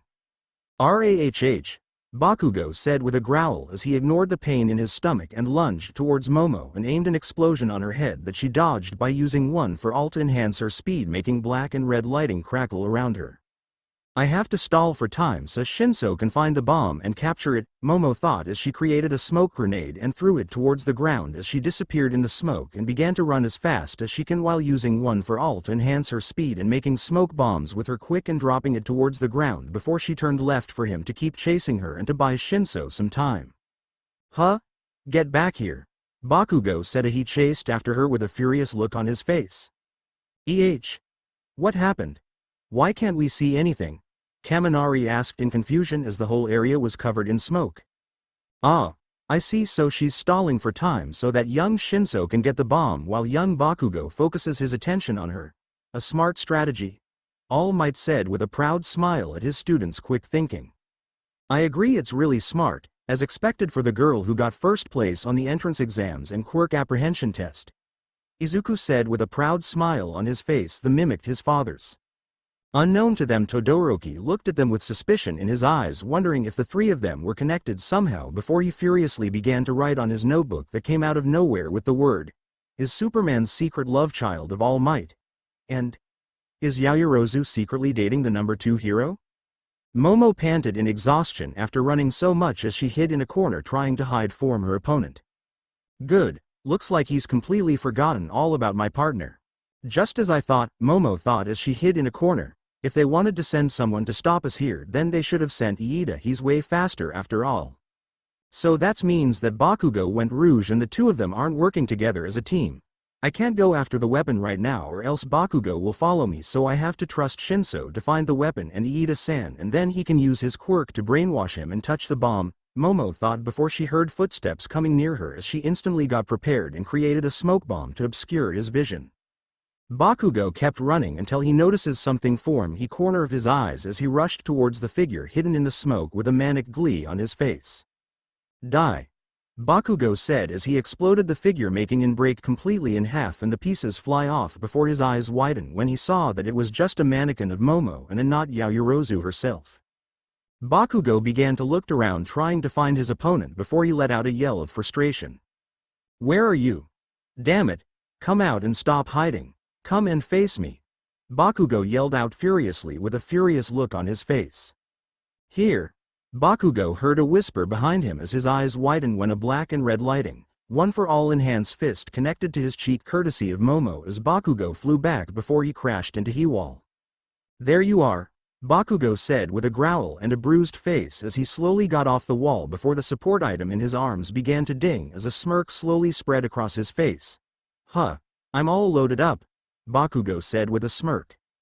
You know my quirk works when I secrete nitroglycerin like sweat from my hands and make it blow up. Now imagine what I can do if I have a lot of it, Bakugo said with a smirk as he began to cock back his support item just as Momo's eyes widened in shock. That's right. These gauntlets aren't just for show. They've been storing up my sweats inside for one monster blast, Bakugo said as she put a finger on the trigger. Observation room. Young Bakugo, don't do IR. You'll kill her, All Might said over the intercoms as Bakugo only ignored him. He's gonna kill her, Mina said with a worried look on her face as the others' eyes widened in shock with a worried look on their faces. Yao Momo. Get out of there, Jiro called out for her best friend to dodge the attack with tears on her eyes but to no avail. I have to stop this, Izuku said with a worried look before he disappeared in a blue and red blur. She'll fine as long as she dodges, Bakugo said with a smirk before he pulled the trigger, sending a massive wave of explosions towards her. I have to dodge this, Momo thought as she activated one for all at 10% as red and black lightning course around her as she ignored the pain in her body as she zipped out of the explosion ranged in a blink of an eye. Shizno was hiding behind a wall as he eyes the bomb that was near Iida, trying to come up with a plan to beat him. Bakugo definitely have a villainous side, and that's exactly what we need to succeed in this mission, Iida said himself as Shino overhead him. I need to temporarily devote myself to criminal intent. Yes, I won't fail this trail and bring sham on the Iida family name. That means that I must now embrace evil to become a hero. Behold. I am the personification of villainy, Iida said as he began to laugh like a cartoon villain as Shinso's sweat dropped at the wall he was hiding behind at the boy's actions. Wow, he's really devoted to this, huh? Shinso said with a sweat dropped at the boy's actions before they both felt the ground quake beneath them. What the heck was that? Shinso thawed in shock before he shook his head. I have to get that bomb, is now or never, Shinso thought as he came out of the corner alerting his opponent. Hey! Shinso said coming out of the wall as Iida looked at him in shock. Huh? A hero? Ha ha ha ha, I knew you would come here alone the instant that Bakugo run off by himself to engage with Yaoyorozu. Iida said acting like a cartoon villain as Shinso only looked at him with a deadpan stare. Give up, you do-gooder. You have already lost, Mwahaha. Now you shall listen as I monologue about my plan. Iida aid. You see, it all started when I was young. Iida said as he went into this long monologue about his tragic backstory and wow, he turned to villainy and how he's the mastermind of it all and all that. Is he really monologuing? Shinso thought with deadpan look towards his classmate. Okay, I'm gonna stop you right there, Iida. I'm here to get the bomb, not listen to your life story. Shinso said as Iida gasped at him dramatically. La gasp. How rude. And here I thought you heroes are supposed to listen to what the villain has to say. Iida said as she dramatically gasped at him, making Shinso face palm. Is he serious? Shinso thought as he rubbed the head, already feeling the headache coming in. Look dude, I'm a hero, not a therapist. If you want to talk about your issues, do it with professional help. HMPH. Well, I'll be. Iida said as he crossed his arms childishly as Shinso swore that he could almost see the pout on his face behind his mask. Well, it won't matter anyway. You've already lost, hero. Give up now. Yes, I could do that, or you could give up right now, Shinso asked with a smirk hidden behind his support gear as he activated his quirk. Huh? You expect me to be a fool, hero? Why would I? Iida paused as his eyes suddenly glaze over behind mask. Well, that was easy, now step aside, Shinso said with as Iida complied as he stepped aside, making room for Shinso to touch the bomb. Shinso walked forwards towards the bomb and touched it, signaling their victory as he heard All Might's voice over the intercoms. Hero team wins. All Might said over the intercoms as Shinso smirked at their victory. Take this one for size, Momo said with her costume ripped and torn with a few burn marks and bruises on her body. One for all. Smash. Momo thought as she punched Bakugo in the gut once again, sending high flying backwards as he crashed into multiple walls before he eventually laid towards the ground unconscious. Hero team wins. All Might said over the intercoms as Momo slumped down towards the ground exhausted. Looks like Shinso managed to get the bomb in time, Momo thought with a smirk when she heard All Might's word in the intercoms before as she watched in awe as her hero costume was slowly starting to repair itself. Amazing, looks like Izuku was right. It worked, Momo said with a bright smile as she watched her costume slowly repair itself by its own. She watched as the medical bots had quickly arrived and carried the unconscious Bakugo towards Recovery Girl before she winced in pain at her broken hand before she looked up, noticing a shadow above her. Hey, are you alright? Izuku asked as he quickly made his way towards her. Are you okay? You aren't hurt, are you? He asked as Momo shook her head with a slight blush on her face at seeing him so worried about her. Why, yeah, I'm fine. Just some few burn marks and scratches, that's all, Momo said with a small smile before she winced in pain. And a broken arm, but asides from that I'm peachy, he said as Izuku lightly chuckled at her joke. Well, it looks like your suggestion works, Izuku, Momo said while looking at her hero costume that was slowly starting to repair itself. See, I told you, Izuku said with a bright smile that made her blush. I told you that it would work, and you look really beautiful wearing that too, Izuku said as Momo sputtered out as she began to blush, realizing that he just called her beautiful. Was that a flirt? Did he just flirt with me? Momo asked herself with a massive blush on her face. Oh god, he was flirting with me, wasn't he? This is good, right? Momo thought before she recomposed herself. I thank you, Izuku, Momo said as with a massive blush on her face as she looked away from him, not having the courage to look at him in the eyes. No problem, I just speak the truth, Izuku said with a charming smile that quickly made her blush even redder as she was close to passing out before he looked away with a blush on his face once he caught a glimpse of her cleavage from her torn hero costume, to which Momo quickly noticed as a mischievous smirk appeared on his face. Are you eyeing my cleavage, Izuku? Do you like the view? Momo said with a mischievous smirk and a small blush on her face as it was her turn to flirt, tease him as Izuku's face went even redder than it already was. No, it's nothing like that, Izuku said with a bright blush on his face as he waved his hands frantically as Momo only giggled at him before he stopped as he realized that she was only teasing him. No fair Yaoyorozu, I'm gonna get payback for that, Izuku said with a small pout that made him more adorable and handsome in Momo's eyes. I'm sure you will, Izuku, Momo said with a giggle as she rolled her eyes at him before she yelped in shock when he suddenly hoisted her up onto his chest and began to carry her bridal style. Oh, I will get my revenge, Su Yaoyorozu, just you wait, Izuku said with a mischievous smirk, making Momo gulp in fear. Now come on and let's get you to Recovery Girl's office. Oh, and good job on winning, by the way, Izuku said with a proud smile, making Momo beam at his words before the two of them disappeared in a red and blur. Ah, young love, All Might thought as he shook his head with a small smile on his face after he had overheard their conversation in the comms. There, that should do it, Recovery Girl said as she bandaged up Momo's arm after she had healed her injuries with her quirk. Thank you, Recovery Girl, Momo said with a small bow as Recovery Girl simply waved her off. Yes, now don't you go and injure yourself any further from now on, okay? Recover Girl asked as Momo nodded. Now be sure to keep her safe, dear, and make sure your father doesn't tell her to do something reckless again, Recovery Girl said as Izuku merely chuckled in response. Will do, Recovery Girl, he said with a small smile before he looked at Momo. Now let's go or you'll miss your results on the test, Izuku said as Momo nodded her head as they both walked back towards the observation room.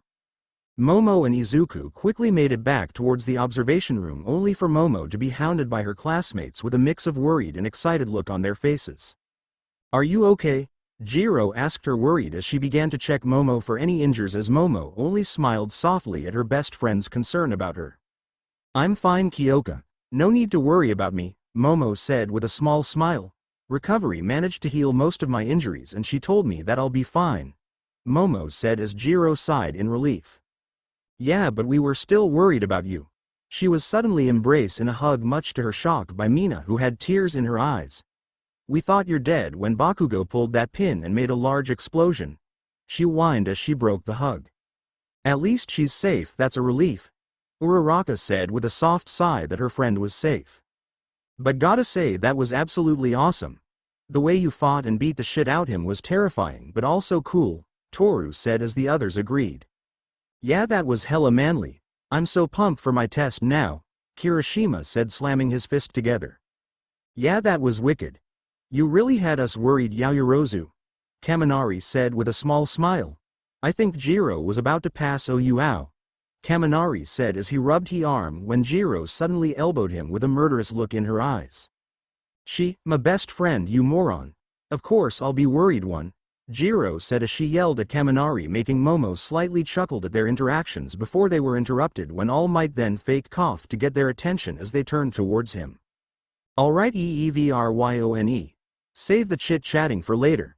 Now let us see your results, All Might said as the screen lit up showing them the results of the test. Alright, the MVP of this young Yaoyorozu, All Might said as Momo looked at him in shock. Now can anyone tell me why? All Might asked as Iida suddenly raised his hands. Sir, I believe I know, Iida said with his hands raised as All Might nodded his head for him to continue. It was Yaoyorozu who came up with the plan to distract Bakugo while Shinso sneak up and capture the weapon. And by buying Shinso some time, he was able to use his quirk on me and capturing the bomb, securing their victory. Bakugo was too blinded by his pride to beat her and to be the best, and not to mention his personal vendetta against Yaoyorozu simply because she got first place in the entrance exams and the quirk apprehension test. As Yo pointed out earlier, launching a large-scale attack indoors was a foolish move and it could have been disastrous and someone could have gotten seriously hurt, and I underestimated my opponent, letting me get caught off guard and succumb to his quirk. Although it is a shame that I lost, I will accept this victory and learn from it, Iida said as Izuku nodded in agreement. Yes, that is correct, as expected from the younger brother of Iida family, Superman said with a small smile towards his student. Good job, Iida, I couldn't said it any better myself. Well, now that's out for the way, why don't we start the other match, shall we? All Might said as the students nodded their head in agreement. Match 2. Team B will be our heroes, WJILE team I will be the villains. All Might said as all four participants got ready. Hey Ojiro, Hagakure said as Ojiro turned his attention towards her, let's get serious for this. I'm gonna take off all of my clothes so that I'll be totally invisible, Hagakure said as Ojiro nodded. Yeah cool, Ojiro said. Hagakure is using her quirk to our advantage, but it's kinda weird to know that there's a naked girl standing by me. What exactly AI supposed to do here? Ojiro thought with a small blush. Ah, just don't look okay, Hagakure asked with an embarrassed look on her invisible face. What's the difference? Ojiro asked as Hagakure blushed even redder on her invisible face. Look alive kids, show us the embodiment of good or evil. Let's go, All Might said as the time went off starting the match. Shoji spread his arms wide as he activated his quirk with his hands morphing into ears and eyes, trying to look for his opponents by his enhanced hearing before nay of his hands morph into a mouth. One's on the hull at the north side of the 4th floor, Shoji said towards Todoroki who walked up next to him, and I think the other one is on F's same level somewhere. Both are barefoot. I bet the invisible one plans to sneak up on us, he said as Todoroki walked up towards the building. For your own safely go outside, Todoroki said as Shoji looked at him in confusion. I'm sure our opponents intend to fight us in a defensive battle, Todoroki said as his right hand began to emit frost from it. But we have already won, Todoroki said as he touched the side of the wall, freezing the entire building over as Shoji went outside for his own safety. Ow, my feet are stuck, Hagakure said as she shivered from the cold. This quirk is insane, Ojiro said as he struggled to move his feet due to being frozen before they both heard footsteps coming near them before Todoroki appeared as Ojiro got into a fighting stance. Pry yourself up if you want, but it might be hard to fight me with no skin at the bottom of your feet, Todoroki said as he walked past them and towards the bomb before touching it. Observation room. He incapacitated them without compromising the weapon or his teammate. Take close note of his technique students, All Might said as he and the rest of the students shivered from the cold. Wow, he's so strong, Kirishima said as she shivered from the cold. Holy crap, Sato exclaimed in shock. That's guy's kinda intimidating, Kaminari said a little afraid. He got in on recommendation so he must be good, Tsuyu said as everyone nodded in agreement. That's weird, according to his files he has 2 quirks, both fire and ice, so why didn't he use his fire side? Izuku thought in confusion as he was unbothered by the cold. I might have to look into this further later on. Here, let me help, Izuku said with a small smile as he used his heat vision to melt the ice around him, much to his father and students' relief. Thanks Superman, All Might said with a bright smile and a thumbs up, along with everyone else grateful to not be freezing cold anymore as Izuku merely nodded with a small smile of his own. Hero team wins, All Might declared. Now moving on, it's time gather around for a review of the second match. After that, we'll jet on over to our next battle, All Might said as the class nodded their heads in agreement. Yes sir, the class exclaimed in agreement. The hero team wins, All Might said through the intercoms as Todoroki used his left side to melt the ice around him with his fire. It's not your fault, we're just playing on different level, Todoroki said after he was done melting the ice off the building as he walked off outside as he noticed that the building where his 2 teachers and classmates was melting the ice off on its own. So that's Superman's power, huh? To think that's only one of his powers. He is truly amazing, Todoroki thought with awe as he watched the ice off the building slowly melt away. The fights quickly went on with Team J that consist of Shiro and Kirishima going against Team H that consist of Asui and Tokiyami, and Team C that consist of Kaminari and Mineta going against Team C that consist of Jiro and Uraraka, and finally the last match of Team G that consist of Sato and Kota going against Team F that consist of Ishido and Aoyama until the test was finally over. Well, that's a wrap. Super work everybody. You really stepped up to the plate, and we didn't have any major injuries, well except for Bakugo, but I'm sure he'll be fine. You should be proud. It was an excellent first day for students who are just starting out, Superman said as he gave the class a thumbs up. Thanks Superman sensei. It's nice to hear some encouraging words after our homeroom class. Aizawa sensei was kind of a buzzkill, Tsuyu said as the others nodded in agreement. Well, we're happy to bring such staggering positivity to our alma mater. But that's all for now folks. Me and Superman should check on young Bakugo's progress. Now watch how a pro exits. Cows he's got somewhere to be. You wanna have a race? All Might asked his son as Izuku only smirked in response. Oh, you're on, Izuku said with a smirk before turning back to the class. That's all for today. You're all dismissed. And with that the two heroes bolted out of the door at full speed, leaving a gust of wind that blew the students away as they watch on in awe. So COOOOLLLL. The class thought in awe as they watched the top two heroes have a race with each other. The father and son ran towards the hallway until they finally arrived at the door that was labeled staff only before the two of them entered the door and closed the door behind them. Ha, I win. Dad. Izuku said as his victorious smirk fell into a look of worry once he saw his father coughing up some blood while smoke was starting to emit from him. Are you okay? Izuku asked as he helped his father to his feet. Yeah, I'm fine, Izuku. I just can't hold this form any longer, All Might said as he panted in exhaustion before a puff of smoke appeared as Toshinori was back into his skinny form. No, come on. Let's check on young Bakugo. I'm sure he must be devastated and his pride was shattered after he lost like that, Toshinori said as Izuku shook his head. No, I'll check on him. You stay here and rest, Izuku said as Toshinori opened his mouth to protest when Izuku interrupted him. You've already overexert yourself and you can't show Bakugo your skinny form and know how mom gets when you do that. Stay here and rest, Dad. Let me talk to him, Izuku said as Toshinori sighed.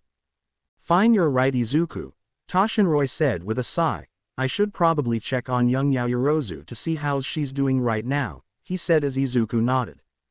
Good, now I'm off to check on Bakugo. Go to Yaoyorozu and see how she's doing, and don't overexert yourself, Izuku said as he walked off towards the nurse's office with Toshinori shaking his head behind him before he left to go check on his young successor. Bakugo slowly opened his eyes as he quickly found himself in some kind of hospital before the memories of what had happened flooded his mind like a dam. I lost, Bakugo thought as he gritted his teeth in anger. Not only did I lose the first place spot to the entrance exams and the quirk apprehension test to that ponytail bitch, but the battle trial as well. Damn it, Bakugo thought as he mentally berated himself before he heard someone enter the door. Hey, how are you feeling? A voice asked as Bakugo looked up from his bed to reveal Izuku still in his hero costume. TCH, what do you want? Bakugo said with a growl as he looked away from him. Hey, come on. That's no way to treat an old friend, Izuku said as she gave the expulsive boy a friendly smile. But seriously, how have you been? You took quite a punch from Yaoyorozu, Izuku said as Bakugo only ignored him. Look, I know you're mad that you lost, but that's just life. Sometimes we fail, sometimes we succeed, it's just how life is, Izuku said as Bakugo just gritted his teeth even further while clenching his fist. Pride is an important attribute to have, but while you certainly have the abilities become a pro hero, but there's still plenty you have to learn. I suggest that you accept this defeat and learn from it could help you in the future. Shut up, Bakugo said in a whisper, save your speeches. I'll be more famous than you or All Might will ever will, and I'll do it without your help. You hear me? I will surpass you, and All Might, and them all be number one, Bakugo said with pure determination in his eyes. Then I'll be waiting when that day happens, but for the meantime, I think that I'll be keeping the number 2 spot for a while, Izuku said with a smirk. Well, he's definitely fired up, that's for sure. He's got the guts and the will to prove himself to become number 1, and I have no doubt that you will become a hero one day, Kachan, Izuku thought with a small smile. Momo was walking through the halls of Ua as she was going home until she heard a familiar voice call up to her. Hey Yaoyorozu, wait, said a voice behind her as Momo turned around to see that it was Toshinori who was walking up next to her. Ah, Toshinori-san, do you need something? Momo asked as Toshinori shook his head. How many times I told you to drop the formalities, young Yaoyorozu, Toshinori said as he shook his head. Anyway, I just came here to ask you how you've been doing. How's your right arm? Oh well, I'm fine, thanks for asking, Momo said with a small smile. Recovery girl was able to heal most of it, but she told me that I have to wear this bandage for a while, Momo said, gesturing to her bandaged right arm. I see, that's good. Congratulations on your victory, by the way, Toshinori said with a small nod from his head. I'm glad to know you're safe. Me and Izuku were worried that you were hurt when young Bakugo fired that blast, he said as Momo blushed red to know that her crush was worried about her. And I also heard your conversation with my son earlier, Toshinori said with a teasing smile making Momo blush even redder, so you two were flirting with each other, huh? I knew my son was a lady killer, but to know that you've fallen head over heels for him is just, wow. It's nothing like that, Toshinori-san, Momo said as she waved her hand frantically in front of Hai with a massive blush on her face. I don't have a crush on him. I mean, not that I think that he's handsome and cute or anything. And he's definitely my type and I sure would date him, but, Momo said as she continued to mutter to herself frantically as Toshinori burst out laughing at the girl's blushing face. Relax, young Yaoyorozu. I knew that you like my son from the beginning, Toshinori said as Momo looked at him in confusion. I was young to and I am Izuku's father, so I know when someone is falling head over heels for my son, Toshinori said with a small smile. But we can never be together, Momo said in a sad tone. I mean, he's a hero and now a teacher while I'm just his student and he's 22 and I'm 15. We're 7 years apart. I will never get him to see me romantically, Momo said as Toshinori puts a hand on her head gently. Well, last time I checked the laws didn't dictate us on who we have to marry, Toshinori said as he rubbed his successor's head in a comforting manner, and age is just a number, Yaoyorozu. Don't lose hope yet, for they say love is the greatest power of all, Toshinori said with a small smile. In this story I'm putting a law that requires two people who are ages apart can legally marry as long as families and the two partners agree that it is okay by signing a marriage contract and age paperwork signatures, but one must be 16 years old to with the permission of the family to legally marry, so it is okay to get married even if there's an age gap as long as both families and both couple agree that it's okay. This law was formed to save and make strong quirks. Kinda like a lesser version of the quirk marriage, but it's not forced because both couple agree to it. P.S. The age where you marry at 16 is already a law in Japan. I just learned that from a friend of mine, so thanks. I eat the zombies. In time he will slowly start to see you in a romantic way. All you have to be patient because my son can be quite dense at times. I personally still blame his mother for that, Toshinori said with a grumble making Momo chuckle at that. Now I think you should get going now. Your fiends are starting to call you over, Toshinori said gesturing towards her friends that consist of Mina, Kirishima, Iida, Uraraka and Jiro. But before you go, here's a little advice for you. The best way to win a man's ear is through his stomach. I mean, it worked for me, so it should work for you, he said with a small smile as Momo nodded. Thanks, sensei, Momo said with a small smile before she joined her classmates. To be continued. I hope you guys enjoyed this video. Please make sure to like and subscribe to the channel, and now we will see you in the next video.